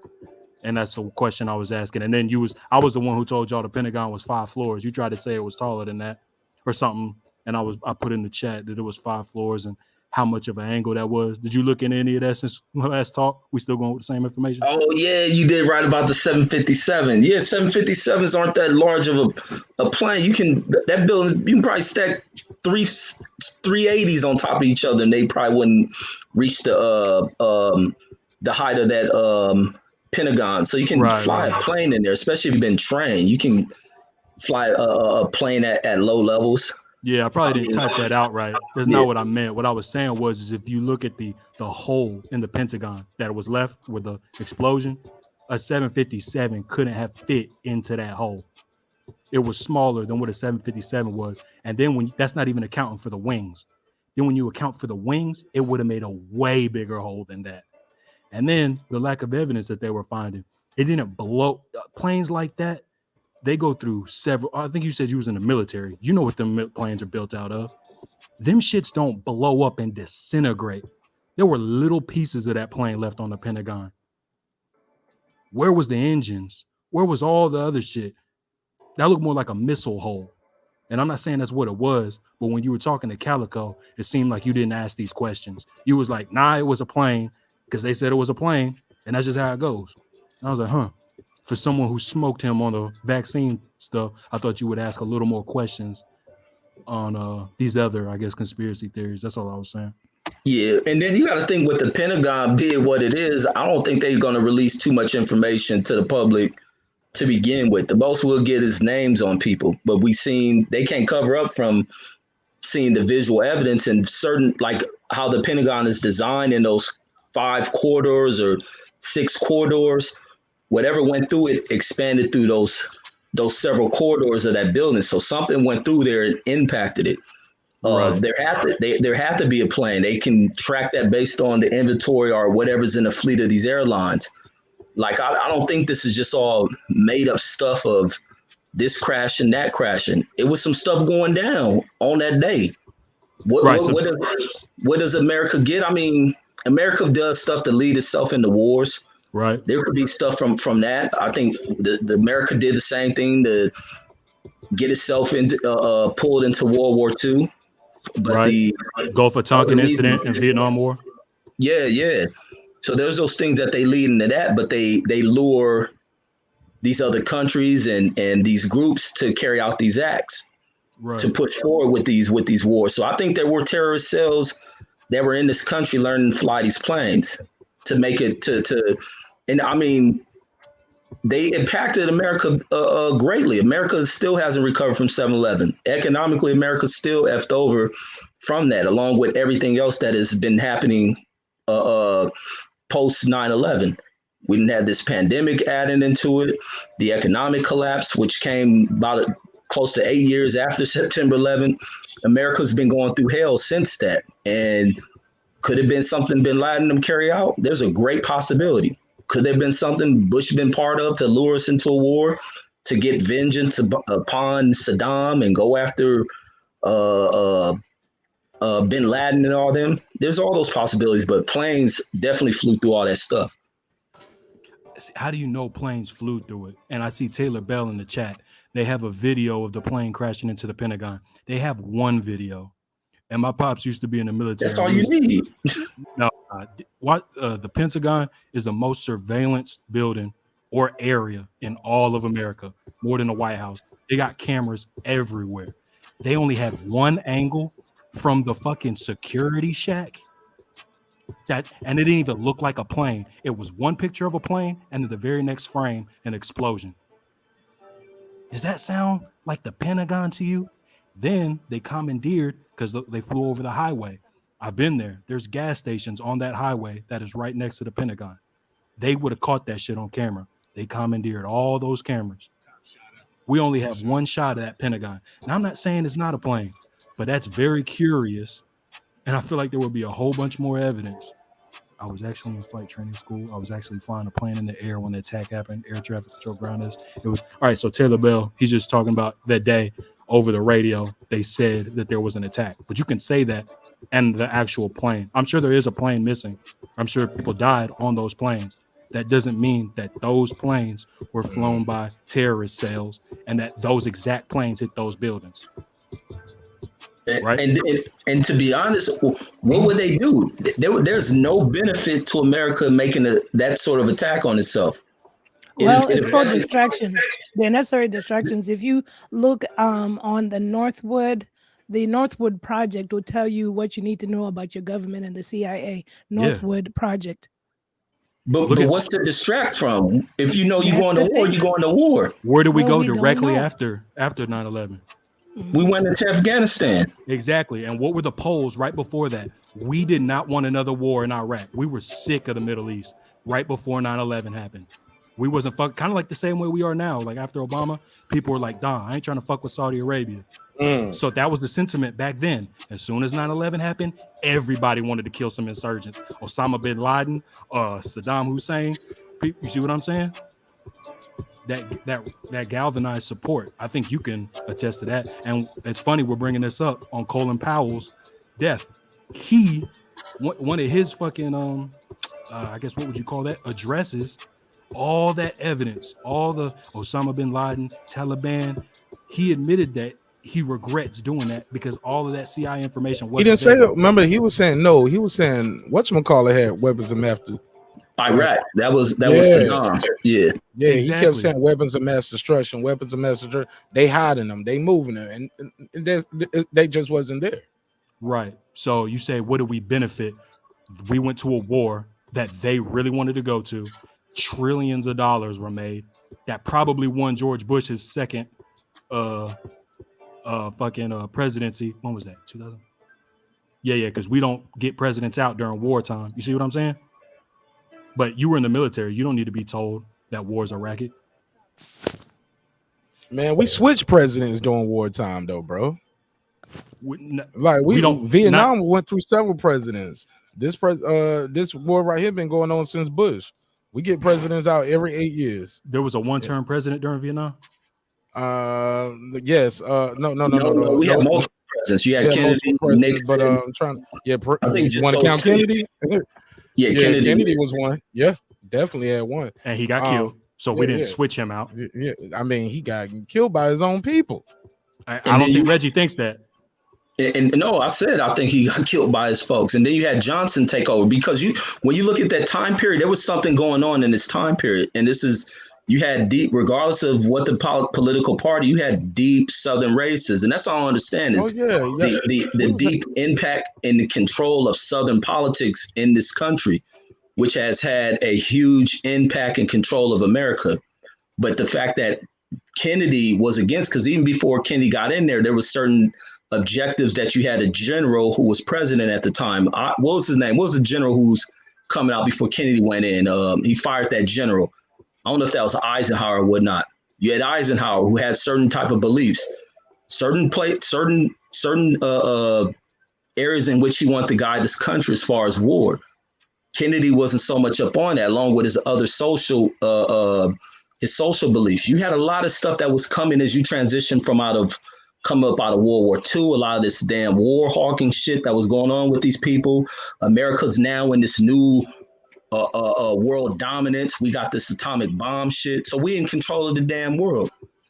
But we also had to balance that shit out. So Kennedy doesn't have so much of those beliefs. They killed him as you got to think of the thing.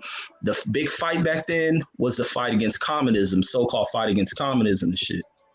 And this is one of the reasons why they knocked him up. And then on top of him, they felt this change in the country, especially with this guy, having a little bit more open dialogue with civil rights and all that other stuff. So that's probably what led to his death. And look where it happened at, Texas of all places.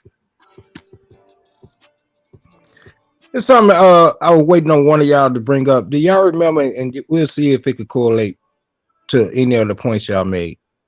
And this is just a simple question. Do y'all remember what the national debt was before 9/11?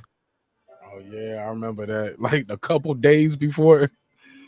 Yeah, it was something crazy. What was that? It was like a couple trillion, right? But no. Let me. Let him. He was on the phone. Let Mark talk, Reg. $2 trillion. Do you remember that when they came on TV, Reggie? They was talking about like, yo, we can't find. They missing a couple $1 trillion at the Pentagon. Like we don't know where this money's at, where this money was allocated for, what it's supposed to. it was either the next day they hit that part of the building. What the officer, like, you never heard about the missing money no more. Is that a conspiracy theory, Reggie, or no? You never heard of it? No, I'm believing that because you remember when Bush took over, there was a surplus. Oh man, Reg got an answer for everything. No, ain't that right? Didn't Bush take into where the economy was turned around? So I'm not going against that belief. So I believe, yeah, there probably was 2 million. I'm just saying the national debt wasn't anywhere close to where we see it now. Exactly. Checkmate. Get him, King Gage, bro. Checkmate his ass. There you go. That's his word. No, I wasn't trying to check him, but I mean, it was just something. That's something to think about, though. Yeah. Yo, they don't went to that Kennedy shit in the chat, Reggie. They said Kennedy was about to dismantle the CIA. They said who owned the Twin Towers because somebody said they benefited from the towers being fallen. I think the Port Authority. I think New York owns it. I don't know. I think they leased that building out. It wasn't owned by nobody. See, and stuff like this is where Reggie gets a leg up. It's because once you start saying, nigga, the Rockefellers, I know Ricky and Bobby own the towers, that's where it starts to get too conspiratorial. Yeah, but the Rockefellers is just the umbrella name. Do you understand that they have many shell companies? I feel you. I ain't mean to shit on you. Yeah. All the Rockefellers, they push the ideal of moving forward with something like with the building of that, as they looking forward to like like financial district. Yeah. You there? But they pushed it. They pushed for the design. I think the building was designed by somebody who wasn't even American. I don't know if he was a Japanese cat or some crap. Right. But I'm just saying, so like the questions I asked about the Pentagon, the camera angles, the hole in the building 7 falling. It seems like the other day when you're talking to Calico, all that was like, nah, that ain't happened. But it seems today, are you open to the idea that all that could or could not be true? No, I'm saying them planes went into that building. I ain't saying no. I don't buy into what's the benefit of them using fake bombs or this and that. Could the Bushes and them been behind knowing that this attack? And I think the Bushes had to know because there was all this. Because if you remember back during the what was there was a congressional report. I forget the report they put together, but this was a thing about lack of communication between these government agency. That's the reason why Homeland Security come about, because these agencies had issues with communicating. If they're doing investigation, this branch over here doesn't know what's going on. There was this constant stuff coming through the wire of them sending people. Remember the sending these folks over here to train at American flight schools. That was the thing. A lot of the flight schools in Florida. That's why I went to, because I'm big in that aviation stuff. I was going to Florida to go learn to fly. And a lot of schools had to clear their damn names as far as were terrorists being trained at these schools, blah, blah, blah. Don't know how they will hold a school at fault, but these guys were getting this training and it was being reported from, I don't know if CIA or FBI, and that information was ignored. It was being reported to the Bush administration and they ignored it. And then the day it gets carried out. So it makes you open like, damn, that these people really come over here to learn to do this stuff. So, and that's another reason for grounding it. They didn't know how many people were really for grounding every single thing that was up in the air. They don't know how many people may have hijacked these planes who have been trained at our schools to fly planes. They put everything on the ground. That's why they send them you got to remember, they send them F-16s up there quick.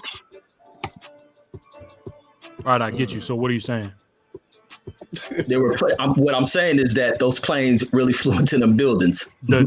We saw on film the planes going into the towers. I got you on that. Yeah, into the Pentagon as well. We don't have that on film. We only have that one guard shack. That's the only footage off the most surveillance area in all of America.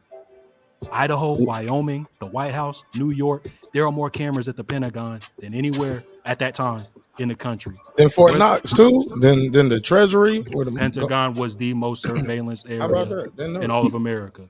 How Yeah, did you get a guard shack camera when people pay $5 to go park? That's the only camera y'all got? Does that not seem suspicious? How much information has the Pentagon ever leaked to people? You ain't gonna get everything in there is top secret, homie. You ain't getting nothing up out of there. That's fair enough too. Touche. What you think of that? I'm saying the whole thing's questionable.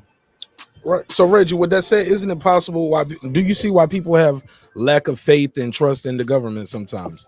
No, and that's why I'm always saying. That's why I always say I know where people are coming from when they make statements like that. I know where it comes from, and everybody has a mistrust of the government, and I get it. But there's some things that sometimes when things are true and right there in front of it, people are not going to believe it, and I understand though. Because look, I always tell people like this: the president was murdered broad day in the middle of a parade. Beside his wife, riding in the car with the governor.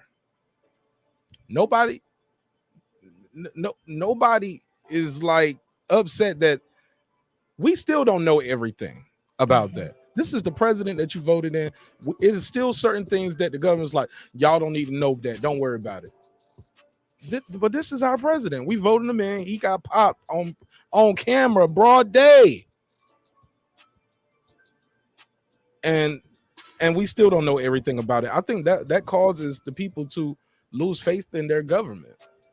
Shadow Ghost joins the panel. What up, Ghost? Hey, what's good, everybody? Can you hear me? Yes, sir. Yeah, I just want to say something real quick because originally I was going to come on earlier talk about the teofimo with the N-word and everything like that, but this whole thing with the towers and everything like that. I just from my personal experience, every time you look away from the mic, Shadow Ghost, your audio fades because your mic kind of pointed up. Yeah. Maybe if you want to bend it down a little bit. I got it.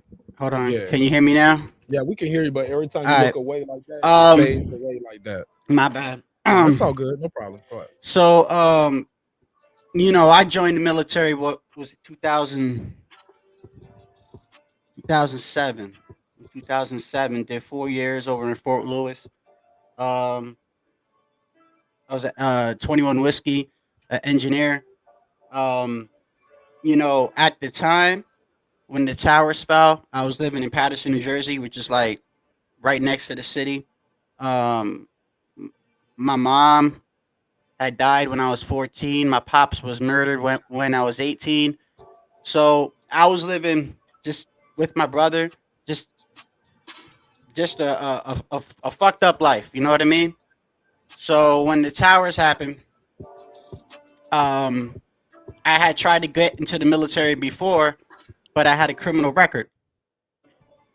But then after the towers, they were doing something called criminal waivers. They needed so many soldiers that if you had a criminal record, depending on if it was a felony or not or whatever, and if you really wanted to get into the military, they were actually making some exceptions. And what they would do is I had to talk to a general.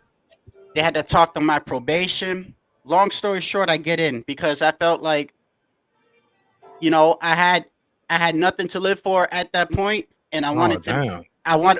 That's how I was thinking, and that I wanted to make a difference because I knew that they could pay for college and all this other stuff, and I saw what happened with the towers. So in a way, it kind of, because the towers was close to me, so I felt like, you know what I mean. I just felt like it was a purpose at that point. So I'm believing everything that I see on TV, right? And it was when I got to Fort Lewis, right? It was like about maybe like a year in Fort Lewis. I started realizing there was a couple of soldiers that I would go to their room because I was living in the barracks. I was living on base. And that's when I started learning stuff, bro, that kind of questioned the whole 9/11 shit. Because first thing I did when I got the basic is the first thing they did is, and I don't know if they did it around your time, Mark, because if you was in around the time the towers went down or whatever, but when I got in, we were already trying to go into Afghanistan, so we already had the Iraq war, but then we went straight. So we had Afghanistan, then we went to Iraq, I think it was. But when I got in, there was 2 wars going on simultaneously. And I remember that they handed everybody a pack of cards. It was like one of the first things they did. They give you Terrorist cards. Thank you, the terrorist cards. And it was kind of weird because they're giving you your haircut. They're giving you all the stuff you get from when you're in basic training, your duffel bag, everything. They're making your ID. They're making all this stuff, and they're introducing you into the military, and then they give you this pack of cards. I open up the pack of cards, and I'm seeing all these guys on there with instructions. It's got their name, what they're charged for. Some of them say apprehend. Some of them say if you see this guy, get your sergeant. Then obviously as it got higher up, and you see like you got like the jokers with Osama and shit. Kill on sight, baby. Shoot on sight. Shoot on sight. Kill on sight. Baby. Kill on sight. And so it was always weird to me until I started speaking with these few soldiers that I guess they felt the same way. And that's when I started learning about like false flags and what our government does. And then there's actually laws that we have that people they don't tell the public, but there's actually laws. So there's a law that I forgot when it was passed, but it's a law that our government is basically allowed to use propaganda media to further their purposes as long as it furthers the purposes of the United States. So meaning it's got all these weird words and meanings into it, but when you read it, it basically says, and this is why I don't always believe media. I'm not saying that all media is fake, but I'm not saying that all media is real. And I think a lot of times media uses a little bit of the truth, but you got to understand why they're showing so much attention to it. Why are they talking about it the way that they do? It's to further a purpose. And that's when I started questioning everything about just 9/11 in general, because at the time we were going to war. At the time, a lot of money is made off war. And, you know, I started reading about these false flags, which basically is where the military can run these drills and make it look like they're real. It could be shootings, it could be school shootings, it could be whatever. And even though a little bit might be real, like a person can die or something like that, they're using it. He said that like that ain't no. nothing. I'm just saying like a person can die or whatever, but you always got to think of like why the media is talking about it the way that they do. All I know is that once I got into the military, I started questioning a lot of stuff, bro. It's just a lot of stuff that didn't make sense to me. It was just the way that they did things, the way that they operated things. We talked about this the other day, how it was crazy how when I was going to the military, they flew me in first class. But when I was chaptering out the military, they gave me a fucking bus ticket one way. One way back to Patterson. One way back to Patterson. Military, Yeah. man. They were like, get the fuck out of here. You don't want to serve us no more. Or we sending you back home. But when I was coming there, they gave me first class, drinks on the plane. It's just, bro. You gotta think like why they operate the way they, bro. You're everyone is expendable, bro. Everyone is expendable. Once they don't have a use for you, we were talking about the benefits with the VA and the benefits. A lot of us are owed benefits, but yet they make us apply 6-7 times and make you run through all these hoops and stuff. I don't really trust our government, even though I served. I don't really trust our government. I don't trust that they tell us the truth. 9/11. At first, when I first saw it, I believed everything that they told me. I believed everything that they showed me. But it wasn't until I got in and I started reading about stuff and talking to other soldiers and people that had already came back from deployment. They were just telling me stuff that made me question things, man. Hey, look, let's pass it around. What y'all think about what Ghost said? Shout out to the chat. HOD said, you unlock this door. Be honest, another dimension. You are moving into a land of both shadow and substance of things and ideas. You have just crossed over into the Mark Nash zone. I love it. I love it. It's powerful, and sorry for everything you've gone through, Ghost. But I wanted to say that earlier, and I will admit the relationship and everything like that. Nobody can link me to this person, but this person's husband actually served the country for some years. They're still in there. They worked in the Pentagon, and one of the stories told to me was what started having me think about everything and picking up every book I can to read on the projects and to read on books such as The Propaganda by Edward Brenagh and all this other stuff, because I will never forget at the height of the Afghanistani war, the testimony of bags of cash being transported by the SAID service people. I won't even say the branch because this person was part of that. And other details mentioned behind it. But as a civilian, I would have never known all of that. And people wonder, where did the money go? Where's the money going? But they say this mission was just strictly transporting bags of money. They say they didn't ask questions. They were told they were coming from here, going into Afghanistan with nothing but loaded bags of money. They don't know where they went or whatever, but that's what they did. And this person is in the service and they were promoted. They worked in the Pentagon. They're overseas now, still serving with their family. But so I just question a lot of things. That's just and do you and just real quick, just one thing. Y'all do know that in that war there was a lot of crazy stuff going on. I was stationed in Fort Lewis. I don't know if you ever heard of the Kill Squad. Just look up the Kill Squad. Just Google it. They were out of Fort Lewis some of them were out of Fort Lewis from where I was stationed at.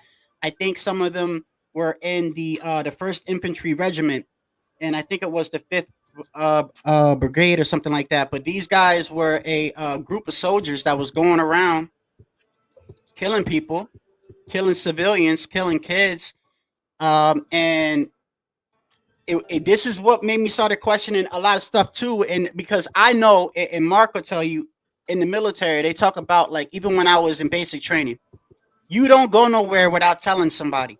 You have like a battle buddy, or you have someone next to you, or you report to somebody. You can't just go off somewhere. You know what I mean? Especially if you're deployed. You don't just walk off somewhere. You always have somebody with you. You always have a mission. You always have orders. And these group of soldiers were somehow disappearing, coming back. They would say that a civilian fired on them, and then when you arrive at the scene, there's a weapon. And they found out that these people were just going around killing people. They were killing kids. They were killing civilians. I think they were called the Kill Squad. And is this the gang? Because they had a gang in there. Is this in Texas? Is this in Texas? It was in Fort Lewis, I think is in Washington, but it was close. Okay. But I'm saying a lot of them were stationed in a brigade where I was stationed at next to me. And these guys were they were going around killing kids. They were going around killing civilians. And then they were having an issue at first of where are they getting the weapon. They knew something was wrong because it was like every other week this certain group of soldiers was reporting, oh, we just killed somebody because they drew a weapon on us. So the first time out of nowhere, they're probably like, okay, we understand that. But then you got to realize, okay, this keeps happening every other week or every other month. To the same unit. To the same unit, the same sergeant, the same specialist, the same private. And then they started putting two and two together, and they started investigating these guys, and they found out that they were buying black weapons from the black market, I think it is, over there. They were buying weapons off of other Afghanistans that they were meeting, and then they would take these weapons and use it as an opportunity to kill somebody and then plant that weapon on them as if they drew it on them. And all these guys were convicted. But then what made me question it is, well, who in the hell in the chain of command was just letting these dudes go off somewhere like that? You can't just leave. I can't just start walking around. I can't just say, hey, man, hey, this shadow ghost, I'm going to go take a walk. You don't do that. You don't do that. You're told where to go. You're told where to be. You're given certain missions. This is where we're going. This is where you're going to. It's just weird. This is very weird. It doesn't make any sense. And that didn't even get a lot of coverage. It just got a little bit of coverage, but you can Google it and see them. You see their faces. You see what they did. It's just our government is just, it's not transparent. We're all serving we're subservient to a government that is using us for other purposes, and they might tell you, okay, well, you're serving your country and you're doing good, but really in reality you really don't know what they're using you for because you don't have all the information. That's why people have to be in there for years to get access of information. There was times where we had briefings and they would say, well, if you're E4 and under, get the fuck out, because what we're about to say, you're not privy to the information. You just look up the kill squad. Just look up the kill squad, and they'll tell you everything. Fair enough. Go ahead, y'all. Jump in there. You put him to sleep, Shadow Ghost, I think. Crickets. Y'all still there? Taking it all Yeah, in. give me 1 second. I just think bro's like echoing what we're saying about having a healthy skepticism of the government. That happened on his level at his unit. That dude had a superior, then that dude has a superior. The shit goes all the way up because people are people.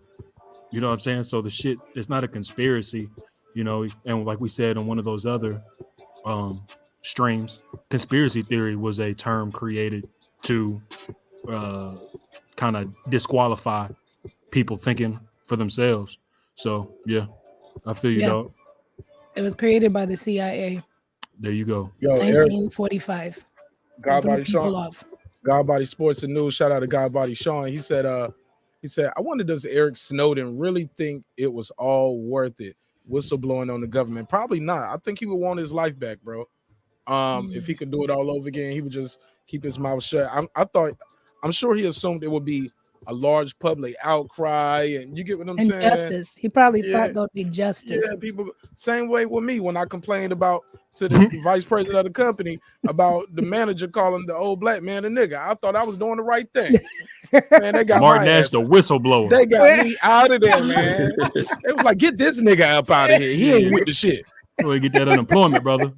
Yeah, man. We's niggas over here. Yeah, they ain't even deny the unemployment. Like, just get him out of here. He can't come back. No more hiring for you. You know what I'm saying? But definitely. I think he will want his life back. What y'all think? Hell yeah, I think he regrets that.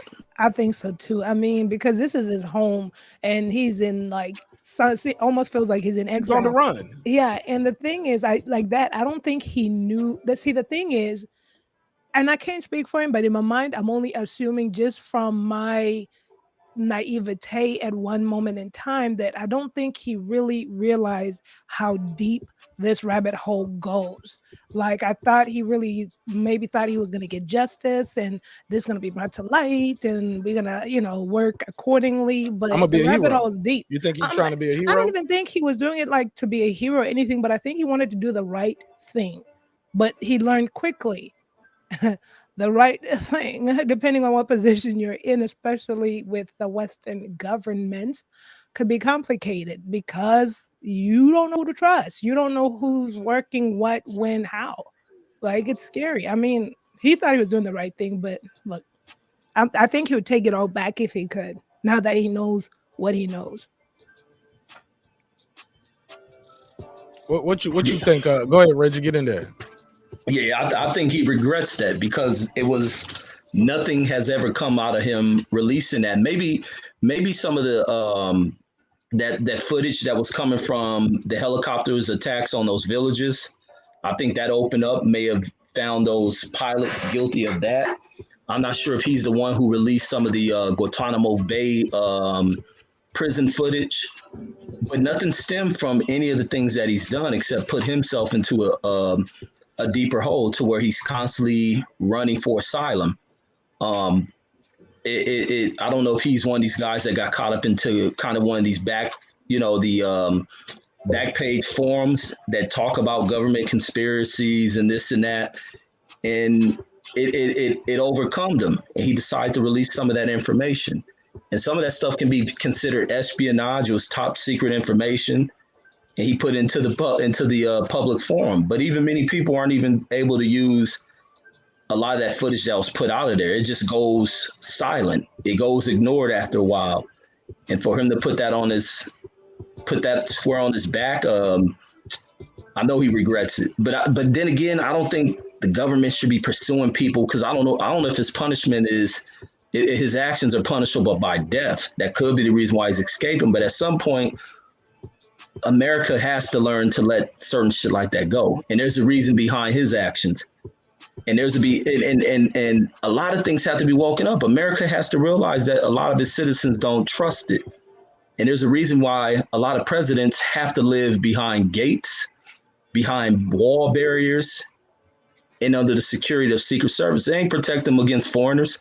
It's protect them against people right here in this country. And so America needs to wake up to the deplorable conditions of this nation. And even looking at what the country over is shot. The country's in deplorable state. But that's my thoughts. He definitely regrets doing that shit. Is it okay for America to spy on the citizens to prevent another 9/11? No. Shoot, they're already been doing that. Because the Patriot Act opened the doors for that. That's one of the things that Eric Snowden released. I'm looking at it here about how the Obama administration basically sought out records from Verizon and other companies under the Patriot Act. Basically, people, because the Patriot Act is broad. It was written broad on purpose. So do you guys think it's okay to spy on the citizens here to make sure, hey, one of you guys ain't about to be another terrorist, like blowing up another building and prevent 9/11? Well, let's pass it around. Let me get everybody take, and I'll put the question in the chat so you guys can play along at home and give me your take. So I'll put a poll up. Well, go ahead, Reggie, girl behind the mic, and we'll let Ghost and Blood get into it. No, I don't think that Patriot Act thing. But for one, how do I feel about that, man? Like I say, I treat everything from a complex stance on shit. I don't think it's cool to spy on people just out of the damn blue. I think you should have to go through court orders, as it has always been, to be able to pull up this stuff. But just to be able to go through such devices, a cell phone, tap in on people, survey them from every avenue of where we walk, where we drive, this level of defense technology that picks up on people. So it's like, damn, the world ain't the enemy, it's the country. The country and its people has become the enemy. We have become so divided from every damn stretch that you can think of within the system. But also, if we're going to do that for the citizens, we ought to also hold members of government accountable for actions. And you see what happens that came out to Supreme Court today. Supreme Court decided that we ain't moving nowhere with qualified immunity.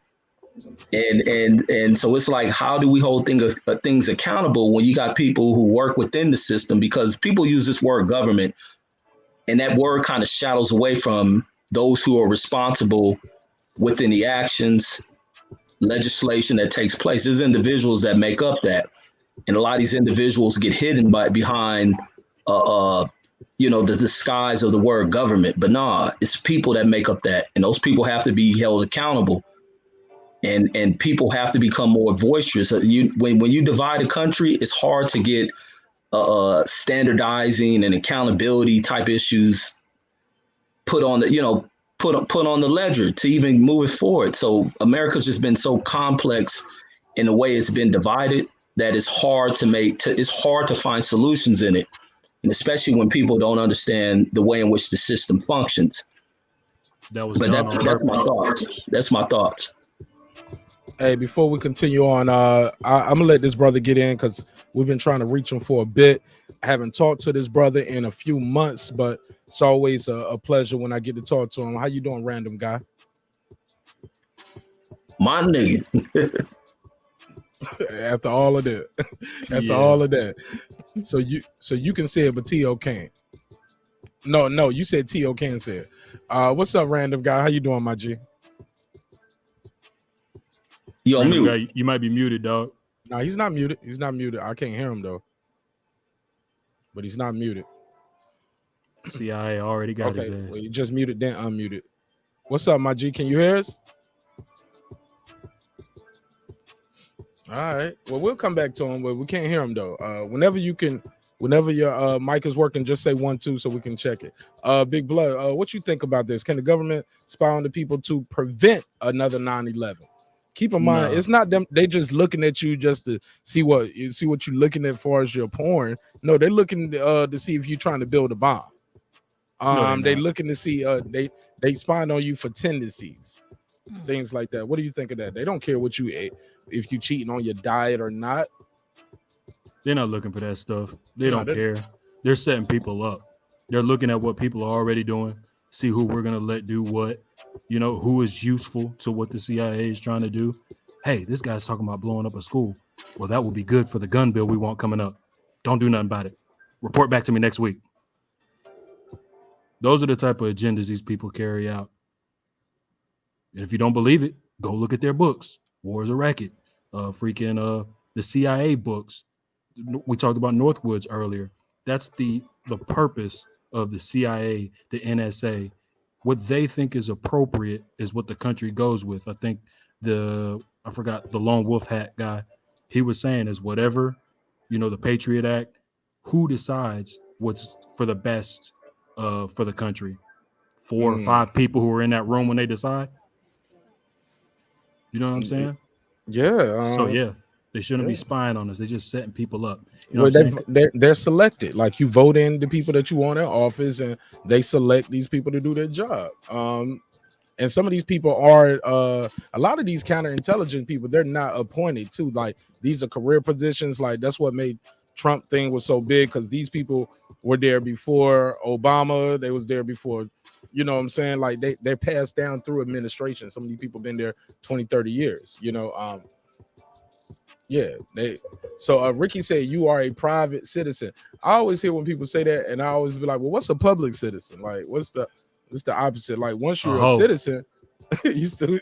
Hey, look, once you're a citizen though, like you look part of the Patriot, like you under the law of the land, and this is the land of the law, this is the law of the land, and they say, hey, we can check in on you whenever we feel like we want to.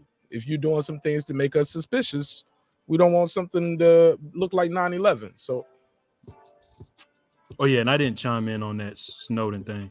He definitely regrets it because he forgot that America's full of pussies. And now that me and Reggie, we settled that 9/11 thing and we settled the nigga thing, I can start agreeing with some of his points. When he talked about leaders dying, we let all our leaders die. Black people, white people, anyone who stands up, they just let them die, and then we forget them in 3 years. Damn, man, he might be on to something with that. Shadow Ghost, what do you think about? What you think about T.O. saying nigga? I didn't get your take on that. Oh yeah, man. Thank you so much. Oh man, listen. Look, I'm Puerto Rican. I was born in the Bronx. I was raised in Paterson, New Jersey. I'm from the East Coast. So first of all, anybody, this is my humble opinion, you have a right to be offended if anybody says anything. And at the same time, where a person is from, I think it needs to be taken into account. That doesn't mean that that person gets a pass or whatever, but it's the same thing. It's like it's crazy. I feel like a lot of people, I'm gonna give you an example. So I turn on the news every day, right? And I don't like watching the news for a lot of reasons, you know what I mean? But when I turn on the news, it's not a lot of great stuff happening. You know, I suffer from depression, I suffer from anxiety. I don't like turning on the news because it's like this guy got murdered, this guy got shot, this woman got raped, this one, right? Try Cocoa Melon, it'll make you smile. Yeah, so you see this, you see it every day, right? I feel like part of the problem it's not the fact that he said that, because if you look at it, Devin called him a pussy first, and then he just responded, said, I ain't never been pussy. So he called him a pussy nigga. That's exactly what he said. And he said, I ain't never been a pussy nigga. That's exactly what he said. But he's repeating. He's just repeating what he said. If you listen to the conversation, but anyway, I'm giving you my personal opinion. All right. Fair. I feel like a lot of it has nothing to do because he said that.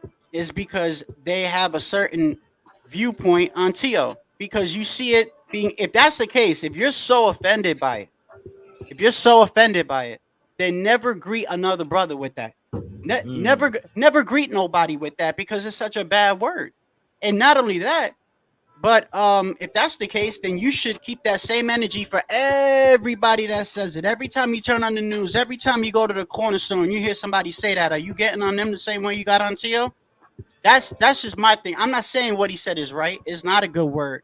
I try not to say it because I feel like as I've gotten older, even though it was acceptable from where I'm from on the East Coast, I know that it can offend people. So, and I'm just built a different way where I try to be respectful. I try not to be a violent person. I try not to clash at people. I try to look at both sides of an issue. With the whole Devin and T.O. thing, I feel like this whole YouTube thing is you either ride for Devin or you ride for T.O. You can't be somewhere in the middle. Bro, I'm in the middle. I like both them dudes. I think they both great champions. I want to see the fight. I don't just ride for one. I have a viewpoint on who I think is gonna win, and that's it.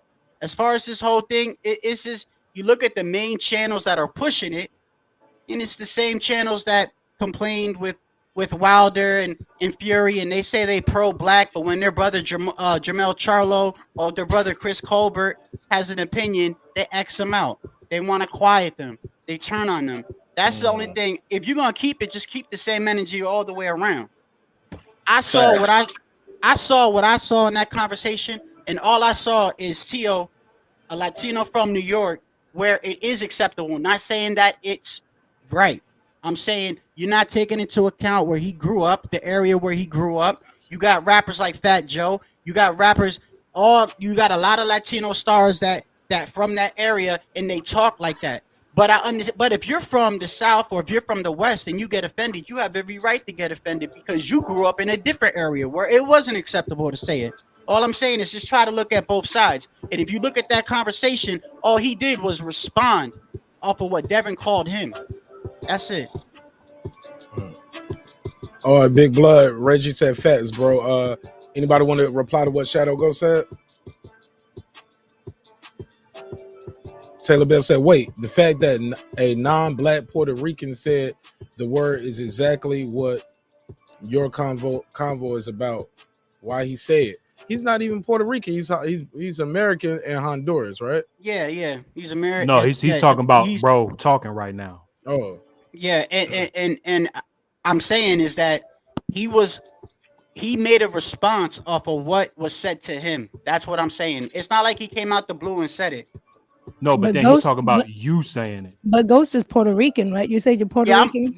I'm Puerto Rican, and that's another thing. Thank you for bringing that up. Puerto Ricans that consider themselves black. If people look at Puerto Ricans, my family from my father was born in Ponce, and a lot of my family, if you look at the history of what a Puerto Rican is, you had the Taino Indians, you had the Spaniards who had black slaves, but their black slaves were treated differently. They were given land. They were paid. And if you look into the history of Puerto Rico, they came down to the island and slaughtered all the women, and they gave the men to their slaves. That hence, if you ever listen to the Big Pun album, listen to the Big Pun album, his second album, when a Puerto Rican is being made, the Puerto Rican rapper, he says the heart of an Indian, the pride of a black man, or something like that, and then mixed with the Spaniard. That's what a Puerto Rican is. Not all of them, but like in my family, I'm black, Taino Indian, and Spaniard.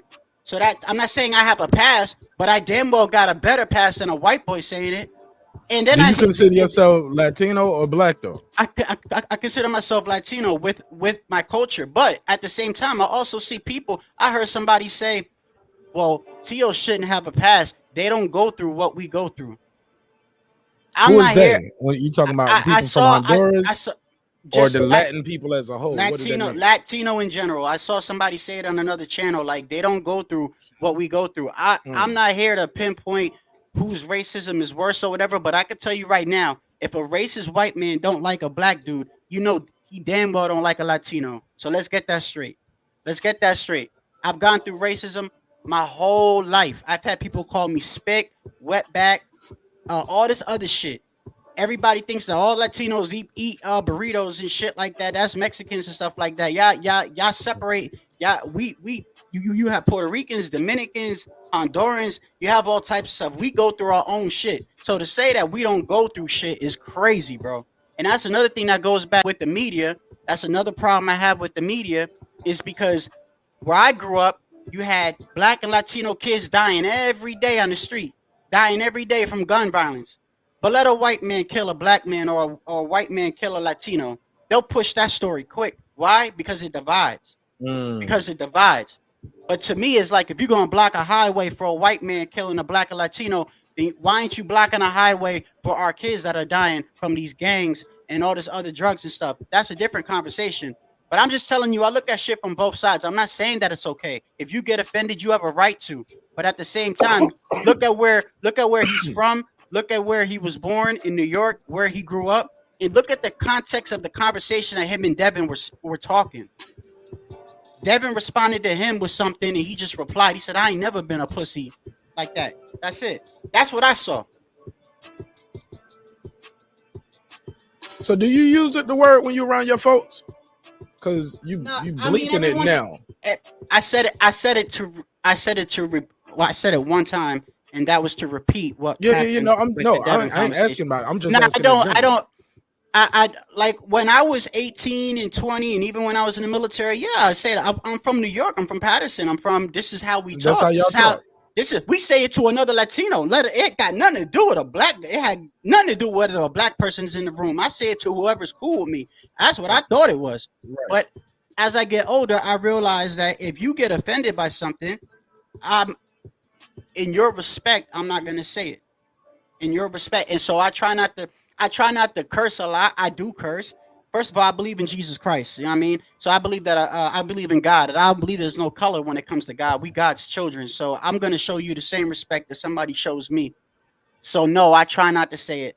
It's just like the same thing. I try not to curse. It's the same thing when I'm around my son's mother. I try not to look at another girl's figure out of respect for her. So was it super hard to reform yourself from saying the N-word or cussing, or was it just a simple? I made a decision and just did it. I just made a decision to do it as I got. Well, number one, when I got saved, to my Savior Jesus Christ, I realized there's certain things just because you grew up that way. For instance, my father wasn't the greatest father. I love my father, R.I.P. I love him, but he wasn't the greatest father. And just because he wasn't the greatest father does not give me the license to go out and treat people the way that he treated me or raised me. I see people using their past or what they've been through as a past to do what they do. Where you have as a grown adult, you have the right at any time to change or to try to make a change. Or just because your situation is the way it is doesn't give you a license to go out there and do it. I just changed because I felt like it wasn't right. It didn't sound right to me. But I still curse. I still slip up. I still say things. I'm human. But I try to be more proactive with what I say and what I say to somebody. You know, it's pretty simple. Just making a choice. I think millions of other Americans can do the same thing. Reggie. I think like that. Like I said earlier on in the comments, is the culture. Like, yes, people should make individual decisions, but if we want to really, let's say, do away with the word, we have to hold the entertainment industry responsible as well. You have people like Cardi B that say it all the time, but nobody says anything. And she's the first person to tell you she's not black. She doesn't consider herself black. So, I mean, we could start listing a lot of people in the entertainment industry that use that word. So when they're at a sold out concert and they're singing their lines, they have a diverse audience. And even regular black people that do have a diverse audience that use the N-word in their music, they have those people yelling out those lyrics too. So the responsibility comes from the entertainment industry as well. It should be a self-decision, but for those, this message is just going for those that perhaps really, really get offended at that word. The problem is it's the entertainment industry. Get your rappers, get all those people to stop dropping the N-word, and kids will know that it's not cool, because that suburban all white kid rapping along to whoever's lyrics, they just buying the album and jiving to whatever they think is hot, is hip. And thank you. I feel like if you feel so offended, then you should go out there and make a change yourself or do something. And for the guy in the chat, Taylor Bell, I don't know what mixed signals that you're getting or whatever from me, instead of writing it down, you could just hop in the chat, bro. Because I'm being transparent as a motherfucker, bro. I'm telling you where I'm from. I'm telling you what I've been through, and I'm telling you how I look at things. If you are offended, you have every right to be offended. I'm giving you my point of view. If you don't like my point of view, I don't know what to tell you. I'm not going to change my point of view for you or nobody. So if you got something to say, hop on the panel, my dude. I'm right here, camera on. Let me say something real quick. Hey, look. Well, damn, man, I had something I wanted to say before you did that, man. Damn, my man. bad. No, before he did that. Like, you kind of want to let me forget. What was I saying? Go ahead, Big Blood. It'll come back to me. I should have wrote it down. None. I was just gonna say facts. He seems to, make sense. He was talking about. What was you saying? What was y'all talking about before that? It was before he said that Taylor Bell. What you guys just saying? Talking about the entertainment industry. Yes, there we go. So look, I think we got bigger issues other than a rapper or somebody saying it in a movie, right? Like, the problem isn't people calling each other nigga. The problem is treating people like that. You get what I'm saying? It's bigger than just dialogue and these two boxers arguing and he's saying you a pussy nigga. Nah, I ain't never been no pussy nigga. Bro, I don't think I can't put him in the category with the KKK guys for that. I'm sorry. That's what's bugging me out. Say I'm capping for him. That's what's bugging me out. And then not only that, they know each other. They have history. They know each other. I bet you if you ask Devin if you think he's really racist or he's really whatever, he'd probably say nah. I'm not. I don't know. I don't know if that'll be his answer. But it's like y'all taking a context of a little dialogue and just automatically calling someone racist, which is crazy because it's like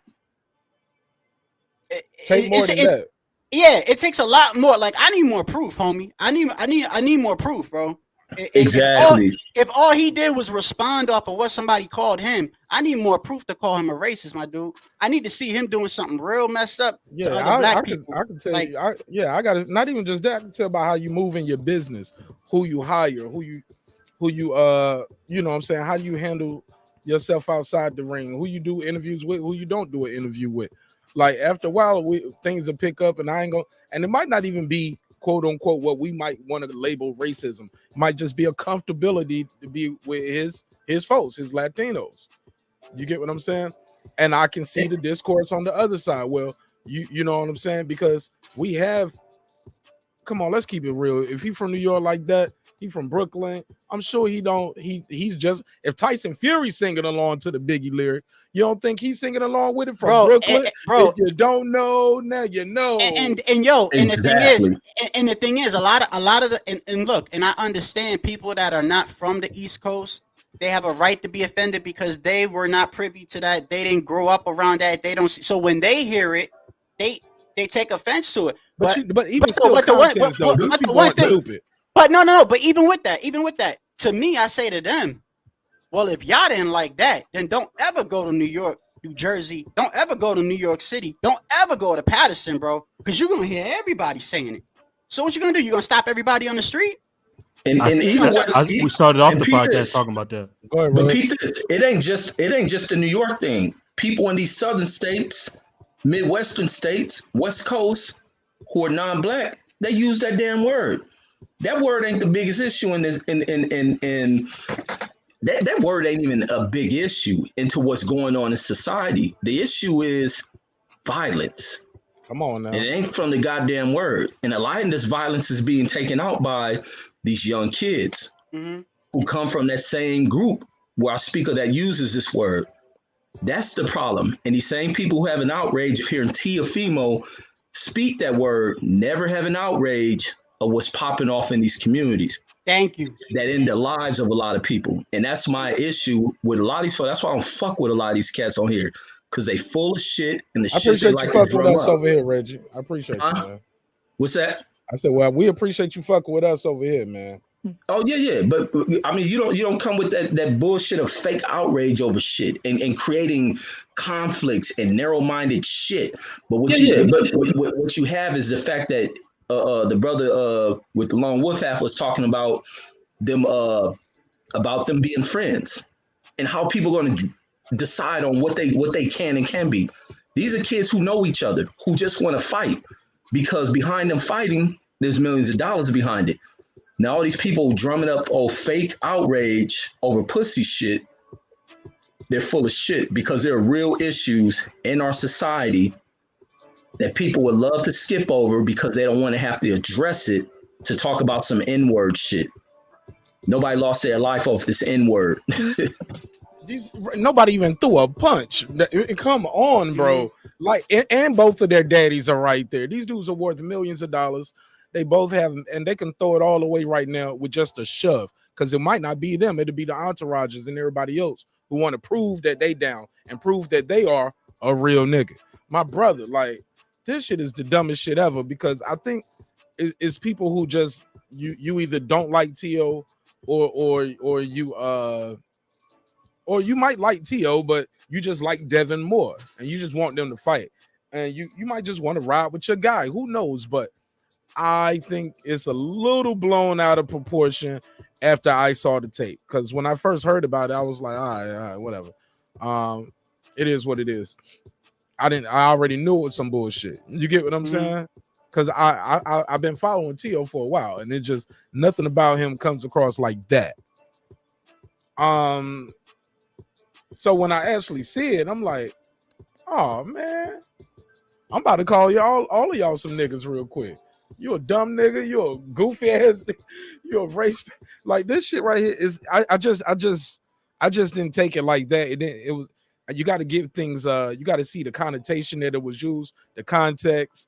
Like Reggie said, these guys known each other since they were teenagers. And are both on the way up. Like, come on, bro. It's some tension there. And look, let's just they fighters too. This is what they do. And let's just get it clear out the way.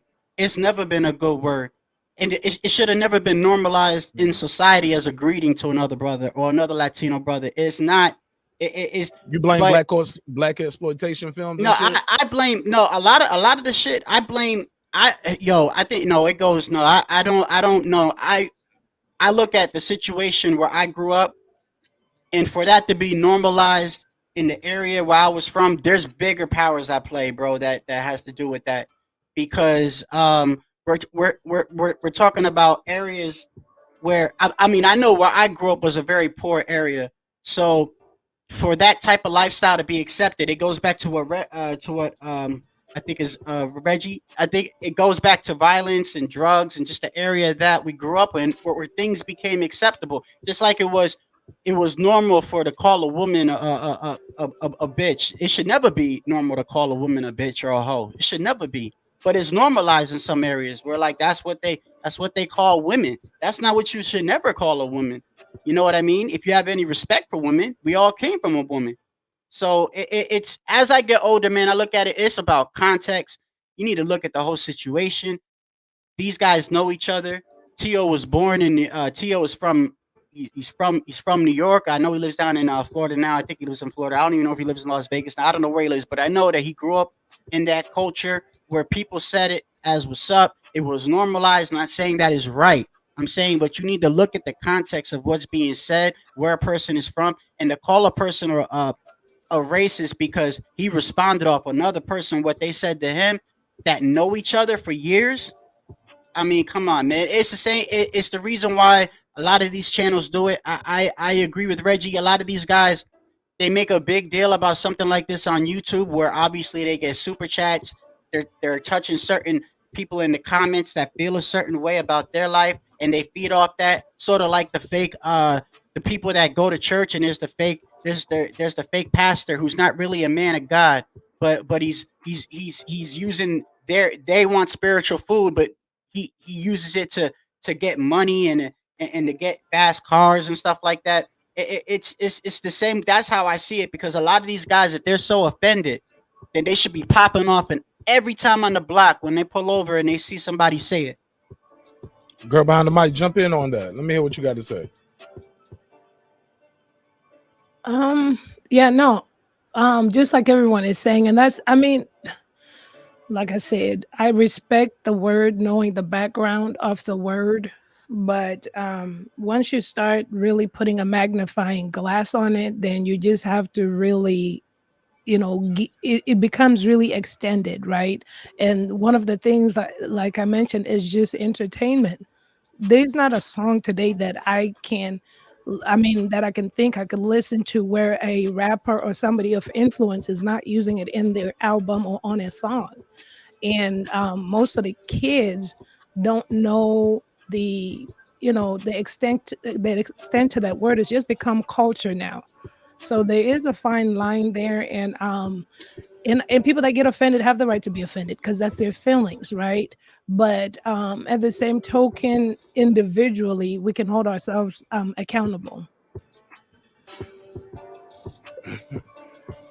Go ahead, Big Blood. Let me hear your take on it, man. Like when did it get popular? I think I remember it like what, black exploitation films and shit like that. But that was before my time. Like when I grew up, like I said, just like those kids I said at that little league game I went to, or what you call it, 8U, or it's like Pop Warner football. Yeah, man, the adults are screaming it from the stands to the kid. Yeah, that's wild. Yeah, we about to put it on y'all little niggas. Like, don't call him that. Give him a chance. He's only 8. His mama named him Rakeem. I'm gonna call him Rakeem. Don't call him that.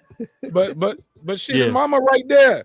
She was like, yeah, we're gonna fuck y'all niggas up. They talking to the other team too. I'm like, oh no. Was it even if you had backup in a gun and you got to say something? If I ain't gonna say shit. No. If it's 5 pairs on one side, 5 pairs on the other side. I'm married and I have a child, and I had my wife and my child with me. Look, I don't want no drama with nobody, my brother. Right, so it wasn't even. I'm scared as hell, my nigga, the whole time. I'm like, somebody. Yo, Mark, I'm glad you brought that up. You listen, I'm about to leave, bro, but just real quick, I think it's based off of, like, for instance, I keep on going back to it. If I meet somebody and I say something around somebody, and somebody says, hey Shadow Ghost, I don't like what you said, or this offends me. I'm the type of person that's like, oh, okay, I brought up God. You don't want to talk about God? That offends you, even though I believe in God. Out of respect to you, I'm not. If that offends you, homie, I'm not gonna talk about it, even though I might believe differently. If I say something that offends Mark and Mark says, yo, I don't like that, please don't say that. I'm the type of dude, hey, I'm not gonna say it. So a lot of the stuff, I try to change my vocabulary. I just try to change the way that I talk to people, but at the same time, just being real. I'm not gonna change who I am, but out of respect, I won't say nothing like that around you because I respect you as a human. I respect Shadow you. Ghost, you know you my nigga, man. Fuck that shit. Yeah. No, I'm just keeping it how I am. I'm an asshole. That's just how I am. If I ever say something and somebody's like, bro, I don't like that, out of respect, it's not me being a bitch. It's not me being a hoe or nothing like that. I'm just doing it. I'm doing it because I respect you and I don't want no confrontation, and that offends you. And for some reason, where you came from and where you were brought up, you have your experiences why that offended you. And for out of respect, I'm not gonna say it no more. Now, if I keep saying it, then I'm the asshole. There we go. And that's what we said earlier. That's exactly what I said to homeboy, boxing, whatever. Hey, look, I got a saying, and it's on this shirt right now. Respect is free. Disrespect can cost you everything. Let me say it again. Respect is free. I love you, bro. God bless. Hey, thanks for having me on. A salute to everybody in the panel. It was good talking to y'all, and salute to everybody in the chat. Hey, Taylor Bell, man, it's all good, bro. Maybe it was a misunderstanding, but it's all good. It's just conversation. Everyone has a right to their point of view. If a person is offended, they have a right to be offended. Just try to look at the context of what things are being said in, and that's it. And at the end of the day, it should just be coming together and just understanding, because hate ain't gonna get nowhere, bro. Hate is just gonna keep firing back hate. And with that, man, I'm out, man. God bless. Shadow Ghost 81 on YouTube, y'all. Shadow Ghost 81 on YouTube is his channel. Yeah, man, respect is free. Disrespect can cost you everything. And I know it sounds like it's some super gangster shit, but it was something I thought of, and it's so real, bro. Because It's easy to give people respect. It costs you nothing to show people respect. But if you don't, man, you can lose everything. Start off with the respect. Roll with that. Roll with it. Roll with it. I promise you, man, it'll get you far. Just free respect. Like, for no reason. Only for the reason of respect. Because other people would see you doing that. Man, respect is contagious, man. When I go up to the counter and I'm yes, sir, and no, sir, and thank you, ma'am, all that, I might, every now and then you'll hear somebody else say it too. You get what I'm saying? It's just like, oh yeah, I should be calling this old man. Yeah, he working at the store and he ringing up my stuff, but still a old man or older woman. Call her, you know, just put a tag on that name. That's me though. That's just how I was raised. But I pass it around. And if y'all talking, y'all mic is muted. Please unmute. Go ahead. There you go, Big Blood. There you go. No, Reggie. yeah, I wasn't talking. I was just saying everything went well. I ain't got nothing to say. Okay, Reggie, cool. give me some of your opinions, man. I want something to disagree with. What you think about Candace Owens and Larry Elder? Oh, they're pieces of shit. All right, I think it's something else. Hey, oh, you agree? Hey, look, surprisingly, I'm looking at this poll. A lot of people seem like they okay with the government. It's still up, but I'm surprised this many people are saying it. Like they okay with the government looking in on them. It's I mean, the government's already been looking in on us, right? That's the way I feel about that. Just have a little act or paper to tell us. But the thing that the way my mind goes sometimes is like, okay, so I understand that in lieu of 9/11, you want to make sure that that never happens again. But we've had a lot of stuff happen, and it's been all orchestrated and designed and planned online and through the telephones, and nobody saw that. Say that again. No, I was just saying. Sometimes I wonder. I mean, this is You where thought you dropped the bomb and then nobody even hear you. No. It's just me thinking out aloud, actually. Just, every time when I hear about the government trying to protect us in lieu of 9/11, but there's been a lot of things that have transpired where people have orchestrated things via the internet, telephone. Look at them little two boys. When they organizing stuff, that almost school shooting or whatever that almost happened. I think, what was that, in Florida? Not surprising. Yeah, Florida or Texas, right? Yeah, so it's like all these things that are also planned online, but I guess it's not so terroristic of a threat. I guess I don't know. Either ways, I feel like the government is tuned in. But they should be though, right? I don't think they capture everything though. They can't. They can't. Impossible. That's but what they got multiple. Hey, look, they got an FBI office in your city right now, and you don't know it. But it's an FBI agent in your city that, if need be, they would knock on your door. Look, yo, my homie bought a laptop. Right, we went downtown to this it's called Underground Station at Atlanta, right? And it's almost like what y'all would call a swap meet. Sometimes down there they have people at little booths and shit. But there's real stores down there too. But people got like little booths instead of. So he goes somewhere, he buys the laptop. He's like, yo, I keep saying this Clark Atlanta shit on my laptop. Nash, can you try to restore this to factory settings? So I try to restore the factory settings. No matter what I do, I kept seeing this one file in the background. I was like, this shit is embedded in. I can't even. I cleared off the operating system and everything. I was like, okay, so this has a partition up here. Now, I was still new at the computer shit, and I didn't know what I know now, but it is a way I could have got that off. You know what I'm saying? I had to delete the recovery partition probably too. But long story short, a couple months go by, he calls me. He was like, yo, the FBI just came to my house about that laptop. Like, bro, they had pictures, like, They asked me my name. They knew my name. They had pictures of my Facebook. They had pictures on my Facebook, but they also had my messages, like my chats. Had it printed out right here in front of me. And they wanted to know what the hell was up with this laptop. Where did you get this laptop? take us with you, take me to your leader type shit.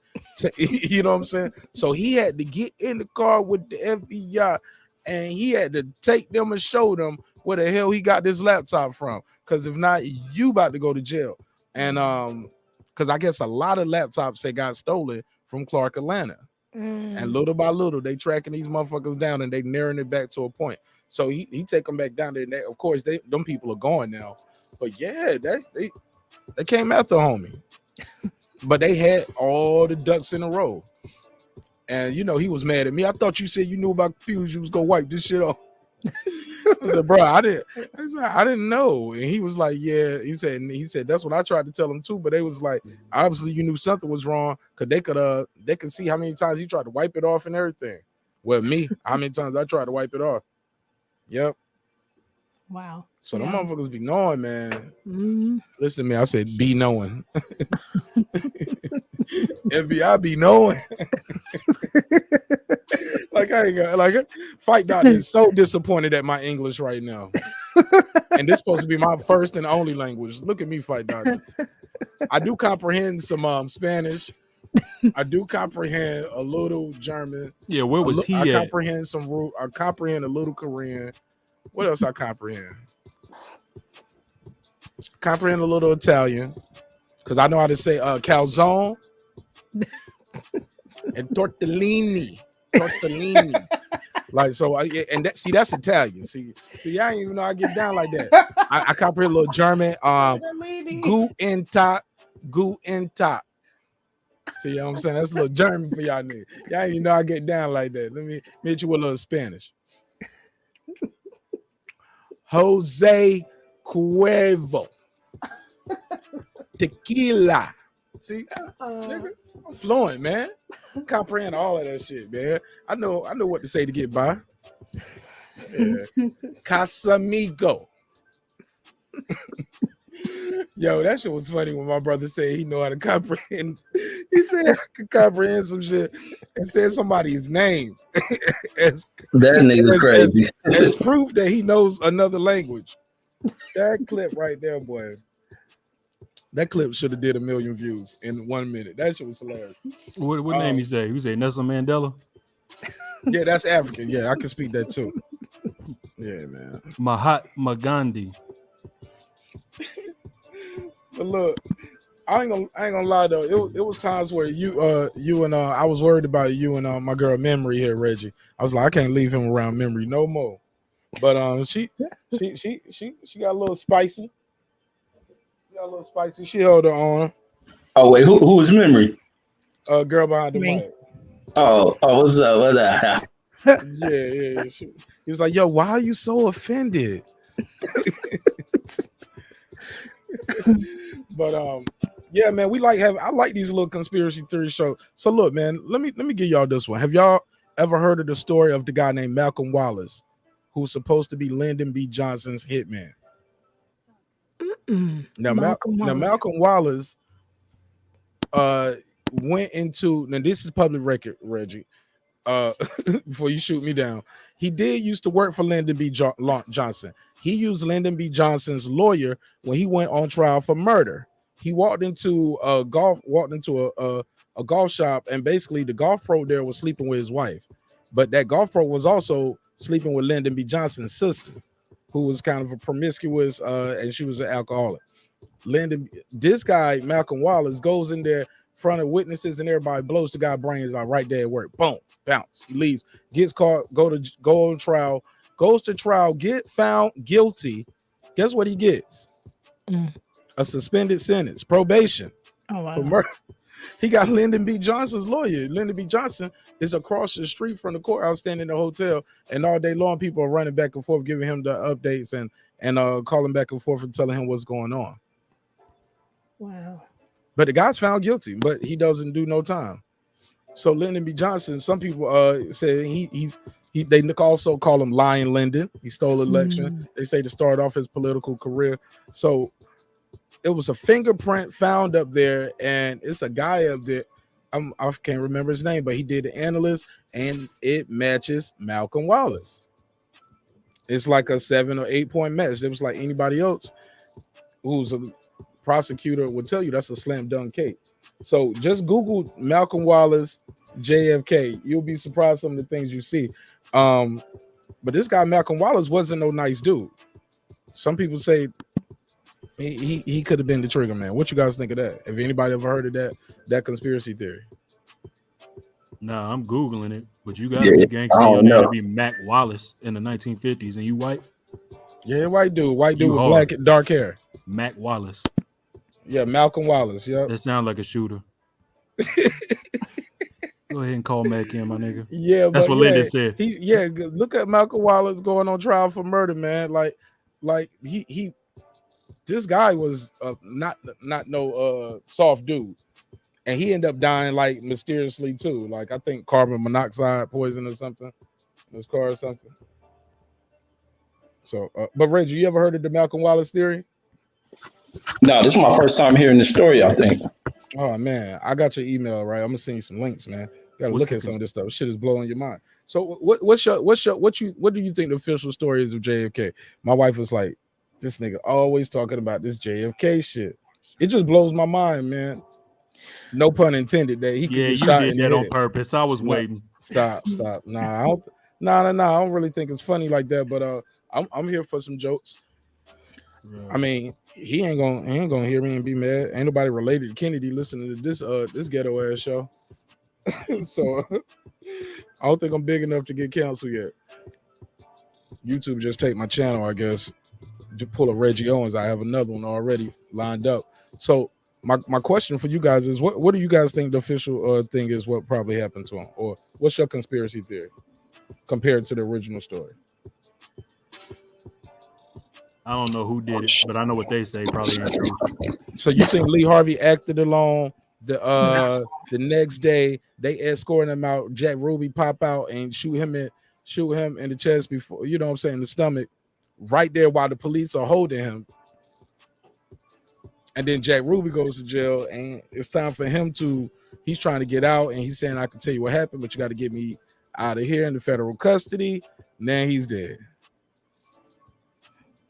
They said he died of cancer, but he said the people there said he had good health. But that was back when, you know, they said they can inject you with some shit to stop your heart. Give you some shit, it got cancer now. I don't ever think any of these assassins ever act alone. That's just my personal opinion. I don't think he acted alone. Yeah, especially in the event. What was it, like a parade he was going through? Yeah, it was a parade. Broad day in the middle of a parade in Dallas, in the car with the governor, the first lady, and the first lady of the state. He gets ripped up through the neck, a dome shot. They say Malcolm Wallace, they say the bullet one hit Malcolm Wallace in the rib, but they saying no, Malcolm Wallace didn't get hit with a bullet. That bullet went through Kennedy and hit Malcolm Wallace. That's the official story.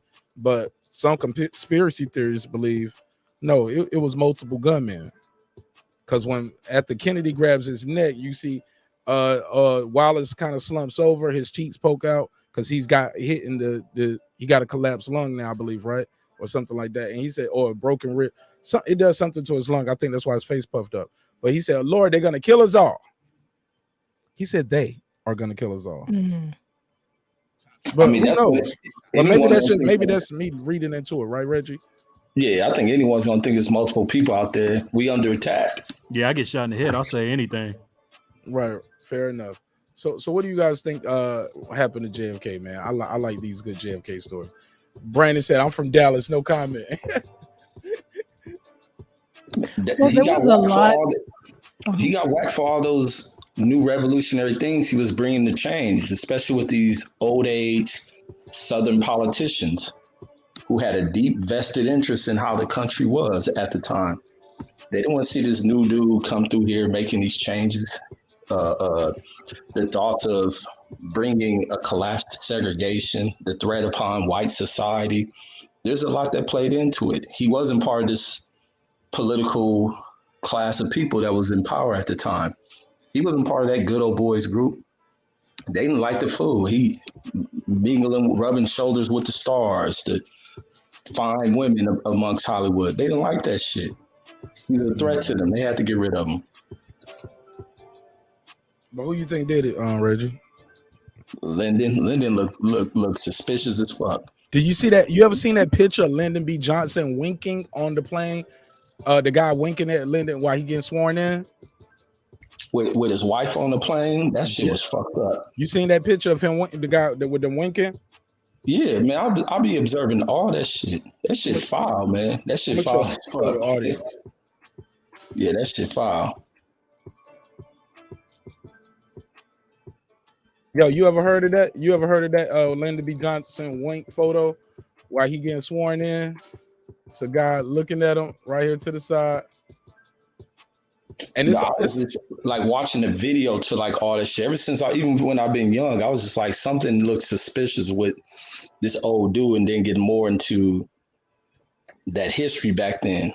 Because even from the White Eisenhower all the way back through those during that time period. What's the name? Was a new political type dude. He didn't fit the realm of these dudes. Like, these dudes just look like Southern whites. Like they part of that group. Kennedy didn't look nothing like that. He looked very different. And he was Irish. And that facts. And white Catholic. People are racist against other white people. Facts. Yeah, he was the first Catholic guy too. Hey, look, this picture right here. Hey, look, it's this one thing about Lyndon. Yeah, this guy right here, he's looking at Lyndon and he's winking while he's right here and his wife is sobbing. Yeah, just type in Lyndon B. Johnson wink photo. It's another clip. I don't want to play the video, but I'll play the audio. You ever heard of Nixon kind of implying that Lyndon B. Johnson got JFK killed? He makes a little joke. Y'all ever heard that? Nixon said, LBJ. He said, oh, LBJ, he's a funny one. He doesn't like to be number 2. Oh, wow. LBJ, number 2. Like little shit like this. This is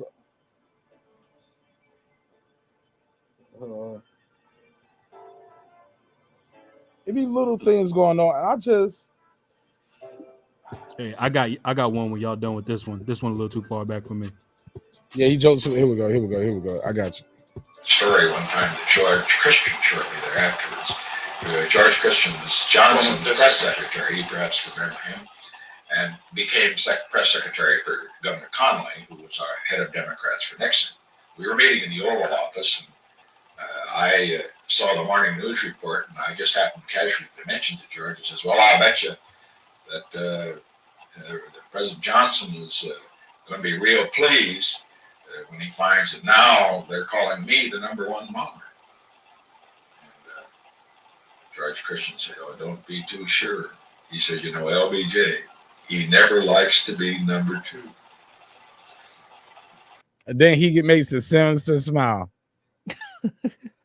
and sits back in the chair. Like, did you see what I did there? You see what? Now, this is after he's no longer president. But yeah. George Christian said, oh, don't be too sure. He says, LBJ, he never likes to be number 2.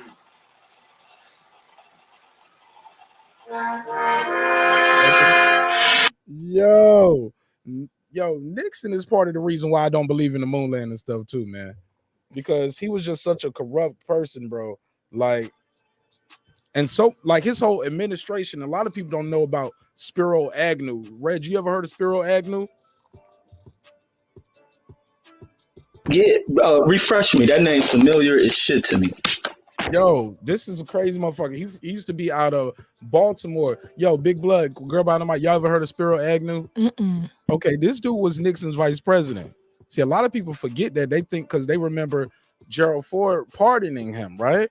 But that's because Spiro Agnew had already got kicked out, his vice president, because when they was going after Nixon, they realized, hold up, this other guy is a criminal too. We don't want to get him out. And then this other guy's a criminal. Spiro Agnew had a bag man. So basically what would happen, I'm gonna mess this up a little bit, but it's a whole, I think Rachel Maddow did an investigation report on it and made a whole podcast and a book. But it's a lot of stories on this. Just Google his name. But Spiro Agnew used to be out of Baltimore. So basically what happened once he becomes the vice president, it was a whole little money scheme where you wanted something done, you got to holler at this guy. You got to holler at my bag man. You get what I'm saying? The bag man will bring the money to me and I'll get what you need done. So as he's moving up in his career in Baltimore and state politics, he's moving up, and the guy who's pulling up after him, he teaching him the ropes and shit like that for the most part. And I still get my kickback. He does this all the way up to the vice presidency, to the point people are bringing envelopes of cash to the and briefcase cash to the White House. Wow. For the vice president. Yo, I can't remember how they got it busted, but I'll do some research on this and I'll come up here one day and do a Spiro Agnew episode. Because when you hear how corrupt that shit was, like, yo, these motherfuckers are just bringing like they BMF and shit, just walking in there with duffel bags of cash. They're ganging. Like my nigga, yo, I need this contract, bro. I need the contract for my company. And that's how people was doing. They was buying off, getting contracts and buying them off. But yeah, I pass it around after that. But that's why I don't believe in a lot of things that happened in the Nixon administration were legit, i.e. starting with the moon landers. So we only went during Nixon's administration. I heard Reggie say something about that too. When you brought up that shuttle, that Voyager, they don't have people on it though. It's not for people from what I looked up. But go ahead, you got the floor. Yeah, I'm trying to see how long the Apollo programs went through. I think they did go beyond Nixon. Not to the moon though. He's the only president. It only happened during him. And we was going back and forth like we was going to the corner store to get Black and Miles and blunts and shit. And now we don't go no more. They took apart. Like where are these? Where's that rope? Where's the little thing that they had up here? It was stuff that like they just dismantled. Like the blueprints that they used to get up there are gone now. It's this documentary I saw. It's called "A Funny Thing Happened on the Way to the Moon." Yeah, I think his name. He's the guy who also did the thing "Astronauts Go Wild." When astronauts go wild, Buzz Aldrin punched him in his face. Reg, you got to see this shit. Buzz, you never seen this shit? The astronaut, Buzz he Aldrin, pressed him. He stole his ass, punched him right in his shit. Yeah, Buzz Aldrin was crazy, man. Yo, homie was walking around with a Bible, telling people, "Put your hand on the Bible, swear it was a stack of Bibles that you went to the moon." Buzz Aldrin was like, "No, I'm about to swear on the stack of your jaw. Here, let me put my hand right there."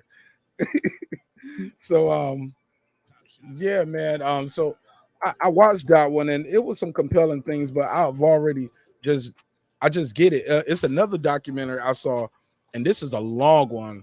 This is called A Rich Man's Trick. Everything from 9/11 to from JFK to 9/11. Everything is a rich man's trick. And they said part of the reason Kennedy got killed was because of the money. It was just a perfect storm of everybody being mad at him, and it was something that he was cutting off for as the these oil billionaires and motherfuckers like out there in Texas. So they knew if they was gonna get them, they had to get them in Texas because now they can control everything. Because shit, that book depository was who was that? Was that owned by Dulles? Or was that owned by one of the oil maker dudes? But it's in there. I keep forgetting. But who owned that book depository back then? I just thought that was wild too. He said, "Don't start that fake moon landing stuff." Why not? Why not, Big Dog Willie? Why not? Don't ruin our conspiracy show. You like to have conspiracy talk sometimes. I'm here to ruin that shit when I see hoes in it. Brandon said it's called lobbyists now. Nah, man, not like that. Not how they doing it. I feel you though, Brandon. Yeah, lobbying is illegal bribery in America. That shit should be illegal, yo. I mean, they do it all over the world. Greasing the palm. That's what they call it. Yeah, but they was bringing. Yeah, but that Spiro Agnew story is crazy because he's kind of forgotten out of politics, and he got away, and they was like, and he pled guilty, and he quit or he resigned or some shit like that. but he's almost forgotten because you don't even remember him being Nixon's vice president. You know, you always remember Ford because Ford pardoned him. But look up how he lost his job. Spiro Agnew. Hilarious. This dude was a clown. I got one. Y'all think OJ did it? Uh-oh. Nah. Reggie. I think it's somebody did. I like that conspiracy that I heard. Yeah, that was a pretty good one. I like that one. That makes sense too. Reggie, that was OJ a lot. did it? Reggie, you think OJ did it, man? Reggie kissing a white woman right now. Getting another white Jesus tattoo. My man D Calico said you got white Jesus tattooed on your chest. I was like, does he know Reggie? Why you keep saying that? He's like, hold on, I'm gonna get him, baby. He said it so convincing. What the fuck he talking about? So what? He gone. Oh, he out. Oh, he might have did something. You know, he might be moving around. Yeah, Pocket quarterback Lamar Jackson. He admitted to doing it. He on the West Coast, so it's still a little earlier for him than this. Pocket quarterback Lamar Jackson. No, he didn't admit to doing it. Who admitted to doing what? He's saying OJ admitted to doing it. He wrote a book on how he would do it. That's not an admission. Yeah, he said if I did it or something like that. Oh man, y'all on OJ ain't killed that white chick. Thank you, All right, Reggie. Me neither. Reggie ain't that bad, man. How was you getting smoked by D Calico, man? Man, you tripping. You think D Calico was you on the right side of a lot of these arguments, man. How he let him smoke you like that? Reggie, who did it, man? When you agree with people's points, they think you Fella Coochie. Now. Yo, I ain't gonna lie, low key, I thought he was Googling a lot of that stuff. Like it was taking him too long. He'll finally be like, okay, wait, here's the answer. Now see, if you read Negro, I was like, horses in water. What's worse? What's worse? Somebody call you nigga or Negro? Girl behind the mic. If somebody was like, if you read my nigga, or if they say if you read Negro, which one would be worse? I don't know because I've used both interchangeably. They related. They cousins though. They definitely cousins. Have you ever seen that movie Fear the Black Hat? Why does that sound familiar? I feel like I've seen. What's that? Is that a comedy?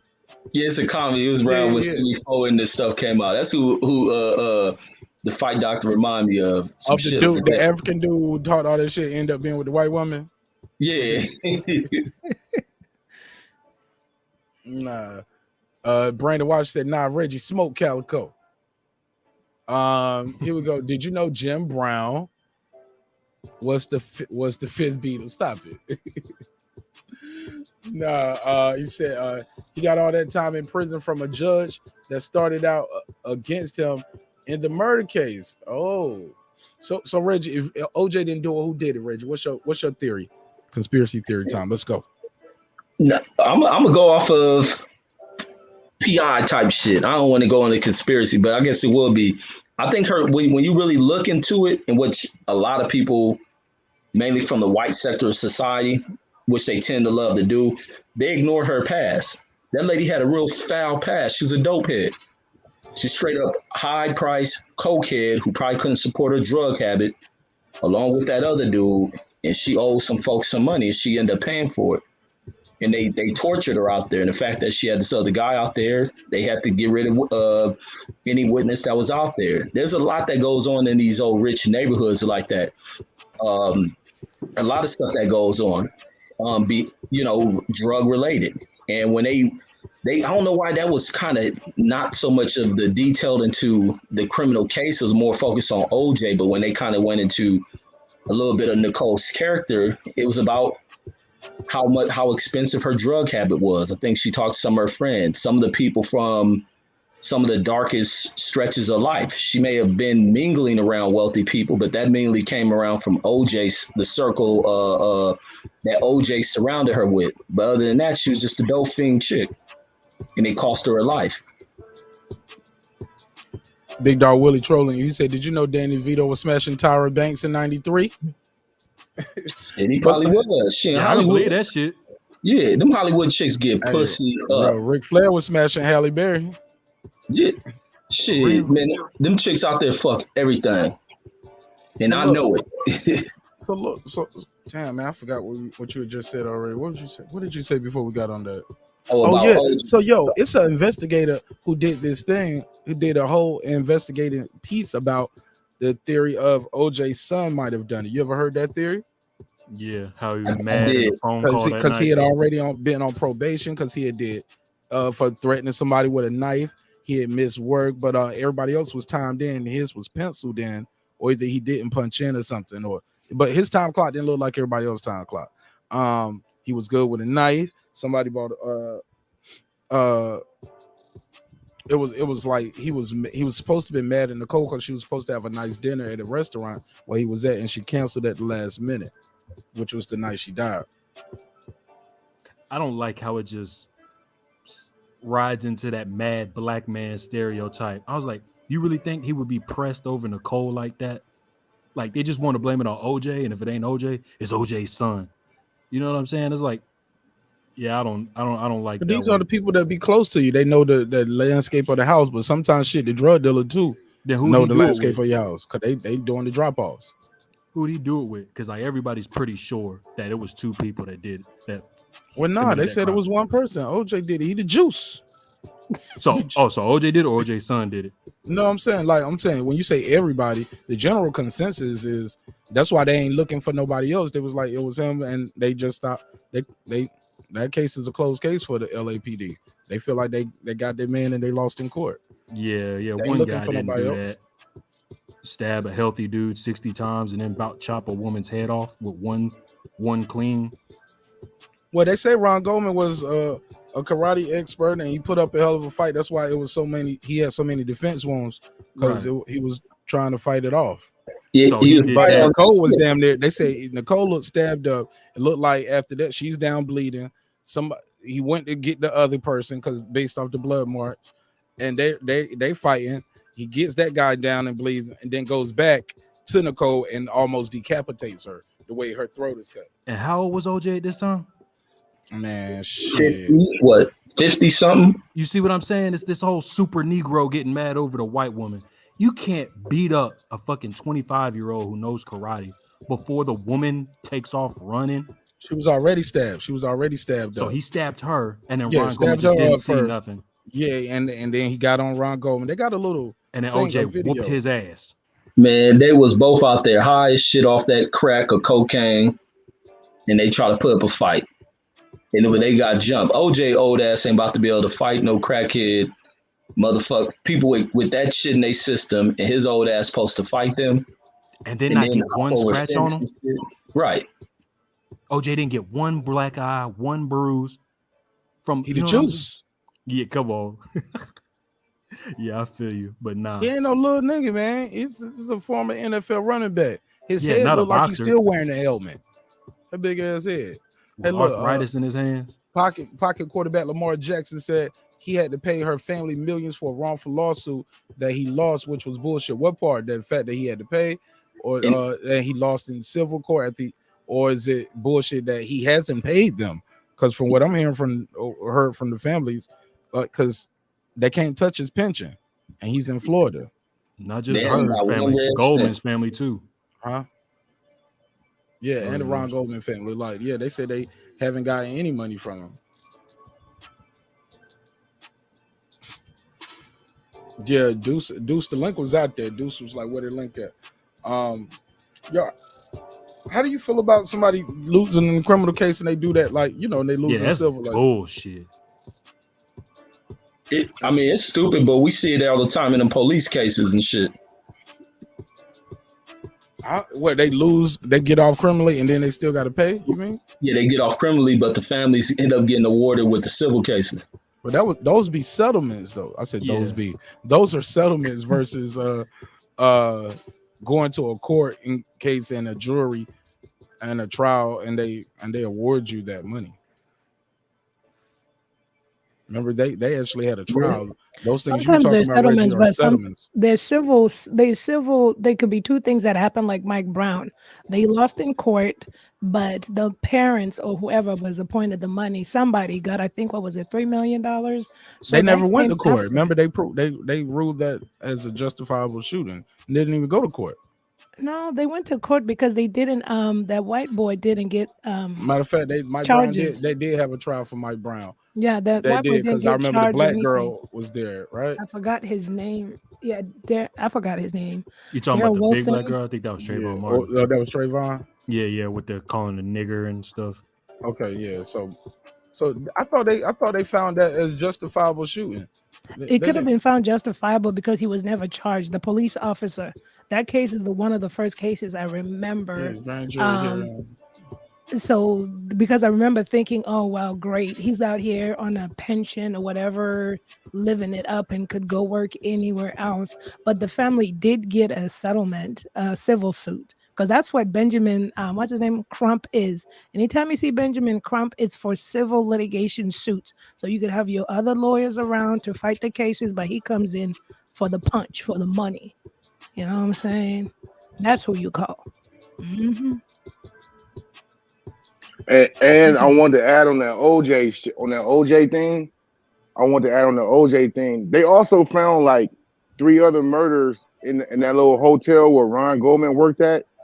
They found like 3 other people being killed like that too over there. There you go. I was gonna bring that up. That I restaurant didn't know he that. worked I at. didn't know that. 2 other waiters were stabbed the same way. Yeah, the same way. So it was something with Serial Ron killer. Goldman ass. No, it was something with his ass. They had a story about the nigga who's supposed to do it. He had somebody's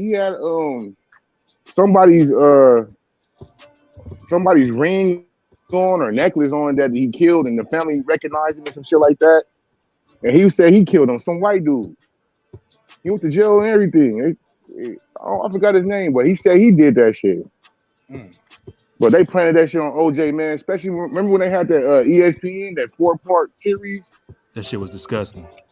That shit was cool to me. They broke down how entertaining. I watched all of them shits. And no, it was entertaining, but it was like not the one that why you shitting on our boy. Kardashians. Not that one. Not the one that the Kardashians did on Fox. The whole 4-part OJ Made in America thing. Yeah.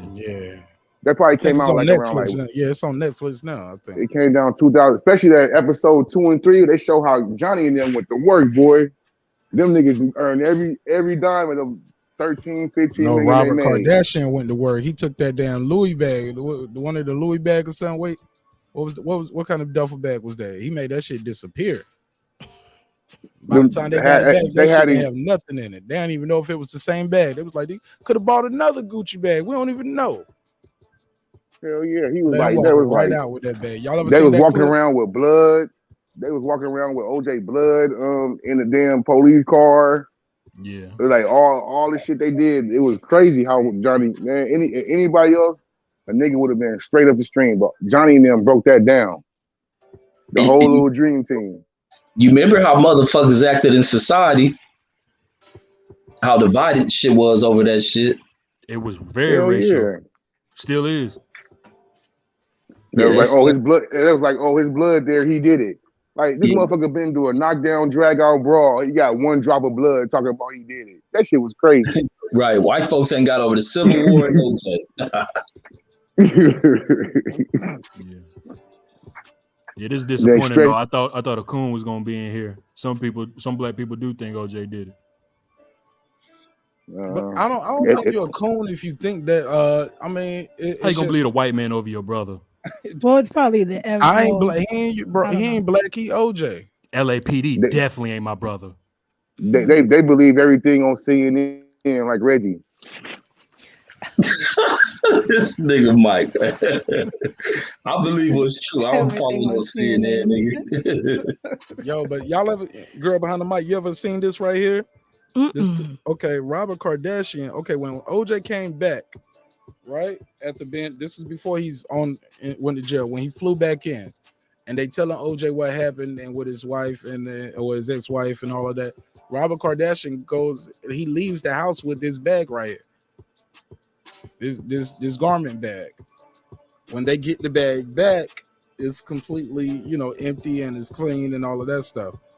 But they want to know what was in the bag and all of this stuff. And what's the story behind that? Was it attorney-client Reggie? He can't talk about it? What was that? Forgot. Oh, I don't know. You never heard of this case right here, or this nigga Robert Kardashian leaving with the bag? I heard about it. That's that one where what's the daughter named Kim was talking about. She looked in it, but she was holding the secret. I think she said was nothing in it or something. I don't know too much about that being like part of evidence, but because it couldn't be. I mean, the lawyer got it. By the time y'all get it back, it's gone. But whatever what could have been in it is gone. Yeah, but I think if he killed something, it's like, why would you travel back with it? If you did No. But it could have just been to close you. Something small could have been in it. Anything. Not the weapon, but I'm like this. If he traveled, where he traveled to Chicago or something, right? Yeah. Or it could have been something in the house that he got out the house. But why are you taking this bag out? Look, this bag still got the tickets. Why are you taking this bag away from the guy's house? Or could have been his bag. Him and OJ was cool. Yeah. Reggie, that's when they're gonna get you. Because they do say Chloe is OJ's daughter, but I digress. And then you digress right after that bomb. She was like, "That's his daughter." I digress. Bye. Yeah, it ain't nothing to digress. That girl's huge. That's definitely OJ's daughter. That's what I heard. She's 6'2", and the mom was a freak. She still is.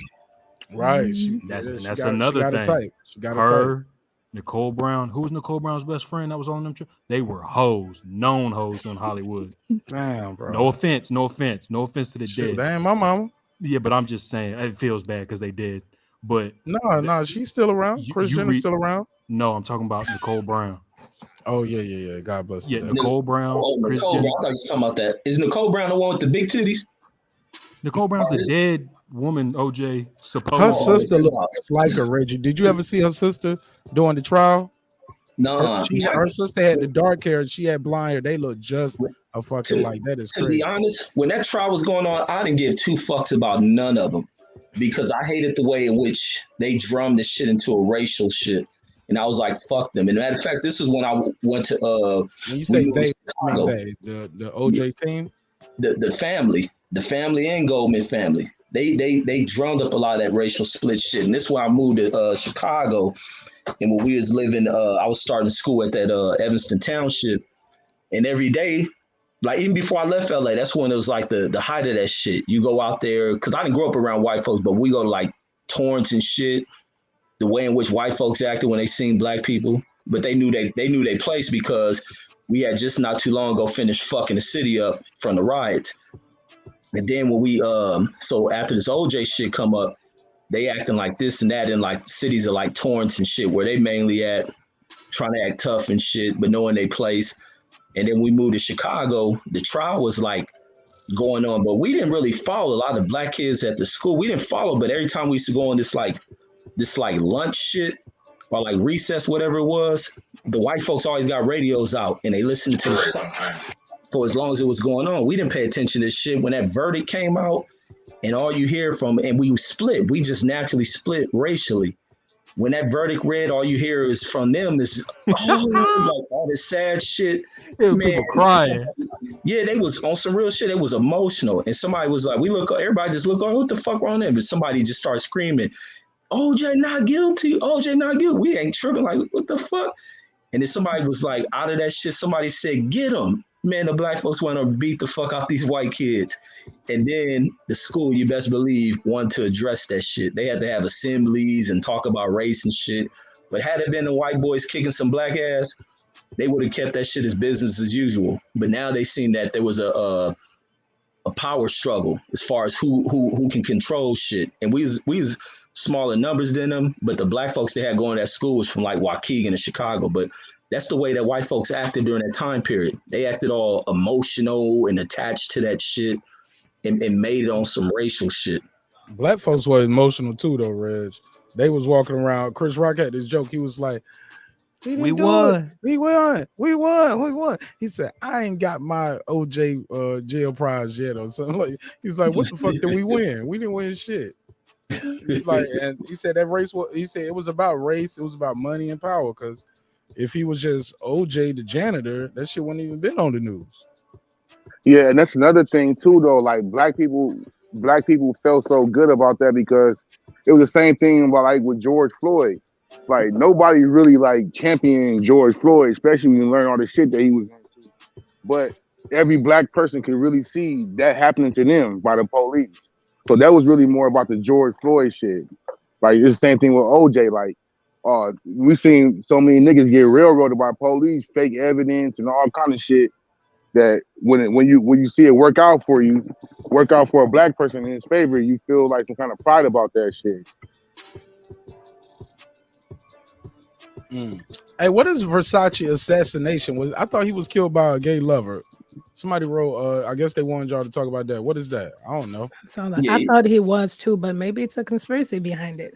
I don't know. Man, fuck that. Y'all need to be talking about that motherfucking nuclear missile that traveled around the earth that China got. I need to be talking about that. Y'all peep that shit? Hold on, let me going to the moon and shit. So hold on, let me do this drop real quick for Punch Drunk. Hold on 1 second. I got 5 on it. He said, "Are blacks having a power trip over the N-word? Maybe feeling to having ownership to the word gives the rights to micromanage others using it. Maybe." That was just a bunch of channels trying to pick and choose on what's an issue. Mainly the ones still crying over Wilder losing the fight, bringing up shit, not sticking consistent with shit, still in an emotional somber, but they have no real issue about that N-word shit because it's the real issues that happen in the world. They stay mute on that shit. So it ain't no issue with that N-word. They just want to drum up some old pussy shit because they still feeling sad and shit. Yeah, Punch. We ain't copping on that shit. Nope. We don't think we heard the clip, but you a pussy nigga. You a pussy. I ain't never been no pussy nigga. No, that is not a dude being racist. They gotta stop with the cappity cap. Dr. Seuss big capping with that one. I just wanted to address that one. What was you saying, Big Blood? No, I don't remember. What happened with Versace? what happened with Versace? Was he assassinated? Anybody know what happened with that? Somebody he was killed by I think it was some old gay dude. I don't know if it was somebody was obsessed with him or some shit and killed him in front of his home. It was almost like that Beatles shit, John Lennon thing. That's crazy. Yeah, these guys. So back to real life. Nobody seen that damn they tried out that damn nuclear missile that traveled around the world. No, who tried it? You say China? China. They ain't doing no nuclear missile thing. No, they had a nuclear missile that traveled around Earth's orbit and hit its target.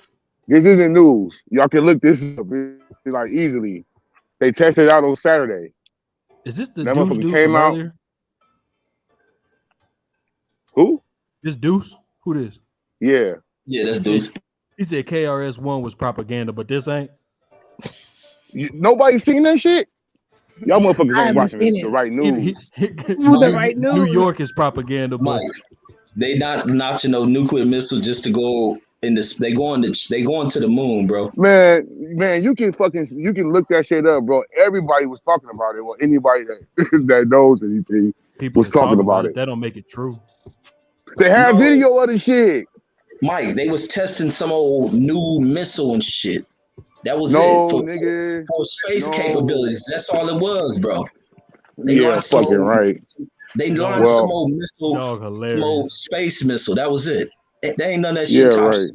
Hold on. So I don't know what he's talking about. Somebody enlighten me. What are you talking about? It's some missile that the Chinese testing for space because they plan to go to the moon. China? Yeah. Okay. That's not the story they put out. It was a damn nuclear missile test they tested and it hit its target. That motherfucker went around Earth's orbit in like 7 seconds and hit the intended target where they were going. You think they did that and then put out a press release for us to find out? Right. Let me. I found the article. This is what it is. This is exactly what I was talking about. From where? Where'd you find the article from? The Washington Post? Where did you find your article? Mike, it's the same article. Where you want to find it from? From Breitbart or some shit? No, the Drudge Report. Yeah. So this is what it is. It says China's new hypersonic missile demonstrated an advanced space capability that caught the U.S. intelligence by surprise. It says in August, China tested a hypersonic missile that orbited the Earth before So they speeding was going towards its target. The test demonstrated advanced space capabilities and took U.S. intelligence officials by surprise. The U.S., Russia, and China have been competing to develop hypersonic weapons.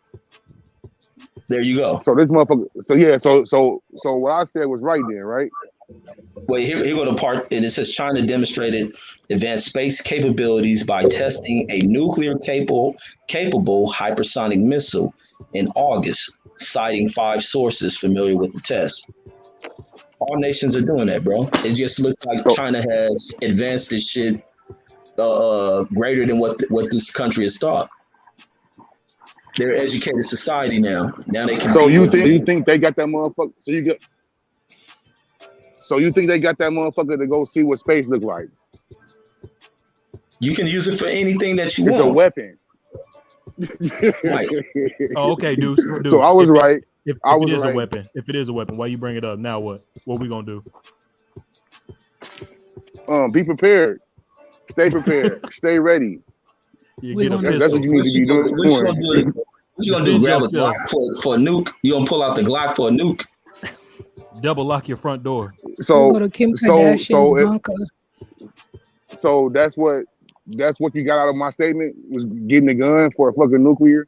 No, it's probably not going to hit us, but it will affect us if it does hit us. So you need to be prepared. You need to have your goods, your canned goods, your water, your toilet paper. You need to have that shit. Man, Mike, listen. That's what I'm saying. Listen, that's what I'm saying. Listen. You know how far shit gonna go down the hill. We see already what went down at the beginning of the pandemic when shit didn't hit the shit when people panicked and shit couldn't hit the store shelves. And now we see how supply chains can barely get shit to the store shelves now. When are people preparing themselves? If it happens, it's happening. That's what I'm saying. You don't have no women in your house. You need toilet paper. You have women in your house. You get hit with a nuclear missile, you're gonna have 3 new assholes. It's not going to hit us. Maybe we're not going to hit California. Maybe not. But the effects of it will affect everybody. Wait. Let's go ahead and just go there. What you just said. It might not hit California. Why you think that? Yeah. What made you jump? The Asians got love for California. That's how that works. Is the threat? Come on, Mike. Stop that shit. What? The threat is the United States. The enemy is the United States to them. They don't give a fuck that Asians are there. As far as they're concerned, those Asians are traitors. They left their countries for America. China know hip hop started with the Crips in '65. That's why they go blow up Cali. The C was born. The C was born in 71. He broke up, but he was talking about the Crips inception. So, no, I said the C. The C was born in 71, not 65. I dig it.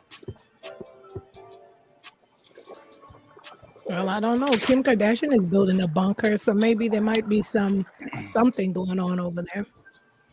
I don't know.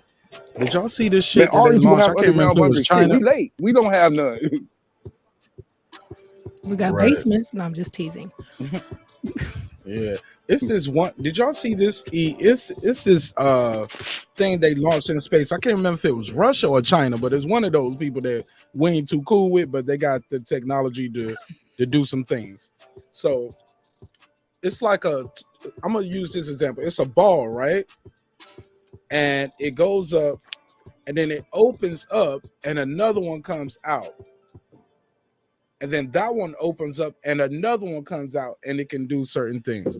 And when America asked, let's just say China or Russia, whoever was about it, they said, hey, these are just things that's supposed to fix that other. They're just satellites. And this is supposed to fix the other satellite if something goes wrong. But they like, man, we don't know what this is and what this technology is. I'm going to try to show you guys a picture of it because it's pretty fascinating, man. Pretty fascinating. But is anybody familiar with this? And what about what's up with all these damn sightings, Reggie? Do you believe in aliens now? I know you don't believe in conspiracy theories, but now they have came out and said, "Hey, man, we don't know what this stuff is." Do you believe in that, Reggie? I believe that there's existence of shit on other planets. I definitely believe that. Ain't no just we the Think only they ones came here? here. You think they came here? And what Nah, I we don't think. seeing? Oh, Reggie, join Nah, us. Join nah, us. man, I ain't joining that Take me Star to Trek your shit. leader. Yes, let's go to Area 51. 54, All this, 51. Let's storm it. all I this. think Nancy. I think Nancy Pelosi's is alien. I Oh think so shit. too. No, I'm just kidding. Man, y'all crazy, man. I don't even know Man, how how people. old is Nancy Like, Pelosi though? Real talk. She's like what, 152? I mean, I'm just saying. How That's my Well, old you is know this sister, man. lady? She they took get a knee with a free healthcare dashiki. for life.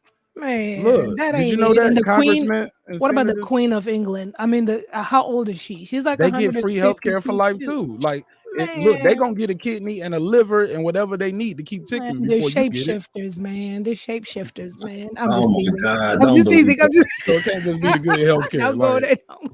I always had a problem with that. Nah, man, The they take government, like, look, andronic. all of these people get free healthcare, but they vote every year for you not to get it. Right. Shit befuddles me. Me too, but They take that's the adrenochrome, American and bro, it's like society. the shit they take out of babies. Was that adrenochrome? That adronic, yeah, how you say it? And whatever, what's that shit called? Google it again. Adrenochrome, whatever. So did you guys hear the story Yeah, they in take that shit. Haiti? Did you hear the Haiti story about the gang that kidnapped in air quotes the missionaries because they're saying conspiracy wise that the gang was actually preventing the alleged so quote unquote people that they claim they're American missionaries, but they claim they're child traffickers. That the gang was actually saving the children. I don't know. I just heard some stuff about Haiti and child trafficking, but I don't know. I believe that shit. I forgot the phone line was on. That shit startled me like a motherfucker. Yeah, I've always heard of like they always say trafficking. Hold on one second. 347. What's up? What's your name? Where you calling from? Hey, what's up, my bro? 347. Static. 347. You got to put the potato chips down. 347. Nigga tearing up that popcorn. Yeah. Hey, look, sometimes be people just trolling the show too. I don't know if it's legit or not. If it's a legit call or somebody just trolling. So got to get it up out of here. Sorry, bro. You got to get that mic together. Hell yeah. Everyone's scared of Buster in their verses. No. Shit. Girl behind the mic. Where'd you hear that about the? Oh, my bad. You about to say something, Mark? 347. What's your name? Where you calling from? Hey, what's up, Marvin Nash? Can you hear me? Yeah, what's up? What's your name? Where you calling from, bro? What's up, man? This is 347. This is the guy you just talked to. I didn't have the attention. It was just a bad connection. It's all good. Go ahead. You got a minute and a half on the clock. Go. Okay, this is Brother Steve, man. I've been calling in lately. Okay, Brother Steve. Tonight. Yeah, I'm calling in tonight because I think it's you guys are talking about the UFO sightings, right? And I've been really looking at that. And I want to say that I believe there's some reality to that. And I'm going to come at that from a biblical point of view, and a Quranic point of view. You have to look at, if you look at the Bible, one of the things you see in there is you see that the prophet Elijah, it says that prophet Elijah was taken up into the heavens alive in a chariot of fire. Right? Now you got to remember this is thousands of years BC. So when we say a chariot of fire, does that even make sense for a person of that time period to say that? Well, we know no combustible engine was around at that time. But when we say chariot of fire, we read that chariot of fire. The prophet Elijah is saying to us, he's comparing, he has no point of reference for what he's seeing. So he's comparing what he's seeing to an element around him that he can best compare it to, which is the chariot of fire. Chariot yesterday in his time consisted of a horse and a man driving the horse with two wheels on the back. But this chariot of fire, what does it mean? You know what it means? It means that the UFO sightings that we're seeing today with those red lights flashing on the bottom and they're flashing all over the place and moving about, that's the fire that he's trying to convey to us. But he doesn't know the word fire or combustible engine or engine that works with these type of mechanisms, because these are ancient people, you see. But UFO sightings in the Bible, they're in the Quran, they're in the religious ancient texts all day. It's no surprise that they're coming back now and they're making themselves known. We just have to learn how to go into the ancient texts, whether they're religious or secular, as long as they're ancient, and we have to learn how to take those, extract that information out and compare it to what we're seeing now. So this is just the beginning of what used to be. Those people, those technologies, those people from other planets, they're going to come back. There's no doubt about that. For sure. And we're seeing it now. You know, we're seeing it now. So I just wanted to call in and weigh in on that, my brother. And I want to say congratulations to you doing your thing up there, man. We're trying, man. Thank you so much, Brother Steve. We appreciate it. Good call. Good call. No doubt. Good call, man. Shout out to Brother Steve, man. Up there. I believe he's in New York as well. What do y'all think of what he said? I see Reggie was like, meteors, nigga. Yeah, I'll say meteors. That's the light that ancient people can see streaking across the sky. And also you got to think about, you got Halley's Comet, which comes around every 70, 80 years. They see that in the sky. Reggie, some would say you vibrating on a low level, man, low frequency. Man. No, you got to spend your mind, man. Stimulate your mind, Reggie. Other people be vibrating off of drugs and shit. So leave us alone. Okay. It makes a great show. Hey, look, you on that Stephen A. shit. You can't smoke weed. I told you he listened to everything CNN say. Man, this ain't CNN, man. I follow scientific bullshit, man. I'll listen to these. Y'all listen to the news shit. Mike, you be listening to Breitbart and shit. Like, stop it, man. No, I don't. I listen to independent media like Elijah Schaefer and Luke Radowski and Tariq Nasheed and Dr. Boyce Watkins. I listen to independent media. Dr. Boyce Watkins, simp ass. Hey, look, real quick, guys. I got to do this because I forgot to do this. On Wednesday, doing an interview with my guy 2 Dot. He's in this movie right here. I don't know if y'all know DJ Holiday's Atlanta DJ. He's all the way on the left. I'm sure y'all familiar with Snoop from The Wire. She's in the movie as well. Columbus Short is, I believe he's starring in the movie. He's in the middle. The guy on the right, that's my guy 2 Dot. He's going to be here on Wednesday. We were supposed to do it today, but I couldn't reach him and we didn't set it, never confirmed. So, but he's down to do it. And then, of course, the brother all the way to the right, he was in The Wire as well. I forgot his name. Please forgive me. I know Tank would know him, though, because Tank knows The Wire. So, but yeah, this movie is going to premiere here Thursday. It's called Scott Free. And yeah, we're going to have one of the stars of the movie in it pull up on Wednesday. Yeah, so definitely make sure y'all tune in for that. Or I might try to do a pop-up one tomorrow, but if not, let's just shoot for Wednesday. I believe it's just going to be Wednesday. So yeah, look out for that. Gotta do that. Forgot to tell y'all that. So that's gonna be a treat, right? So talk to us about working with some of these dope people, because y'all might not know him, but I'm sure y'all know these other people that's in this movie. So that'll be dope. So we'll chop it up. Had to do that real quick. Sorry about that. Go ahead, man. I'm about to heat me up some food, man, and I'm about to leave y'all to it. So if y'all had anything y'all want to get off, go ahead. But I'm about to step away. Yeah, go ahead, Mike. Yeah, I got something to say. Make sure y'all stay away from these suckers out here, man, and make sure you keep your eyes open. There's a lot of hate going on out here, a lot of misinformation. It's up to you for what's going on. That's all. Thanks. Absolute.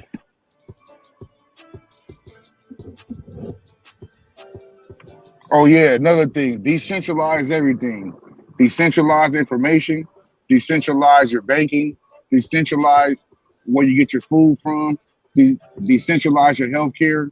Break away from this system, man. Break away from it. And explain that.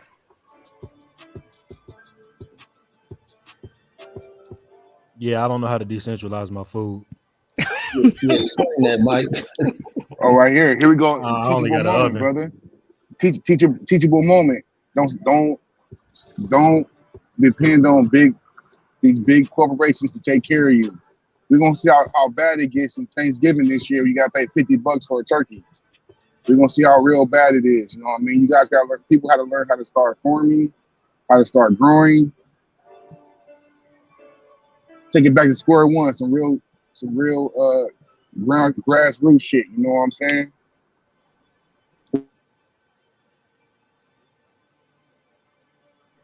Is that a picture of Suge? Yeah, it is. My nigga. That's what I'm talking about.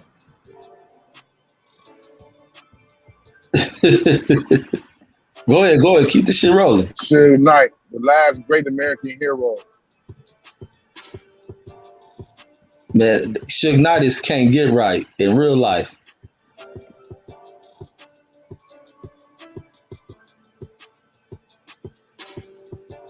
He's a real can't get right. I don't see how a dude who can sit on such a gold mine and self-sabotage everything. Suge Knight, I mean, is we done here? Huh? Everybody done? No, I'm talking about Suge Knight. I'll say he the real life can't get right. He's taking something that could have been so monumentous in the industry of music, and he decided to turn it into a bunch of street level bullshit. He self-sabotaged everything. He destroyed everything internally, and he destroyed a lot of lives. Like ain't nothing brilliant about what Suge Knight did. Suge Knight lives with a lot of regret. He has destroyed a lot that has surrounded. When it was good, he destroyed it. Like he injected a lot of dumb shit into the game of music. I feel that he was just in love with the street life. I feel like he did some bad things. He did some good shit too, though. He did way more good than he did bad. But since Reggie only released reports from MTV and CNN, he doesn't seem to dignify any of the good shit he did. Mike, nobody takes away the good shit, bro. But when the motherfucker got bad shit within him, I mean, it's no way you can discount that, bro. Everybody done good. Even the most vicious killer has done good. Like, I ain't gonna take that away from him. I acknowledge that, but he did a lot to fuck up a lot. Like, I ain't gonna take that away. He had a Death Row could have been a conglomerate in music. He destroyed that shit. Nobody else destroyed that but Suge. So you think that he destroyed it, or they took it from him? No, he fucked that off, and then he definitely helped. He didn't show up to court. He lost that shit by default on his arrogance. Yeah, he didn't show up to court. But what about when they threw him in jail for 9 years for breaking up the fight with Tupac and Baby Lane? He knew what it was. He was violating the probation or whatnot, right? By breaking up a fight? You seen that footage? Did it look like he was breaking up that fight? Yeah, yes, it did. Yes, it did. I ain't never broke up a fight with my Stacey Adams. Right, Mike. So you know what Suge was wearing that night? Accountability issues. You got accountability issues, homie. You know what Suge? Actually, that's the biggest misnomer. Everybody think that Suge was the one in that white suit. That's why everybody's saying, "Oh, he did that." That wasn't Suge in that white suit. That was Buntry. Suge was in a gray suit. Let's pull the video. Only time Suge even did anything was when Lang was grabbing his leg. He pulled his leg away from him. That wasn't Suge that was kicking him and doing all that shit to him. That was Buntry and the other niggas. Yeah, well, that could make sense to me. I ain't gonna argue that, but that's not the only thing he did. You know what I'm saying? But that's what sent him to jail. That's what broke down the whole empire that night. Jimmy Iovine knew that they had to take that money away from Suge. Nigga been shot 10 times. They can't kill him. Man, Suge was doing a lot of shit he should never put himself in position of. He should have never been in those positions. What other one of them people in his position? He's a CEO. What other CEO out there doing that kind of shit? Suge. Diddy did all kind of shit, man. Diddy did all kind of shit. But you know why? All that shit ain't brought up? Because he's tied up. Shit, Diddy did way more shit than Suge did. On record. Diddy got tied in with the right people. He found What? himself protection. Diddy found himself protection against motherfuckers like Suge. No, I'm talking about the shit Diddy did, like shooting in the club, beating up girls, all kind of shit that Diddy was doing. But you don't hear about all that shit. It's not thrown in. It's not thrown up in everybody's face because why? He's connected to the right people. Suge was connected to the right people. When they found out they could take the money away from Suge, that's when Jimmy Iovine disconnected himself. Man, Suge was a liability to everything that surrounded anyone putting money in there. There was all sorts of internal fallouts within Death Row. Issues with accountants. Like the more and more people are coming out to speak about Death Row, nobody has good shit to speak about Suge. Some people have forgiven him. He's been forgiven by people because he's put people in positions they have never ever been in. But ultimately, like you ever heard? Go. No, you ever heard? Everybody's happy to the money go away. When the money was good, nobody said shit. When Suge was getting motherfucking $70,000 allowances every month, nobody said shit. Nate Dogg never had an album out. Nate Dogg never on a bunch of singles. On songs he didn't write, beats he didn't make. This nigga living in a $100,000 condo, driving around Mercedes trucks and Benz. Nigga doing robberies and shit. Dazn Corrupt. That nigga Corrupt had a motherfucking child molesting case where this nigga analyzed some girl. Nigga did some 15-year-old girl. And they buried all that shit. Dr. Dre, we know all the shit Dr. Dre was involved in. But everybody was all cool when the money was flowing and shit was looking out for people. When Suge stopped doing all that shit or when he couldn't, then everybody got something bad to say. Oh, Suge owe me money. Suge owe me this. They owe me that. Bro, Suge was a fuck up, man. There's no way around that. You don't destroy something so great. There's nothing behind it. Even when you talk about everybody was happy when the money was good, yeah, it was good. This Suge destroyed it. He brought all that street shit. The niggas he brought around, you name it, Buntry and all them, what did they bring to Death Row? All you used to hear about Death Row is niggas was playing Russian roulette, even coming down there. People getting their ass beat the fuck up. Like them stories ain't myths. That's some true shit. No one's saying that all that shit is false. But to make him, that's all he was. He's this evil monster that needs to be tarnished and all that Nobody shit. said that. Nah, You said he fucked up. that's what Reggie said. He They said said, "Oh, Suge's a big fuck up." He is a fuck up. Suge's a fuck up. What if they fucked it up for him? Bro. What if they fucked it up for him? How the hell is Suge not a fuck up, bro? Yeah, so like, who fucked it up for him? Who made him get on TV and talk about people injecting people with HIV? Who made him do that? So you thought he was serious about that, or it was a joke? You don't joke like that. Who jokes like that? Why on don't TV? you joke like that? Everybody jokes like that. Okay, jokes like that. You got accountability issues, bro. Thank you, dude. Show me man. another clip of someone joking about injecting somebody with HIV. There's a skit on the Chronic where it say, "Oh yeah, NWA, NWE, NWA, niggas with AIDS." They say that shit on the Chronic. You said on NWA? Yeah, Suge Knight's record label. The Chronic. Yeah, Suge Knight's record label. Okay, yeah, so the same Oh, nigga. so he made them say that. So Suge is in charge of music. What goes on record? Hell yeah! Why he ain't got an input? You damn right he do. Shit. Yeah, you can't say he built the label and that he did all this genius shit and then all the bad shit. Well, he didn't see that. Wait! I didn't say he did all this genius shit.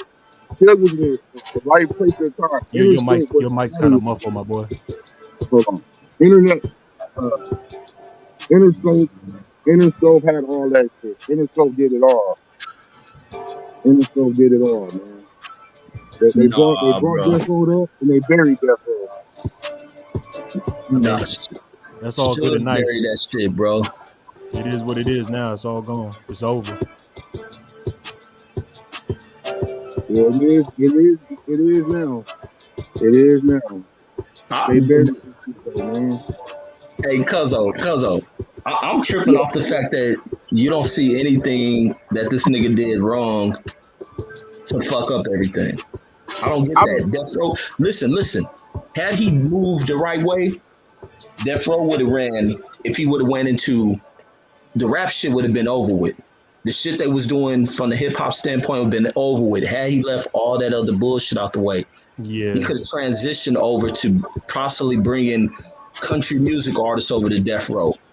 Rock and roll, he could have brought heavy metal over to motherfucking Death Row and just ran the game. Death Row was supposed to be a company that should have ran for 20 years, not 5. He kind of had a shot to change the world.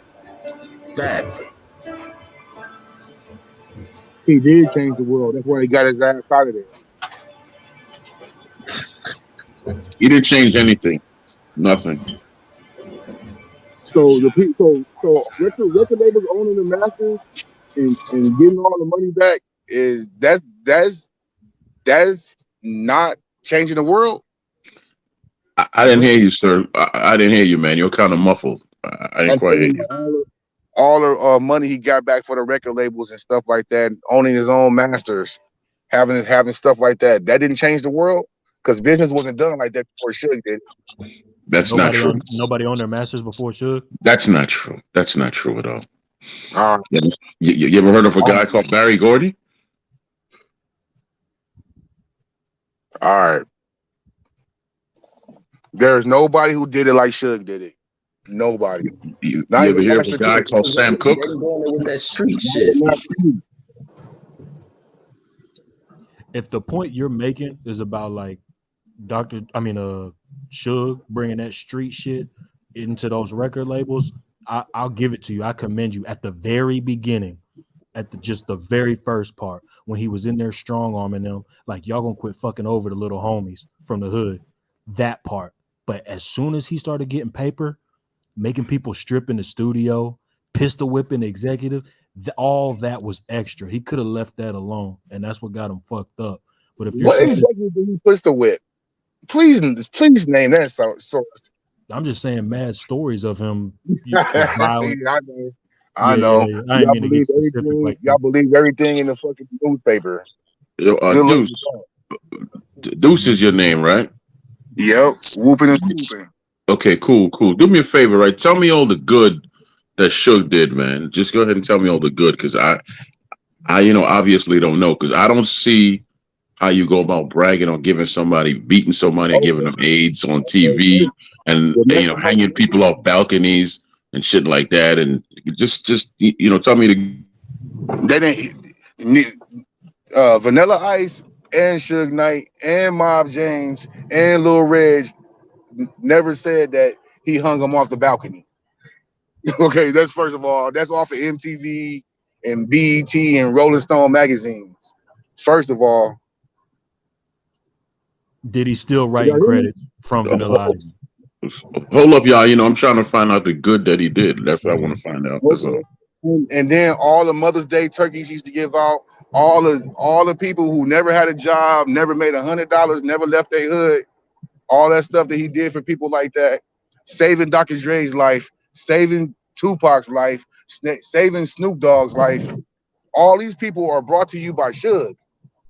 He didn't save their lives? Yeah. What the fuck are you talking about? No, he didn't save their lives. Who was trying to kill them that they needed Suge to save their lives? Yeah, you must not be. No, answer the question, Nito. Don't come back at me with another question.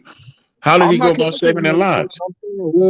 You are not familiar with the story, so there's no reason for me to be a fucking. How did he save their lives? It's just a simple question. How did he save their lives? So you're not familiar with how he got Tupac out of jail? Brother, how did he save their lives, man? You keep coming back with questions. How he got Tupac out of jail? That saved his life. What? Do people survive jail? What? You know what's going on to Tupac in jail? So he was alive up to that point before Suge met him, right? What about Snoop Dogg? Snoop Dogg had a murder case that he didn't even pull the trigger on. You think a regular nigga would have beat that without Johnny Cochran and some Super Team? I don't know. He did have hit songs. What? A rapper? Especially at that time? What are you talking about? If he didn't have Johnny Cochran and all that without Suge, he'd still be in jail. We would never even heard of Snoop Dogg. I mean, we can't speak on that. Yeah, We that's don't true. know. But that don't make him good.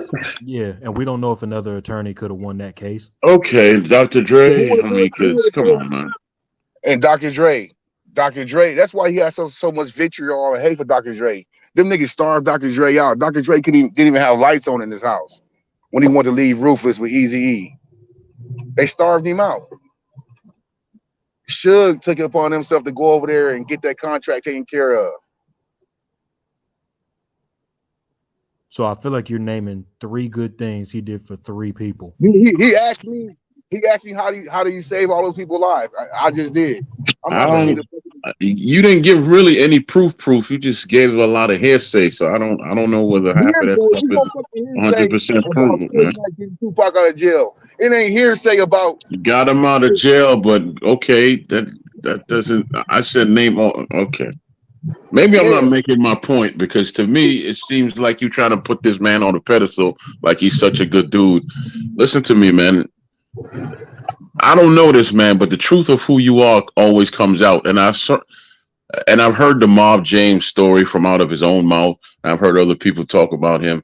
Just don't seem like this cat was like the best cat in the world. He seemed like all the nonsense, he caused it. He caused the nonsense himself. Nobody put it on him. He caused the nonsense himself. Every time he needed some help, he'll go to Mob James because he couldn't stand alone. Every time he stood alone, he got knocked out. Period. So I don't see how this dude is so great. And yes, he hurt a lot of people on the way up too, as well. That's bullshit. Mob James started fucking with them in like '93. That's bullshit. Mob James lost his brother too. So that ain't no bullshit. He lost his brother too. In 2002, 10 years. It don't matter when, but he blamed Suge Knight for it. To this day, he still blames Suge Knight for it. When Buntry got killed.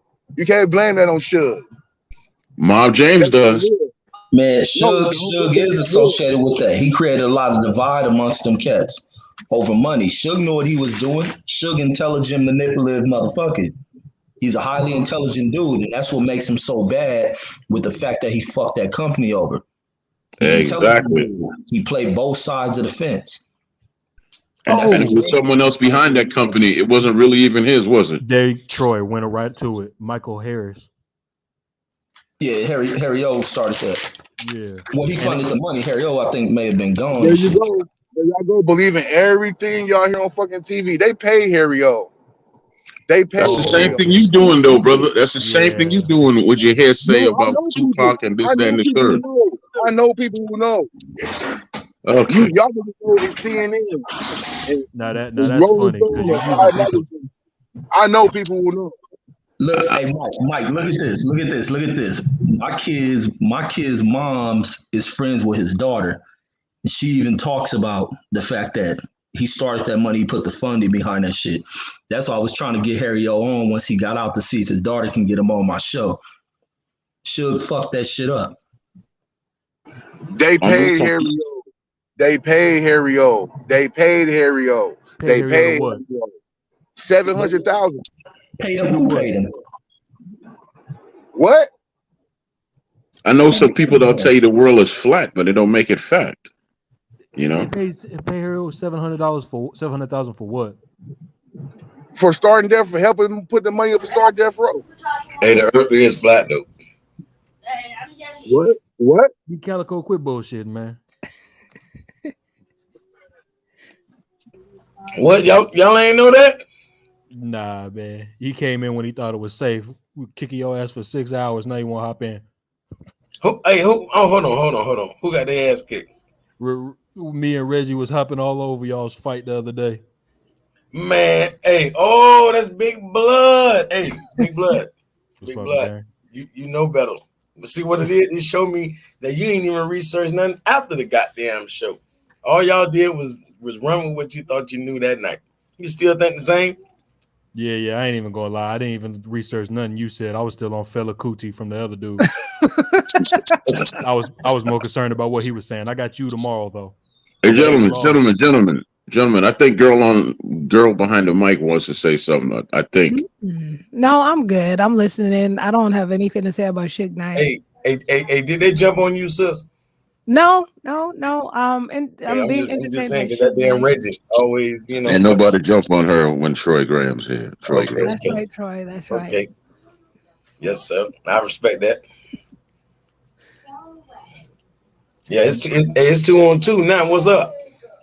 Oh, Are we talking Suge Knight or something else? You trying I to thought y'all said something like the talk earth. about your 2-on-2? I thought somebody said the earth was round. Somebody cue the cheesy porn music. Oh man, here go Calico. He done smoked this dope now. Here he come with this flat earth shit. Yeah. Teach us, brother. Teach us about the firmament. Teach us about the dome. Yeah, exactly. You already know. Hey man, some people like their steak rare. Some people like it well done. So some people think the earth is round. Some people think it's flat. Me personally, I'm gonna stick with round. I don't know. I can stick with round. I mean, I don't know why. Well done. I'm saying, how does water stick to a ball? You know what I'm saying? Like, really? You could fall off a flat surface. Bro, there is no end. There's always an end, brother. You could fall off a flat surface. We'll never see the end. How come nobody been to the edge? Oh, of course they have. Armies. Who? You Who's ain't been never to flown? the edge? Yeah. You ain't never flown on a plane 14 hours in one direction. How come we ain't hit the edge? Man, why you can't fly in one direction for 20 hours?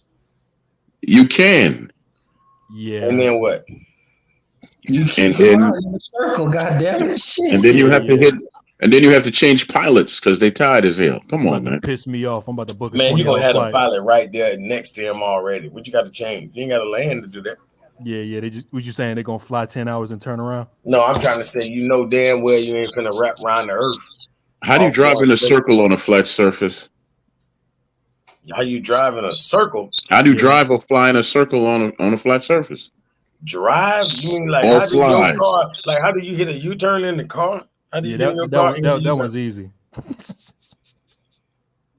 know what I'm saying? How do you constantly drive in a circle on a flat surface? You have certain cities in this world that are round, right? So you have to drive in a square. No. I'm saying if the cities are round, the cities are round. You think a city's around? Why can't you see from one city to another? Listen to me. Baltimore, and New Orleans are what they always described as being shaped like a bowl, which is round, right? You see my point? No, that sounds like they're below sea level. Yeah. Okay. Look, man, I don't know if it's flat, but I've never heard anybody said they fell off the edge.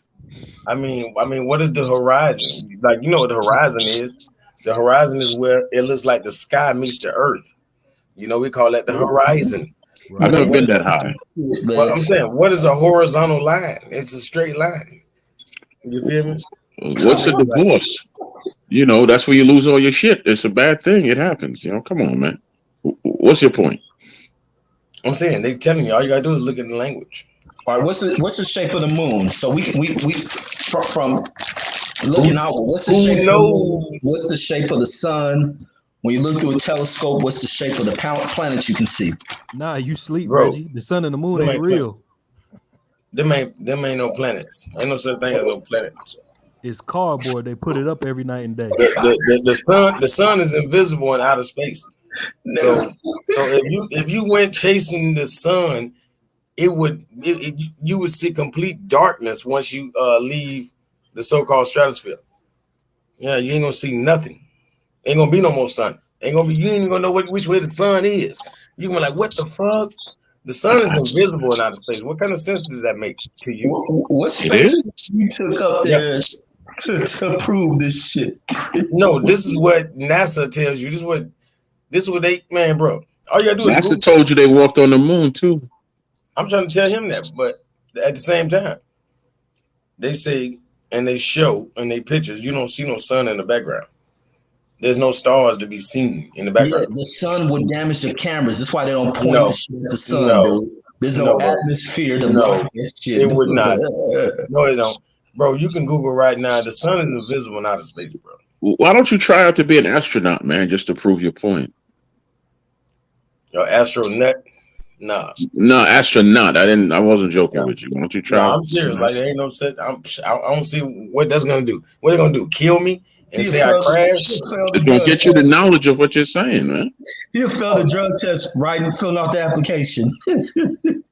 Why? Because the doctor didn't say I'm allowed to smoke? No, they'll pick your residue up through the damn pen leak from you touching the paper. Mm-hmm. Yeah, but ain't no residue unless you mean THC. And then shit, a lot of doctors give you, prescriptions for that shit. You know, but that don't mean the earth round. That don't mean it's flat either. Oh, it's definitely that. Because water is what? It say sea level. Water is wet. That's the only Sea fact level. you can agree on. You can't say water is wet. That's a whole what? That's a whole nother subject. I can't say what? No. Help me out with that one, please. Help me out with that, please. Bro, water don't permeate everything. Everything can't be permeated by water. So water is not necessarily wet. If you throw water on anything, it'll be wet, right? No. A lot of things you can see the water drop still there. You can see it. You can still see it balled up and formed up. Come on, Troy. What you talking about? Ice? How can the wetness be wet, brother? Oh, no, it ain't wetness. It's water. But anyways, the sea is what? Level. Sea level. The sea ain't goddamn round. The sea ain't a sphere. You know what I'm saying? The only thing that says it's a sphere is the stratosphere, the atmosphere, the ionosphere. Those are spheres. The sea is level. Oh, you didn't know that? Oh, you didn't know the sea is level? Oh, you see waves. You see waves and think that mean round. No, it's still level. It's still level, brother. But that's why he say sea level. Sea level is the flat point. Exactly. That means the up and the down. The middle is that flat point. So it's constantly doing that. So it's not going absurd. It's not going nothing absurd. The middle ocean has depth to it, bro. But what the depth? We're not talking about the depth, bro. The shore can have depth to it at the ocean. What you mean? The shore might be 1,000 feet right there at the shore. We ain't talking about the depth. We're not talking about the depth. That don't have nothing to do with the sea being level. You see how crazy you went? You talking about I just spilled some water on my hands, man. My hands are wet. So maybe you can help me out with that. How you explain it? Yeah, your skin and your pores and all that can be permeated. So you would think that water, you feel like water's wet. But you can also hold some water in your hand. Then it's just, man, it's levels, man. You ain't made of plastic. You feel me? That's deep. Wow. You know what, gentlemen and ladies? I'm going back to when I was drinking. Yeah, I'm going back to sleep before I lose what's left of my brain cells at this age in life. So y'all have a blessed night and just throw remember, behind man, the mic. When you're ready, the teacher will appear, brother. Yeah, and you know what? Sister behind the mic, you still there? I'm still here. I tell you what, I can tell you something that's not flat. All my emotions for you, my dear. Okay. Now, you go have a good night now. Well, you have a good night too. Show your ride. Show your ride. Man, this fake ass blue singer. Get your ass out of here. All right, come on. Let's hear some more of this drug-related shit. D Calico. Oh, come on, Reggie. D Calico telling us the Earth is flat. Yeah. See, he don't know what See, you don't know what sonoluminescence is. Shit. All right, tell me what that shit is. Yeah, that's what the stars are. Like if you like me and you was a kid and you ever looked in a telescope, I'm pretty sure you looked in a telescope when you was young. I know you were interested in the stars by the way you sound. And you know that you've never seen nothing but balls of light. Right. Those were supposed to be stars. What was they, homie? Sonoluminescence. Oh my God. Yeah, they're not. It's not a physical thing. You just dealing with light. You know what I mean? Like, what are they, like AAA lights or like AA batteries? How the lights get up there? No, see, spaces are super fluid, right? And sonoluminescence is when a bubble gets penetrated with sound. They can create light. That's why they say in the beginning was the word. So we talking about sound, vibration, and all of that. And we talking about that penetrating the bubbles, and that creates sonoluminescence. Like we can do it in the laboratory right now. You know what I'm saying? But they can only make it flash like the ones in the sky are actually prolonged. You know what I mean? They never stop. Right. But they always change in shape and color and everything. If you look at it, it just looks like electricity or something. Like it's just what's the sun? A big ass solar luminescent? I mean, the sun is electric, so you know, we don't quite know. But the sun don't do what we think it do. You feel me? Like, put it like this. I'm gonna ask Reggie this first. What would happen if the Earth got closer to the sun? Wait, say that again. I think you gotta be joking, bro. Nah. Watch this. No, first Reggie, off, come on, man. Open your third eye, homie. Just listen, homie. Watch this. If the Earth got farther, right now, the whole Earth just got farther and farther and farther away from the sun, what would happen to Earth? We'll freeze. So if the Earth got closer and closer and closer to the sun, what would happen to the Earth? Life of God. See, watch this. So why is the Earth closest to the sun in the dead of winter? And why is it furthest away from the sun in the summertime? Man, you are ass backwards. The Earth gets closest to the sun during the summer. You're crazy. That's what they made Google for, man. I'm trying to tell y'all. Bro, the Earth is closest to the sun. If Mark Nash on you, I could pull it up and he can just show y'all. Or he can actually search it for y'all and show you that the Earth is closest to the sun, and he ain't got to say no more. And then Google gonna tell him in the dead of winter. It says January. Yeah, the dead of winter.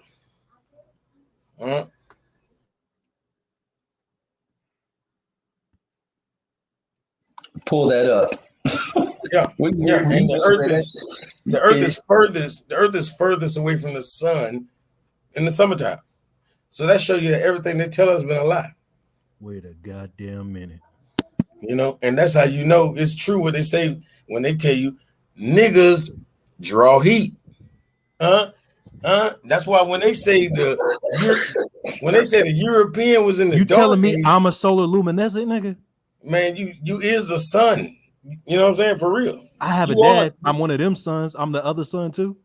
Bro, all of that. That's what we mean when we say that. Bro, we are condensed sunlight. I need to mute my mic. Hold up. I need to understand all this. This is real big. For real. We are condensed sunlight, brother. You know what I'm saying? Man, y'all need to move this subject, man. This is not getting anywhere. I mean, I think they're catching on. I don't think Deuce caught it. You know what I'm saying? I was going deep, though. You got to be like a speedster to get open like 50 yards downfield. You feel me? Like girl by the mic, she the referee. She already in the touchdown. You know what I'm saying? Ready to, let you know you scored. Real talk. You about as deep as when one raindrop hit the ground in the desert. Yeah. That's why you thought, and that's why you thought if the Earth get away from the sun, it's gonna get cold. It's gonna freeze. It's not. You know what I'm saying? It is. It's crazy, but it's true. You know what I'm saying? Like we got this European side. We think everything like, in the middle of the Earth is molten lava and all that. Man, we don't know what we. Man. Well, teach me this one, G. If the Earth's flat, how come it's the best kept secret across all countries? Why is it? Well, why is the ball the newest science? Why is it not ancient? The ball is not ancient. So Chinese government, Russian government, our government. Bro, if you getting billions of dollars and for sending a little rocket up in the air every 4th of July.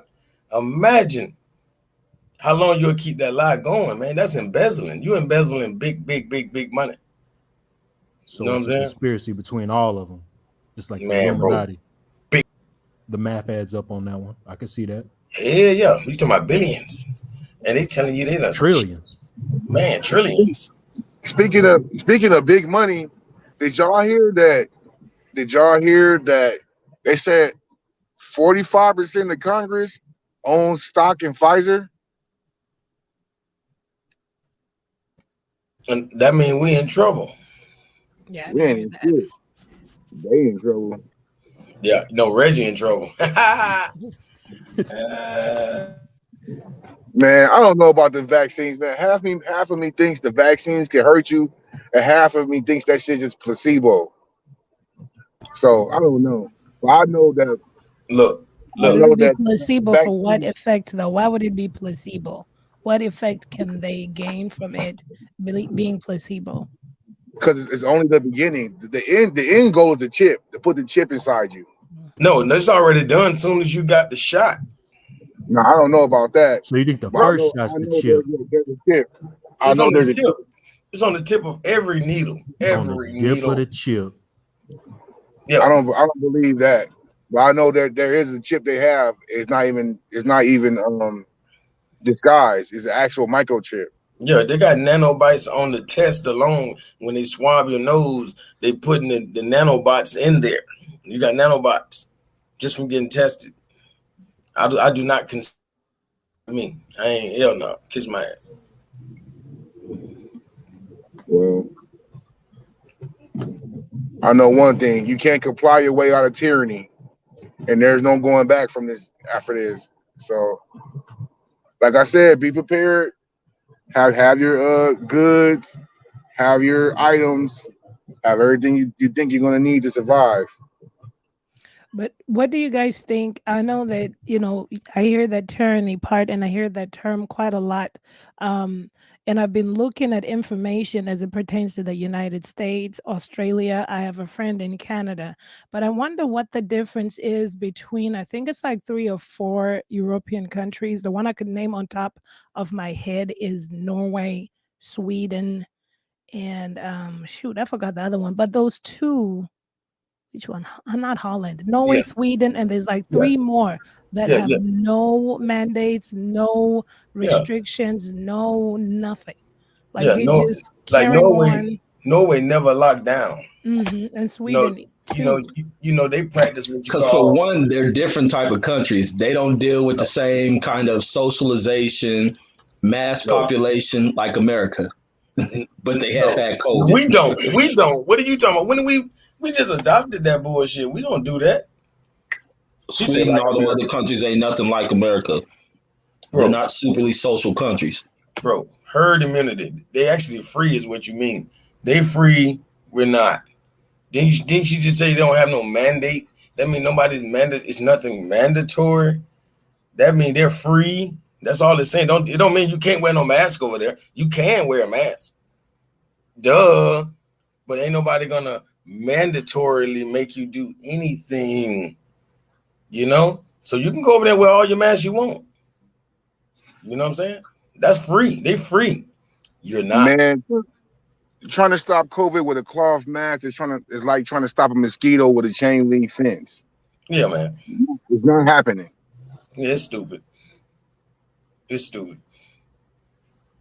Man, and then what does a mask do? You niggas is crazy, man. Your skin is the largest organ on your body, but we covering up our nose and our mouth. Like what is this? A hamburger? Like, you know what I'm saying? It can go through your mouth. Airborne diseases can go through your nose and mouth. Your skin. If it's airborne, your skin is the largest organ. Your skin is breathing. These niggas crazy, man. So my skin is an organ. So you think it only come on your hands? But Reggie, you think you only get it on your hands? Oh, the white part is the dangerous part of your hand. Man, any part of your skin, bro. If you got no socks on, it can get on your foot. What do you mean? That's that simple. You know.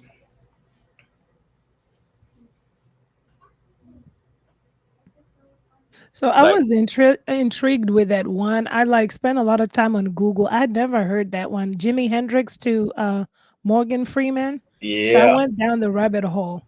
Yeah, Yes, I I did. like that. I like that. I Hey, mean, that was interesting to me. I I mean, got. because I was comparing the years that Jimi Hendrix died. I was just entertaining it. It's interesting. I did a whole video on just people like that. Hmm. That's Yep. interesting. Have you guys heard about it? Jimi Hendrix is Morgan Freeman, and why his last name is Freeman because he's now free. Yeah, he's a free man. Man, y'all conspiracy Reggie, stop motherfuckers is laughing at us, crazy. Reggie. Cause y'all crazy as fuck, man. One Come on, came Reggie. when the Look at other the died. pictures, Reggie. Look at the pictures. Look at the details, Reggie. You got to look at the details. Come on now. Morgan started acting what in 1971, yeah, and Jimi Hendrix died in 1970 or something like that. I'm just saying, I'm entertaining it. It was interesting. It was What interesting. would be the purpose of him faking his death to go off and do some other shit in the public spotlight? Like, stop it. Well, that's the point Both these because they dudes ain't say got that they families. act.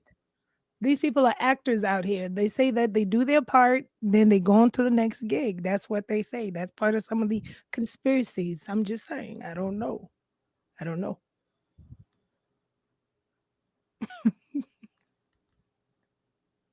Why would he quit being a rock star to be the fourth best black actor? I have no idea. What? It's called bankruptcy, or whatever kind of problems. It's just like all of these dudes catching all these, these charges. Because I ain't gonna tell you, bro. They said a woman was just about to sue Kobe Bryant. Nigga, bankruptcy. Not necessarily just bankruptcy. I don't know. But these But you hear that? they say that these things could be part of like the CIA mission. Like, was there a part where Jimi Hendrix was the people's champ? Like, and then to distract the people, mass chaos produced or manufactured. I have no idea. I have no idea. That's how you Motherfuckers kill simply, contracts. listen, they were That's how simply you kill on contracts and drugs. everything. He overdosed. He died. Life over. No, you don't understand. The character dies. The people didn't die. And then you ask, why would they come back to the same profession, basically? Because they still want to make more money as a new person. What do you mean? Why wouldn't Jimi Hendrix just act? Bro, I'm trying to tell you. His Shit character was done happened. with. That's like saying That's right what they now. say. That's like saying right now, why wouldn't Deshaun Watson 20 years from now come back as somebody else? And why would he do such a thing? Why wouldn't he just stay in the NFL and try to work things out? I mean, come on, man. They running him off of the earth right now, coming out of the woodwork. That was a bad comparison. I'm saying no, it's not. It's like because you don't know what Hendrix OJ was going through. OJ was a football player that helped leverage his acting career, even though he was a terrible actor. Jimi Hendrix was a rock star. He would easily roll into an acting career as being a Jimi Hendrix rather than Morgan Freeman. We don't know. Maybe his contract was up as I don't know. Is he CIA? I don't know. It goes back to that operation. That's like saying, why did Northwoods. Tupac do it? But it's the same thing like Good Vibes only said, which I knew, that America did bring Nazi scientists. I've been saying this. The same scientists that were responsible for the killing the Jewish people in Germany, they brought them here. They've been active members of the government. And they say America brought them here in secrecy. There's a book about it, really. It says in secrecy, but they were working for the NASA and they're working for really top-ranking positions in the government. So it's not even a secret. I forget how many of them it was. So it's the same case in point. Why would you bring such heinous people to this country to work for your government? Like, you side-eye that. Like, wait, that doesn't even make sense. And I'm trying to think of the one worst doctor. He starts with an M. His name is at the top of my tongue, but he was the worst of them all. And they brought him here. They were working here. So it's the same questions on why you would do a psyop of getting an actor like Jimi Hendrix to kill off, and then now he's an actor. It's the same philosophy why people think that James Brown said in his famous line, what was that? What's that? Not power to the people. What is it? Something about black power or something, but he didn't really say it in his hook. It was really like non-black people saying it. So it's the same reason why there's so much propaganda. I'm just saying, I'm entertaining the thoughts because I stopped looking at most of these things as rational. No. Let's be honest. This is what the this is what the believers, people who just believe everything the news tell them, they call this propaganda. They don't know propaganda is the stuff that you get pounded with, the stuff you've seen on the news 100 times, the breaking news, and you see it on every channel. All of that crap is propaganda. You ain't never seen nothing me and the sister talking about anywhere, so it's not propaganda. It hasn't been propagated any damn where. Let's stop that. You know what I mean? Like, this is unheard of to a degree, but that don't make it untrue. Because if anything, the propaganda is untrue.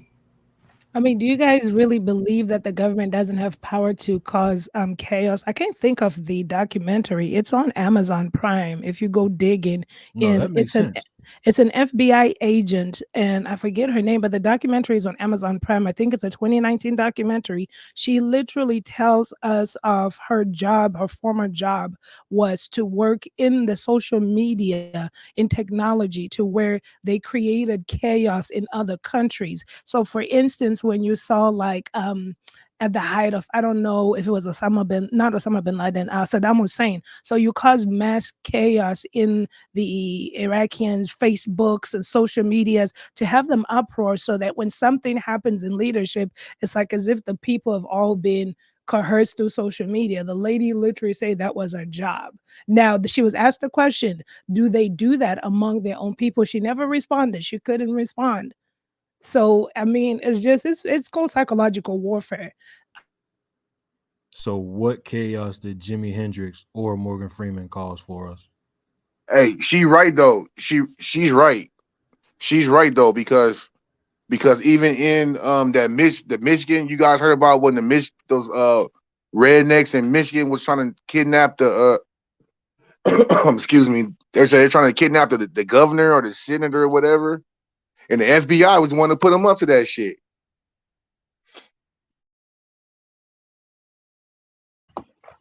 I don't know.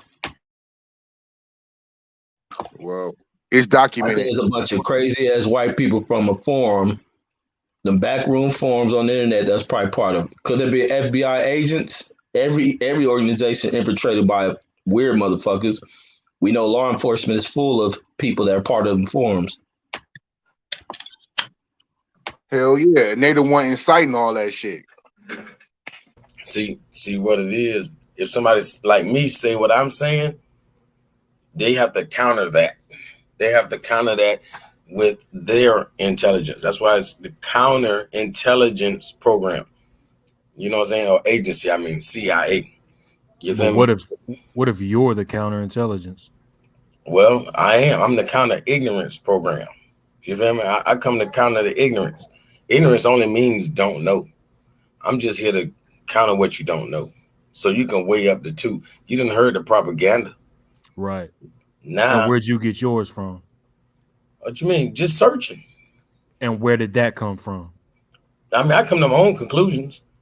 From information that was given to you by someone you also don't know. It's not no one. It don't just be one spot. I ain't saying one spot. Like you might can hear anything in one place. Then you be like, oh hell nah. Just like right now with me. And then you just gonna go find out on your own by trying to say this nigga wrong. Let me prove him wrong. And you go where? You're gonna go to 4 or 5 whatever different places. Right. You know what I'm saying? And you if all 4 or 5 places are counterintelligence. No, ain't that much going on. Oh, okay. So the FBI counterintelligence can do the flat Earth, can do the Morgan Freeman, but they can't do 5 websites. You say counterintelligence gave us what? I'm saying the FBI, y'all said they can do this fake moon shit. They can make my skin into a sun and I'm solar luminescent and the flat Earth. No, they can't make you that. Oh, lie to me about it. And then all this Illuminati and all the countries can come together, but they can't come up with 10 or 15 counterintelligence sites telling you some bullshit to counter the other bullshit they told you on CNN. They're gonna counter everything, bro. That's what I'm trying to tell you. and they get paid good money to do it. Reggie, am I tripping? Did that make sense? They countering everything. What I'm saying? That's what they do. So they giving you both sides. You getting it from No, they're not giving you both sides. That's what I'm trying to tell you. They countering whatever the real truth is. They don't want you to really figure it out because they got a lot of this other shit. You know, NASA saying this, D Calico saying that. Now, D Calico might be wrong in some places, right? But let's know that he is not a army. You know what I'm saying? Right. Like we talking about the whole NASA. Now, why the hell should I be poking holes in anything they got to say? Right, but just because you don't have an agenda like them doesn't mean you ain't wrong like them. You can take it like that, but you can know, number one, like you say, I don't have no agenda. Right. You know what I'm saying? A lot of people don't have an agenda. Be wrong as shit. I just gave $5 to one earlier today. But bro, I ain't talking the status quo.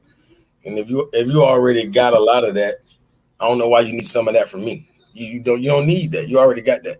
You get that from CNN and all that every day. You know? So I'm definitely on the other side of the fence.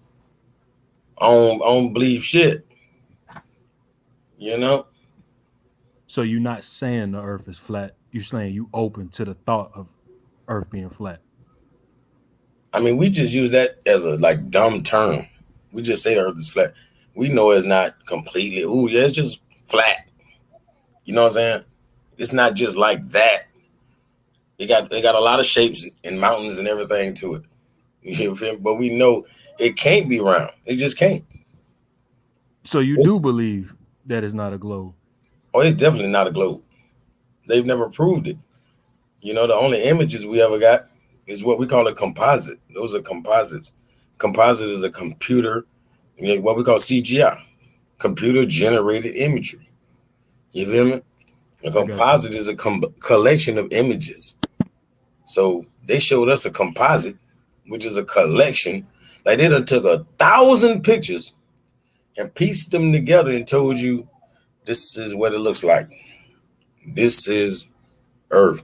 They can manipulate that any way they want because that's what they did with the CGI. It's just computer generated. Yeah, I dig that. What you saying? It's like saying right now, why would I have to look at, a computer generated image of me or you? You know what I'm saying? Like my picture is a real picture. You know what I'm saying? There ain't no cartoon. Right. You feel me? But NASA gave us a cartoon. Right. All that goddamn money we spent. You know what I'm saying? Come on. Was you on here when we was talking about OJ? Did OJ do it? Bobby Hemmett said he didn't do it. I was looking at an old video. Bobby Hemmett was around, back then. And Bobby Hemmett brung up like how they put stuff right in front of our faces. And it was a movie they came out with. It's a movie they came out with around that same time. And in the movie, the guy who did the murder was the roommate, and he and nobody expected him because he was just like this dumb beach blonde kind of guy. You feel me? Like nobody expected it to be him. And the guy who did it ended up getting on a high-speed chase with the police. It was just everything that happened to OJ. You know what I'm saying? But they put it in a movie just to be cocky because niggas so dumb. You know what I'm saying? So they put it all in the movie, and it was basically to let you know that Kato Kalin was the motherfucker who did the shit. That's how Bobby Hemmett broke it down. You know what I'm saying? For some reason, people didn't suspect it to be him. The media kept portraying him as just, some dumb blonde, some dumb beach guy. Like he's just a skateboarder. He's just an innocent skateboarder. Yeah. Okay. Reggie, tap in. What you thinking, man?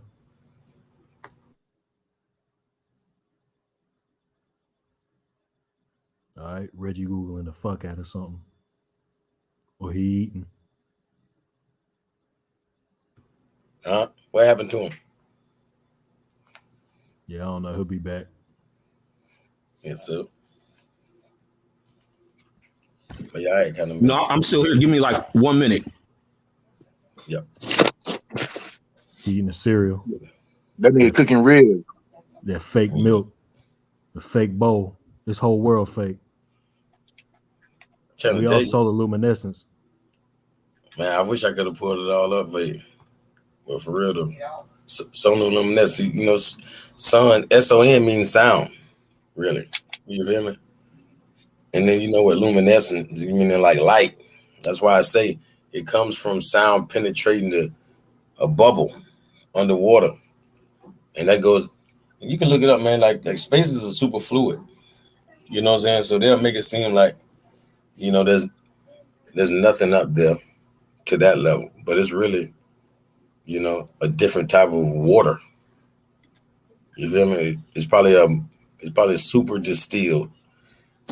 You know what I'm saying? And like it's the bottom of the ocean. You feel me? All right, gang. So what are white people? Are they solar luminous? Less No. See, back to when I say like we are condensed sunlight. Right. You know what I'm saying? When I say we condense sunlight, or you know, people will say melanin and all this, but you can say we are carbon beings. You feel me? Like I don't want to get it confused. Like we are carbon beings. They are carbon based. So that's what the difference is. That's why they have sulfur and whatever, you know, also a part of their genetic makeup. But we are carbon, like we are pure carbon beings. They are carbon based. It's a difference. You feel me? So, you know, it's like saying they're not really a star people like we are. You feel me? I'm made of pure condensed sunlight. For real. They are, you know, carbon based. It's like saying a meteor might have struck Earth and merged and made this creation to a degree. I'm just saying it on that level as an allegory. Wait, who's made of that? No, I said they are carbon based. We carbon beings. Who is? White people. So-called white people. Man, they know different. They know different. See, they know different than us, man. I can't. I just said we carbon. We pure carbon people. They are carbon based. You don't get that. You don't know they have sulfur. You don't know that's why. You know when they sweat, they smell different. Wet. That's what's in them. That sulfur. Yeah. So they have that. We don't have that. We don't have sulfur in our genetic makeup. See, that's a crazy conversation. Most people would call that racist, though. But I would like to have that conversation. I mean, racist think I'm racist for saying it. No. I don't think you racist. I'm saying what I'm saying. I mean, no. Do you think what I'm saying is racist? Not me personally. I mean, it's a little bit crazy. I mean, we all humans. We don't come from. But if it could be, I mean, whatever it is that. I'm gonna be honest. Carbon. I don't know. I'm gonna be honest. Nobody ain't gonna say you this though. They are the real Earthlings. They are. They were created and made right here. We are from the stars. Like that's why they want to talk about call things aliens and stuff, because they want to eliminate us. Like, hey, you know what? Now that you signed this paper that aliens need to go, I just found out y'all aliens. I don't know if we aliens, but we. I'm not saying it like I mean we really, literally. Because white people got Neanderthal and we made of the universe. Everything in the universe is in us. That's not racist. That's scientific for the chat. That's science. That's what I'm saying. It's carbon. You feel me? Pure carbon. You feel me? So we like literally a diamond. You know what I'm saying? And all this rough. Is that why we like chains and earrings? I mean, yeah, I guess we could feel the ancestors, you know, connection to it. That's the ancestors are in them. So I ain't ignorant. I'm just trying to get back to my home. Bro, you just got your bro, you just got your oldest grandma and them on your neck still. You feel me? Like crazy. So many people talk shit about me in the 8th grade. Bro, you honor your ancestors. You got them with you. I had the chain that spun. You spin the chain, and it's like a spree wheel. It's like a rim. Oh yeah, I remember them good old days. That's crazy. I was enlightened. They was the ones that was asleep. Real talk. See, you felt it. You know what I'm saying? You wasn't going by the book or anything, but your soul felt the connection. You know what I'm saying? I know you felt right. I know you felt good. Hell yeah. That's crazy. I felt right at home. Hey, Troy Graham, crazy man. What the hell is this boy talking about? This dude say he got about 2 different posts over here talking about I'm an agent. Yeah, he said he FBI informant. You could tell Troy ain't have no chains. No, man. Or no earrings. You feel me? Damn. That flat earth shit, goddamn, must have hit hard. I ain't lying.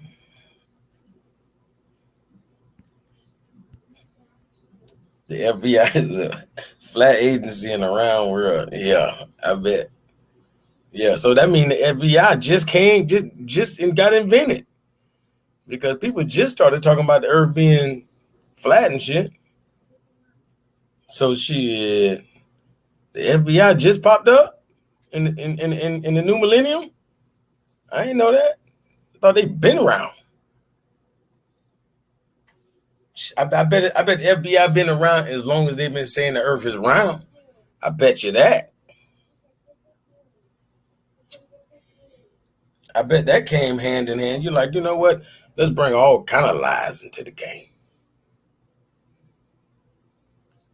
Hey, girl behind the mic, don't be laughing at him. That like he be trying to be sweet to you because he know, you know what I'm saying, if he show his FBI agent tactics that you gonna, you know what I'm saying, expose him. Yeah, Morgan Freeman. Yeah. Y'all don't understand. Like I know people who done, let's say, worked at restaurants, and your favorite athlete come to see them. I mean, come to the restaurant. Hey, your favorite athlete come to the restaurant. Their name is not the name that you see on TV every day. That's not what they paying with, and they not no scammers.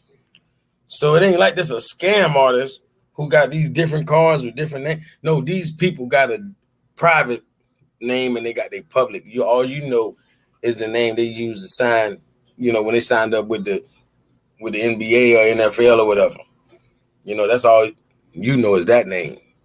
And somebody actually owns that name and it ain't them. So they have to operate and got all their money in a whole nother name.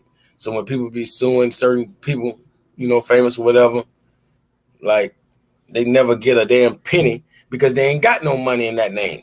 And it's the only name you know. You don't even know the name that they got the money in. You don't know them in their private capacity. All you know is their public, their stage name. And you swear to G, that's their name. Oprah Winfrey. Okay, keep playing that game. Hey, man, here go Mark. Mark that's talking about the alphabet boys will be watching you after this. Oh man, is that a promise or is that a goddamn hypothetical? God dang. Reggie said his computer died, so they got his ass already. Oh shit. Well, they know Reggie. Man, they like, Reggie, you fired. That's what they saying. You ain't not holding up your end of the bargain. Yeah, he wasn't arguing enough. Man. Yeah.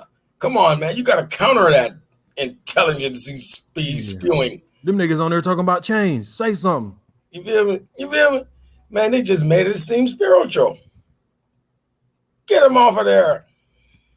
Hey, as soon as I did that, goddamn, as soon as I made the diamond seem spiritual, goddamn, Troy called me an agent. God damn. Yeah, Troy hating on the ice. You know what I'm saying? He definitely carbon based. Hey. Oh man. Hey, look, that's how you know Troy is CIA. He said CIA is the colored intelligence agency. Yeah. Sure, Yeah. I don't even joke about being colored. That even sounds like a white person typed that. Thank you, dog. Cause like, watch this. Like, I remember I was just reading this one story recently. It was an old story about this South African mother, and she had a son that was mixed with a European, and the son, around about 6 years old, he went to school, and he came back from school.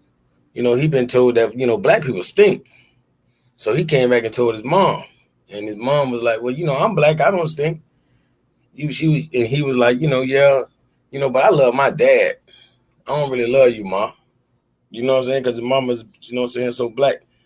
And she was like, well, shit, you can love your dad, but you ain't white like him. He was like, so when he went to school, he asked everybody, what am I? What am I? And they told him, you're colored. You're not African. You're not European. You're colored.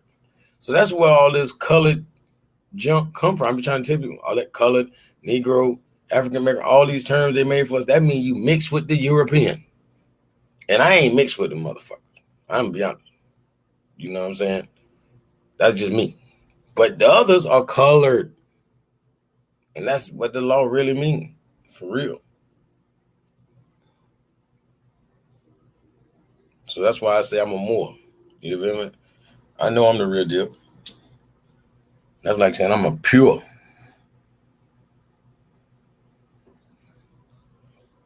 I ain't watered down. Ain't no military secret.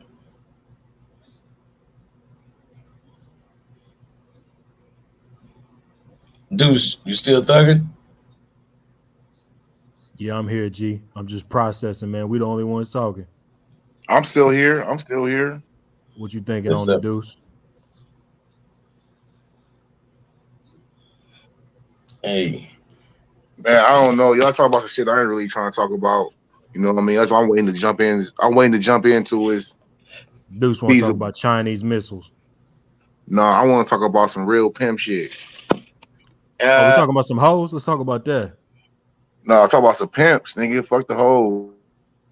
Yeah, we do. We fuck the hoes. That's what I'm talking about. Yeah, I mean the women, the focus. Be honest with you, I'm trying to think what pimp. I don't give a damn about iceberg slamming them. Deuce like Cat Williams, hella cute. nigga, too short, nigga. I'm really out there with that. I don't know about no fake studio pimps. Y'all fuck with Sinful to P? Oh, it's Sinful. Yeah. That's my dog. Yeah, I fuck with Sinful too, for sure. Yep. All right, what he do? You sound like him. Be honest with you, Big Blood. No word. Yeah. Except he be going off a little bit, little way more harder. Like it's like he don't come on till a bitch done got him mad. You know what I'm saying? Like he the one for that Cynthia G shit be going on. Like he the one for that. Oh, when these hoes get out of line. Oh man, he the one for her, bro. If they let them two go at it, like that'd be a pay-per-view event. I ain't lying. Yes, sir. For real. Sinful P versus Cynthia G. That'd be a good one. So what's up, Deuce? You just brought up Sinful P and they say nothing? Oh no, man. Shit, I'm right here on this mat. Let's get to the house. All right. Shit, man. Yeah, you know it's all good, man. Shit. Man, fuck all the bullshit, man. What's up? Y'all see the Cowboys put some work in. Whoop whoop. Yeah, Dak snapping this year. And what you call it, Zeke finally woke back up. Dak been snapping, man. Dak was hurt last year. No, I say Zeke. I say Dak back snapping. Okay. Yeah, Zeke, man, our O-line back. Our O-line back. So we got heads now. And we putting in our work. We got pro bowlers at every position.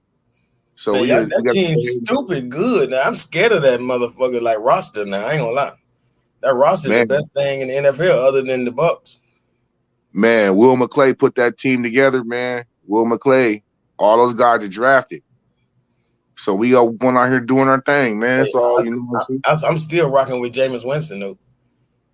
Yeah, that's cool. I like Jameis Winston. I like a quarterback like that. Like motherfuckers people complain about the turnovers and shit, but give me a quarterback who's gonna shoot the rock. I don't want no nigga throwing to the tight end and throwing to the running back 50 times a game. I want to see a man. Come on, man. Thank you. I want to see a nigga shooting the rock, man. Make or miss. You know what I mean? Yep. You can't win games throwing 4 and 5 interceptions. No, that mean it's a team sport though. Still, you gotta understand when he doing that, he really exposing his teammates. He's showing you, damn, this nigga sorry. Damn, this bitch can't do this. Damn. But at the same time, you put him on the right team, like where he at right now, like them boys get punished for dropping the ball. In Tampa Bay, Mike Evans, I seen Mike Evans drop 7 balls in one game. It's on God. I ain't lying. And Jameis Winston, rookie season against the Giants, they let the Giants come back and beat them. Man, bro, this man dropped 7 balls and still had like 100 and 150 yards, 170 yards. Like, because Jameis kept force feeding him. You feel me? No biscuit, baby. Yeah. Like, if it wasn't for Jameis, Mike Evans ain't nothing. That's why Tom Brady, he ain't finna get no 1,000 yards with Tom. Tom Brady throw his ass a rock. He ain't Tom's receiver, really. Antonio Brown and Chris Godwin are perfect for him. Exactly. That's why Mike is like an odd man. You know what I'm saying? Yeah, he took that pay cut quick because he knew his ass was gone. Yeah. And still might be gone because the pay cut make you, they make other teams more, salivate at you like, yeah, ooh, I can afford him now. Yeah. Tom don't do the big receiver thing. He need precision. But yeah, Michael Thomas come back with my boy Jameis. Jameis been doing what he been doing with no number one, no number two. He ain't got number backups. This motherfucker slicing me. Real. Now Dak got all the weapons. Like, you put Jameis over there right now. Oh my God. But now Dak the one for y'all though. I respect that. Yeah, Dak, man, he's a whole 180. I wouldn't really sold on Dak until we got Amari Cooper. But when we got Amari Cooper, I seen he can really be a quarterback. Because at first, man, his ass, he did this service to Dez Bryant, man. He fucked Dez Bryant off. Yeah. It's like they had off the field issues or something. They didn't get along. They didn't get along for some reason. I don't know if it was they messed with the same girl or what, but they didn't get along at all. Yeah, they might have got in a fight type shit. I know what you mean. Cause Dez a mother sucker, you know. Hey, but with your man Deshaun, man, truth be told, he the hottest thing in the NFL right now. I ain't lying. Like, that boy's snapping. Yeah, man, the whole team. I'd rather see it in January than September. You know what I mean? Man, the quarterback can't even keep up with him. This man burning bitches like every time the quarterback throwing it short. So I'm like, damn, boy. I don't know why he didn't play like that when he was with Jameis, boy. Because the way Jameis throwing that bit right now, man, he'll score 4 times every game. I ain't lying. Oh, yeah. Yeah, the Rams do look good. But we always catch up to the offense, man. The offense ain't too much to figure out. So we'll catch up to the offense. Yeah. Yeah, they predicated on the running back doing something explosive. Yeah. And they ain't really got that element. It's a lot of trick plays and shit, lot of misdirections and quick snaps. You know what I'm saying? They catch up to their ass. They'll catch up to them.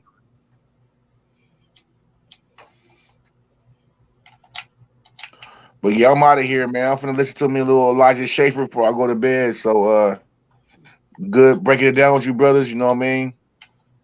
Keep your heads up. What's up for sure, dudes? All right, gang. Y'all be safe, man.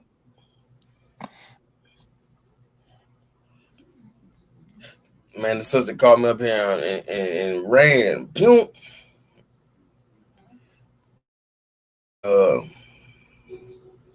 And Reggie just got fired on his day off. I'm talking about the CIA done cut his ass loose. He was like, you ain't defend the globe Earth, man. Come on, man. They're finna give you a golden globe for lying so goddamn good. Yeah, man, that shit funny, man. I think I'm about to wrap up too, man. If it's just us, we just gonna agree on too much. Yeah, man, I know what you mean. We ain't got nothing to argue about. Yeah, man. Yeah, dog. So shoot, I hope Mark Nash paying attention out there. Yeah. Them boys told me to come up and they ain't. You gonna hit him up? Nah, I'm just gonna go ahead and hop off, man. Yes, sir. I'll holler at you, Calico. Yes, sir. All right, one.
You can't smoke weed. Period.